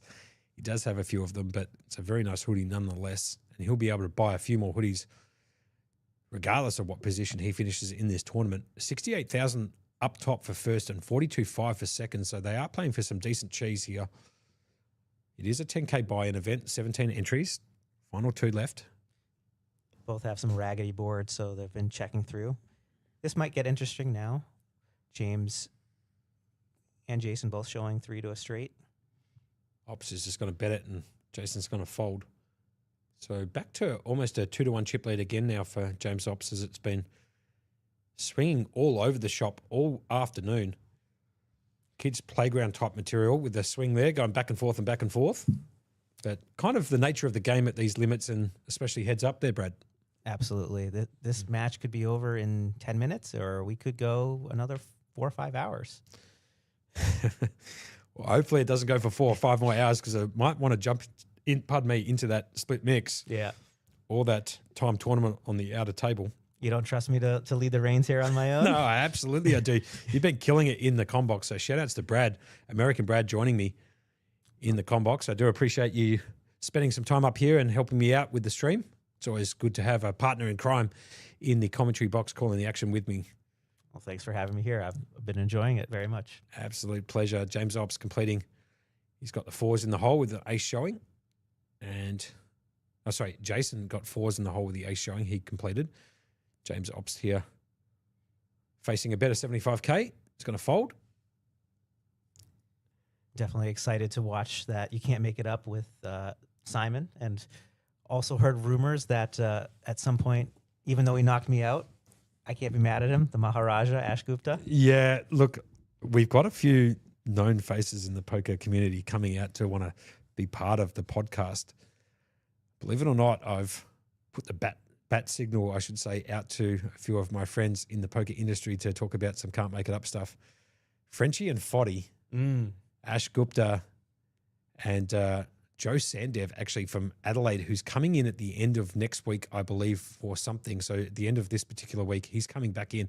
He might actually be in tomorrow, maybe. I think he's coming back in to maybe play the main mixed event that starts tomorrow. So he might be flying in later on tonight or tomorrow. I believe he did tell me he was coming back at the end of this particular week. So we've got an idea of maybe putting Joe Sandev in with Foddy Fatakis, because they've been best mates for a very long time and they've got a ton of hilarious can't make it up stories. And then maybe putting Frenchie in there with, who was I alluding to before? Foddy? No, Foddy's going to be in with Joe Sandev, and Frenchie will be in with, I've lost my the chain of thought there. Foddy, Frenchie. Oh, with Ash Gupta. Oh, okay. So with Ashy. So Frenchie most likely going to be in there with Ash Gupta and, is that correct? Foddy. Yeah, so Foddy and Joe, pardon me, can't even do my own promotion for the Can't Make It Up podcast. I'll try again. Here it is. So Foddy will be in there with Joe if I can get them into the com box for the You Can't Make It Up podcast. And then I'll have Ash Gupta in there with Frenchie for the battle of the accents. So you got that Indian, Australian accent and then the French accent of Frenchie. Hopefully we can tee that up. But next week, very, very likely, we're going to have Jason and Simon Shaheen, the Shaheen brothers, who get a haircut, I believe, once a week. You can't make that up either. They're down at the barbers once a week, those two. Wow. For some really funny can't make it up stories. My wallet would never allow that. So we're going to try and see if we can do a couple of back-to-back episodes of You Can't Make It Up. Or if time permits, we might try and get all 6 guests in on one day, which would be an absolute monster. And we might just go bang, bang, bang and bring out 3 episodes, one after another for the ultimate drop. Anyway, back to the action here. Forget about the Can't Make It Up podcast for the time being. We'll get back to the action here because we are heads up in a 10K horse championship. Brad, if you don't mind, call the action for me. Sure. We've got a big hand here. So Jason brought it in with the 4 up. James with a pair of queens raised. Jason calls with the 4-5-8 straight draw. On 4th, it looks like James has bet with his queens. Or no, he's checked to Jason since Jason has 2 low cards. Jason has bet. He's paired, not made 4 to a low. So he's got a pair and 3 to a low. James has a higher pair, but also still has low potential with his ace-3. So I suspect James will call here, and he does. James Ops picking up a card to make the wheel. Now he can backdoor into the wheel also with his queens as Jason picks up a king of spades. Pretty dangerous board for James Ops if you are looking at Jason's cards. He's now got 3 to the flush in his up cards and a couple of cards working for the low as he picks up another king on 6th Street as it goes check, check. James Ops obviously behind now quite significantly as he has to put that in the bin as Jason picks up a pair of kings on 6th. 3 to a flush there and a couple of cards to the low. So really shrivels up Ops's hand there as he puts that in the bin on 6th Street. And that's part of what makes Stud 8 such a great game. Jason started with 4-5-8 going for a low against a pair of queens. And by 6th Street, he now has kings up. Yep, no doubts about it. Andrew Peng in the chat there. Very interesting game. You can't make it up. Maybe a small plug for my podcast with Berkey there. But yes, very true. Very interesting game or games or poker varieties that you're watching. Hopefully you're enjoying the commentary we are bringing to you. I'm Josh Monk, a.k.a. Monkey, in the booth with American Brad. Maltz is the surname. Trying to open up the PlayLive to the 320 million Americans in the U.S. Well played. And talking about opening it up, the PlayLive, I don't know if you know, but recently there's been some new additions to the ownership team here at PlayLive. That's right. Yeah. Alex and Kristen Foxton have now come on as partners here at PlayLive, along with Jeremy Osmus and Abby Poker, who was in town up until a few days ago. I think she went up to Sydney to go and check out the sightseeing there in Sydney before she flies back home. And she really enjoyed her time in Sydney, and she's posted some stuff. If you're not following her on Instagram, I strongly suggest you do. She's got some pretty good content. It's Abby Poker on Instagram as we get back to Hold'em. So now we've got some real excitement. Limit heads up Hold'em. Jason limps the button. So James has flopped bottom pair. Jason with 3 to a straight flush draw. I don't suspect that James is going to fold here. Does have a couple of, and there comes the club on the turn. So Jason does pick up the clubs. He also picks up a straight draw just quietly. So a few outs there for Jason. I'm a bit surprised Jason didn't follow through on the turn there with so many outs. Have a look at that. Absolutely bricks it hardcore at the river when the 6 of hearts comes down. Jason most likely going to check this one behind, which he does. James Ops going to show him the 8-3, the second worst hand in Hold'em. Defendable from the big blind. Flops a pair of threes. The bottom pair gets the job done with that run out. Yeah, a bit surprised Jason didn't raise that up. He did raise me with the Queen 9 offsuit earlier yesterday. Yeah. So maybe I'm holding that against him. He raises the Queen 9 against me, but doesn't raise the Jack 8 suited against James. But no, Jason's a really nice guy. I've played with him a number of times here. But my passion for Limit Hold'em is like Josh's passion for Baccarat. Sure. Just so the viewers can understand. They know you well. Sure. This is their first time hearing my beautiful accent. There you go. JC Sydney in there with just the letter Z or Z. You might have converted me now to call it Z, but I'm going to go with Z because I'm Australian. Yeah, we don't want to get you in trouble. And here we go. Jason's picked up ace queen here, heads up. And surprising, this is typically a 3-bet hand. Jason's just calling here. You could certainly have 3-bet. And have a look at this flop here in terms of action. James Ops picking up the up and down draw. Jason flopping top pair with second best kicker.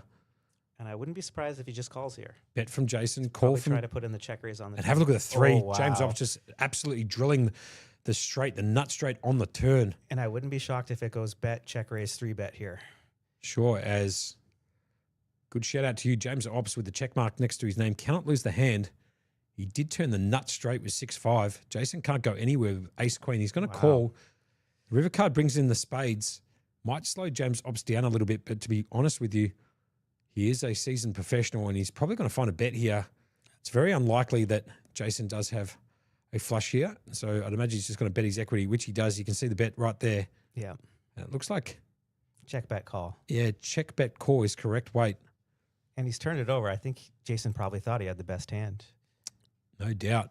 James Ops absolutely hitting it gin on the turn with the 3 of hearts, giving him the straight to the 7 with a very speculative hand, 6-5.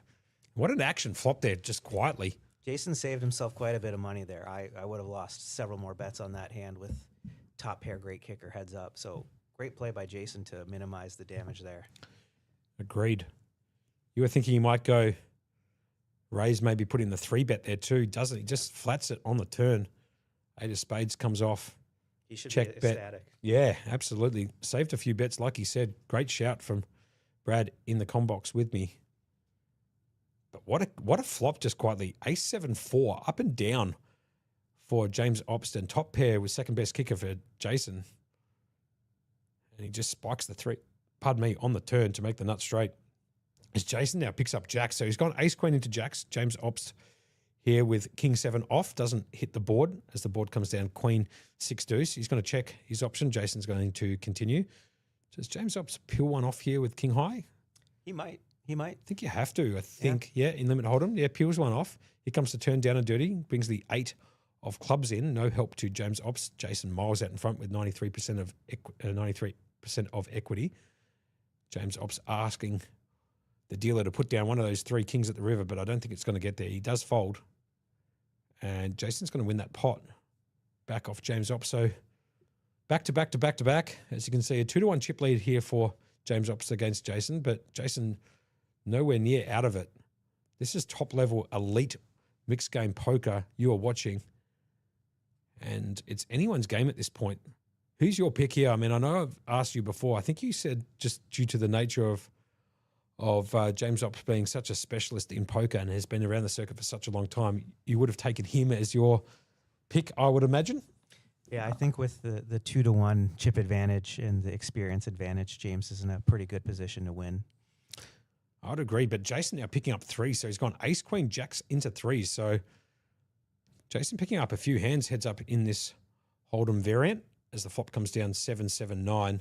James Opst out in front, obviously, now with 9s and 7s. Jason with the underpair to the board and looking at 2 clean outs. James Opst going to C-bet. And it's hard for Jason to get away here on this type of board. His 3s will be good a decent amount of the time. Agreed. As the queen of clubs peels off on the turn. Check from Jason back around to Opst, who obviously is going to fire another barrel here. Keep his story alive. Can Jason get away from it here on the turn, or is he going to peel one more off? I think he's going to peel. I think you have to. Given how aggressive James is, I think a call here is fine. The river card brings in the 8 of hearts. No help to Jason. No real help to the board either. I know that the straight gets in, but he's going to check it. James Op's most likely going to bet this card too. And does Jason find the fold here with pocket 3s? I don't think he will after he's called the flop and the turn.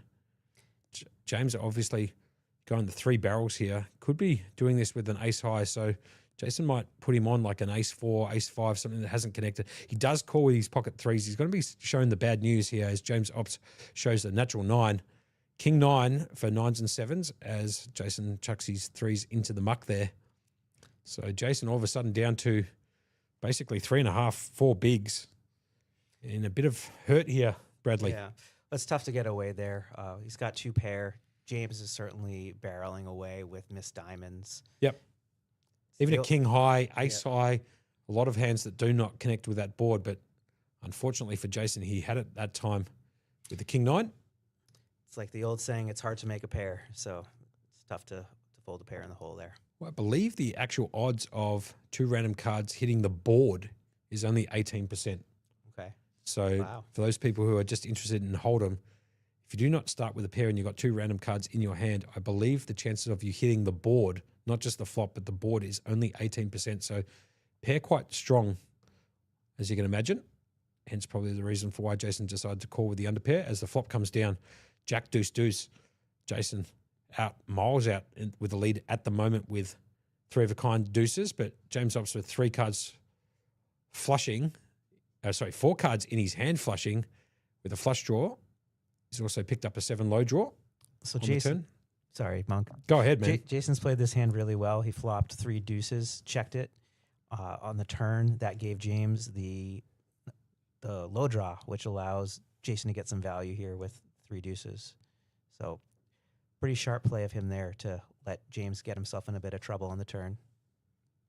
James does not complete the flush or make a low hand, so he's basically got king, queen high. He's going to come out firing, and obviously Jason can't go anywhere, like you said, with 3 of a kind deuces. He's going to move it all in. Jason actually raises here. Yeah, and James Opps obviously can't call with king, queen high, so he's going to put that in the muck. So this worked out quite well for Jason by just checking the turn, So he went Sorry, from just checking the flop. yeah, absolutely. So he's gone from starting the hand with like 6.5 or 4 bigs. I was going to say, and he's doubled up now in that hand after flopping trips there. Yeah, he needed that pot. That puts him right back in contention. Totally agree. James Ops couldn't find a full house there to bust this one out, so they're going to continue. They are going to be playing through all of their breaks, as we have been told from the studio downstairs, until a winner has been crowned. They might take a couple of minutes here and there to use the bathroom and or use their phones, but we have been told from the studio they're going to be playing this one out, no breaks. Obviously, the best choice to make is just to play this one out because they are so shallow at the moment, considering the limits of the game. So a crown champion should be imminent, I would imagine. What do you think, Brad? Another 45 minutes to go, something like that? It would be your guesstimate, or? Yeah, I think it could be over in 15 minutes even. Well, the blinds will go up, I believe, at 5 p.m. local time because they are hour-long blind levels, and we did start it at midday. So blinds will go up at approximately 5 p.m., 17 minutes from now, and then it becomes extremely shallow poker as we're on to hand number 152 of this heads-up battle for the 10K Championship, brought to you by Shannon Vanderberg of Mixed Games Academy in conjunction with PlayLive Melbourne. As the flop comes down 5, 6, 10, 2 hearts. No player with any hearts in their hand. James Ops out in front at the moment with his pair of kings. James Ops also shooting for an 8 low, which is dead, to Jason's ace 8 low. The king peels off on the turn for James Ops. He now turns a set to go along. He didn't really need it, but does help as Jason decides to check. James Ops obviously has to fire this card. No brainer.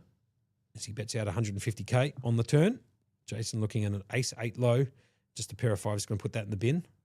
James Ops going to take that one down. As you can see, 2.5 times chip leader at the moment for James Ops, almost a 3-1 chip lead. And Josh, how quickly after this is over do you think these two are going to jump into the time tournament that's going on behind them? Well, I don't know if I can see James Ops jumping into it. I know he's down here to play some cards over the next 3 days, but if you pick up 68 lacquer for coming first in this tournament and then you go off to play the 25-50 with those players he's been playing against for the last 2 days, he might decide to go down to Margaret Court Arena down there, maybe hit some tennis balls or work on his tennis game. But it wouldn't surprise me if you see Jason actually jump into that time tournament. And if neither of them do, I might be asking Brad, sitting right next to me, to buy me into that event so we can go and play some cards together. It's been a while. I can put up my own money, obviously, but might sit down there and play. I wouldn't mind a little free roll if possible, Brad, but American Brad has $0 in cash right now. I don't know if the chat is familiar with the payment here, but yeah, $0 of cash. I'll show Monk on my wallet. I've actually got more cash in my pocket, so I'll take it. I might be buying you in, yeah? Oh, yeah. Anyways, back to the action here. Dearie me. Having a bit of fun here in the commentary box. I hope you guys at home are enjoying what we're putting down as we are back into another hand of Omaha Hi-Lo. James Ops hasn't put his cards over the reader yet, so we haven't quite seen those cards as Jason picks up King, Queen, 10, Deuce. That goes straight in the muck.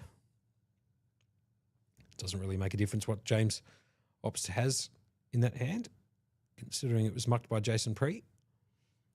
And did you say which tournaments this week you are playing in? You want to get that? You want to get my money that bad, huh? I think the viewers want to know. I told you which ones I'm playing. Sure. Okay. No problems. Well, I'll tell you this much for free. There is a chance tonight I might play the split mix. Sounds very I will not be there. interesting, that particular game, if I'm not playing in the time tournament that's going on behind you. You can see it in the top left-hand corner of your screen. In terms of the main, look, I'll be honest with you. I usually don't do anything on Friday and Saturday nights for obvious reasons, but I've turned 41 and I don't go out Friday, Saturday nights no matter what happens, unless one of my friends calls in a tier 1 favor, and that's the only time I go out on a Friday or Saturday night. So maybe Friday at midday I will come in and shoot a bullet into the main event for the big man himself, Shannon Vanderberg. And if I'm not there tomorrow, I'll tell you what, that dealer's choice at 2 o'clock on Saturday and all that Draw My Heart rotation at 7 p.m., they are right up my Kirstie alley. I can tell you that much for free. The dealer's choice at 2, shoot a couple of bullets into that, lose 1,000 there, fine. Straight into the 7 o'clock draw Maha. Draw Maha, I play like a maniac, so I'll shoot 2 or 3 bullets into that. $2,500 weekend for me. And then maybe if I can find some money in any of those games, if I can pick up some money or get in the money, I might actually shoot into the big game, the Players' Championship. And that's Sunday? That's Sunday, the 3K buy-in. I had heard from a little birdie that you like to spend your Friday nights at the Heartbreaker. Yeah, good. Good little rage bait from Brad next to me. For those people who have listened to the You Can't Make It Up podcast, we might actually call the action just really quickly here. Yeah. The blinds have gone up just quietly, 100K, 200K with a 20K ante. So blinds have recently gone up. I believe they're playing stud high here. And it looks like James has a very scary board with 3 hearts and actually 4 to ace straight. I think it's Razz because we just went from Okay. Omaha Hi-Lo.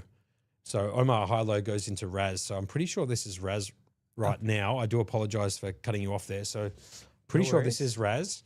So they both have very interesting Razz hands as well. Yep. James showing the 3 to an 8 on his board. Jason has 4 to a 9. Jason does have a bad one in the hole, but he certainly has enough equity to continue here if he knew what James had underneath. So obviously James at the moment's got a 987 6. So he has actually made a 98 already on 5th Street, but he's going to fold. Jason, he's going to fold on that 5th Street to James Ops, who picks up a few more. So as you can see, James Ops miles out in front at the moment, almost a 5-1 chip lead. But and by the way, just quietly, the Hitman, I haven't spoken about that yet. That's Sunday, the 8th of Feb at 6 p.m. The Hitman, geez, hold on a second. That could be me. Plans are changing? That could be me, the Hitman. No limit, deuce to 7 single draw, tick. No limit, hold'em. Give that a pass. PLO, tick. Pot limit, deuce to 7 double draw. Okay. I have played 0 hands of that game lifetime. Pot limit, deuce to 7 double draw. Okay, so 2 draws at it. And pot limit for that structure. PLO 8, yep, big tick there. Yep. Big O, sure, why not? Tick me right up there. And 5-card draw. Okay, fine. Okay, 5-card draw, the Wild Wild West game. 5-card draw and draw my heart. Well, yeah, lock me in. Plans have changed. Plan, You're hearing it here first. Yeah, you are hearing it here first. So all of a sudden, my plans have changed. I'll be playing that Hitman for sure if I don't go deep in the big game, if I choose to play that. But the Hitman sounds like just the most degenerate bunch of games you've ever seen. Like I said, no limit, deuce to 7 single draw, no limit hold'em, pot limit Omaha, pot limit deuce to 7 double draw, sure. Pot limit 8 or better, pot limit Omaha 8 or better. Big O, which is 5-card Omaha Hi-Lo, 5-card draw, and draw my heart. That is right up my alley. That, mate, I'm telling you, if you want to come and bust me, I'll be here Sunday at 6 p.m. That's an absolute certainty. I'll be playing that event. That sounds unbelievable. Just quietly, you can peel cards in almost every single variant of that rotation. As we get back to the action here, apologies for talking about my game. Jason's got an 87 working. And James has a 7 low draw. So this pot, depending on what we get on 6th Street, we could end up all in. They both hit queens, so James is going to have the best low right now with the jack drawing to a 7. Jason has a queen drawing to an 8, so I suspect he will call here. And this could be it. This could be depending it. on 7th. As Jason calls off, he does have a few chips behind, just some violet crumbles behind. If Jason hits absolute garbage card, he might fold. But with a 9, I don't think he's folding on the end. Have a here. look at this. Jason's actually outdrawn James Obst here, picking up the 9 at the river. He's now made a 987. So party back on for Jason as he's got a check mark next to his name, I should say. As James doesn't improve at all. He has made a jack low, a jack 7 low, but that's not going to be good enough to get the chocolates here as Jason picks up the 9, the 4-side 9.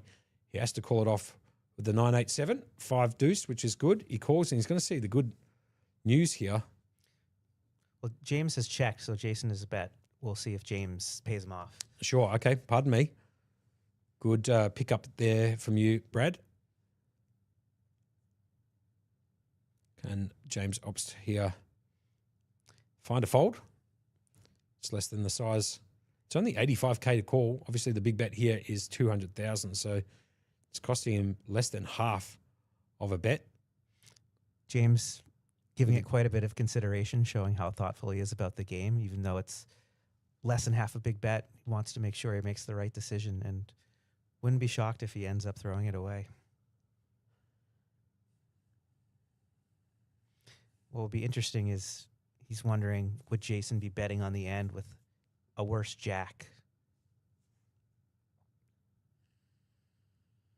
So if Jason had caught a jack instead of a 9, Jason would have a jack 8 and James would have a jack 7. So he might be thinking, would Jason bet this with anything worse than a 9 or a 10?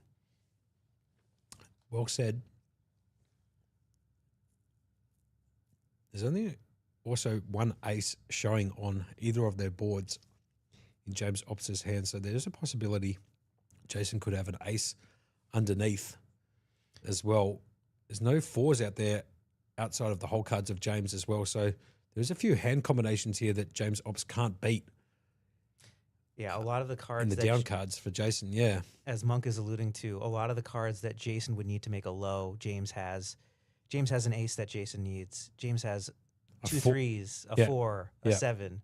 So that's why James does end up flicking in the 85. It's going to show the Jack 7. That's not going to get it done. Jason, all of a sudden, back up to 1.1. So now the 2-1 chip lead again. Jason survives that all in by spiking the 9 on 7th Street there in Razz. And all of a sudden, it's the playground kids swing going back again, back and forth and back and forth. Pardon me, I got a little hiccup there. If you caught that down the microphone, I do apologise. But that's why we have 2 people in the commentary box. I'm here, Josh Monk, a.k.a. Monkey, with American Brad coming in from Boston, all the way from Boston originally, but now lives in Melbourne. Have no fear. If Josh has any sort of incident here, I'll be calling the action through to the end. Beautiful. I love that. That's what a good wingman does in the commentary box. We hope all of you who are watching us on PlayLive and PlayLive.Melbourne on Facebook and YouTube are enjoying the content we're bringing to you. This is the conclusion, essentially, of a heads-up battle between James Ops and Jason for the 10K Horse Championship, brought to you by the Prince of Poker himself, Shannon Vandenberg, the Mixed Game Academy, in conjunction with that of PlayLive Melbourne. I like that in the chip count, only one of the 5 players has their full name listed. Good call. I think Jason's surname is Wang, just quietly. I think it's Jason Wang. I'm almost certain it is. So Just Google who's the biggest winner at Play Live tournaments, Melbourne, and his picture will show up. He's won several tournaments here in the last few weeks. yeah, that's true. Just quietly, though, Luca is out there. Mr. Play Live himself has won quite a few. He's the tall gentleman out there. You'll see him in Play Live basically 4 days a week. He basically lives here. Surprised they haven't given him occupancy here at Play Live. He's here most of the days throughout the week at Play Live. Where's Berkey from Daryl B? Good question. I spoke to Berkey a little bit earlier this morning. I think he's out doing some chores. It's a Thursday, so not sure if he's got anything on a Thursday. He might just be doing some extracurricular activities today. So he's not in the comp box with me, but I'm proud to have American Brad join me for the conclusion of this match. Current game now is stud high. James Ops completes to 100K after the bring in from Jason with the deuce of diamonds. Jason got 3 to the flush at the moment. Pretty good. Starting hand. And here comes 4th Street. And James Ops picking up a monster, Ace of Hearts. Jason basically can't continue after picking up a Jack of Hearts on 4th Street, so it's going to go bet fold. James Ops is going to take that one away. Now, Brad, do you play much at Play Live, or is it kind of like your first time coming in, supporting the mixed game stuff? And how have you found the experience here at Play Live? Yeah, the Play Live here is fantastic. Unfortunately, I was back in the U.S. last year when they opened up and had a couple of tournaments. I've played here a number of times when they've partnered with the Mixed Game Academy in Shannon. This is first cash. Yep. And then I've also PlayLive has done some no limit tournaments, some free rolls that I've participated in. No cash is there yet. But Okay. Shout out to PlayLive for running those free rolls for those of us who struggle in the no limit streets. Well said as we get back to the action. Bring in from the 8 from James Obst. Just a flat call here from Jason with the queen showing. 10-7 in the hole. King deuce for James Obst. King for Jason on 4th Street. 9 for James Obst. James Obst looks like he's going to bet this. He does. So he's betting into Jason's board. He might perceive Jason as weak since Jason only called on 3rd and didn't complete. Great shout there from Brad. Totally agree with that line of thinking. Jason, I think, picks up a 9 of spades on the turn, and James Obst picking up the jack. Now he's board showing 3 to a straight, and James Obst going absolutely nowhere, piling on the pressure here with jack 9-8 showing. Can Jason decide to peel it off? He has picked up a gut shot to make a straight. And if he puts James on just a pair of 8s, he has a lot of overcards. Agreed, but he does fold. Yeah. James Obst's aggression there takes that pot down. King Jack 9-8 deuce is the King Queen 10-9-7. So James Obst getting the job done there as Jason becomes a little bit shorter. The blinds have gone up. 100K, 200K, 200K. So now we're really in some shallow territory for Jason. I think he only has Four bigs. 4 or 5 big bets left. Yeah, so correct. 4 bigs exactly. He's got 800K exactly. So 4 bigs in play. 20K ante in the stud games. This is hand number 162. And Jason has played very well. I know we're critiquing both players' play, but having sat on the table, it's a lot easier up here when you know what everyone has. It's much more difficult when you're down there. No doubts about it. As James Obst picks up split queens here, Jason's going to fold. He had to be forced to make the bring in, but James Obst completed with split queens and gets the job done there. That outer table you can see in the top left-hand corner is a timed tournament with a couple of the guys that shot bullets into this particular event. Dan Mayer's out there, Gary Benson, Jazz Bullet is out there, Party Tricks, Eugene Portland is out there. It looks like Tim Marsters has, I'm probably butchering his last name, but it looks like he's joined in the seat next to Dan. Yeah, and I believe that David Gore's also on that table with Diamond Dan himself. Yes. So, bit of a table going on out there. That is Tim Masters. Yep, great call from you, Brad. And shout out to Jazz, Jarrett Bullock, the only Australian that's ever had a mixed poker tournament named after them. The Jarrett Bullock Invitational, which you and I have both participated in. Really? Did I participate in that? Did I? I believe so. Jared Bullock Invitational. Yeah, okay, sure. Well, It predates the PlayLive, but that was a mixed game tournament that happened here in Melbourne for several years. there you have it. Well, maybe I have played in it. I must have gone horrifically bad in that particular event for me not to remember that. But shout outs to Jazz, Jared Bullock out there getting an event named after him. Sure, that'll work.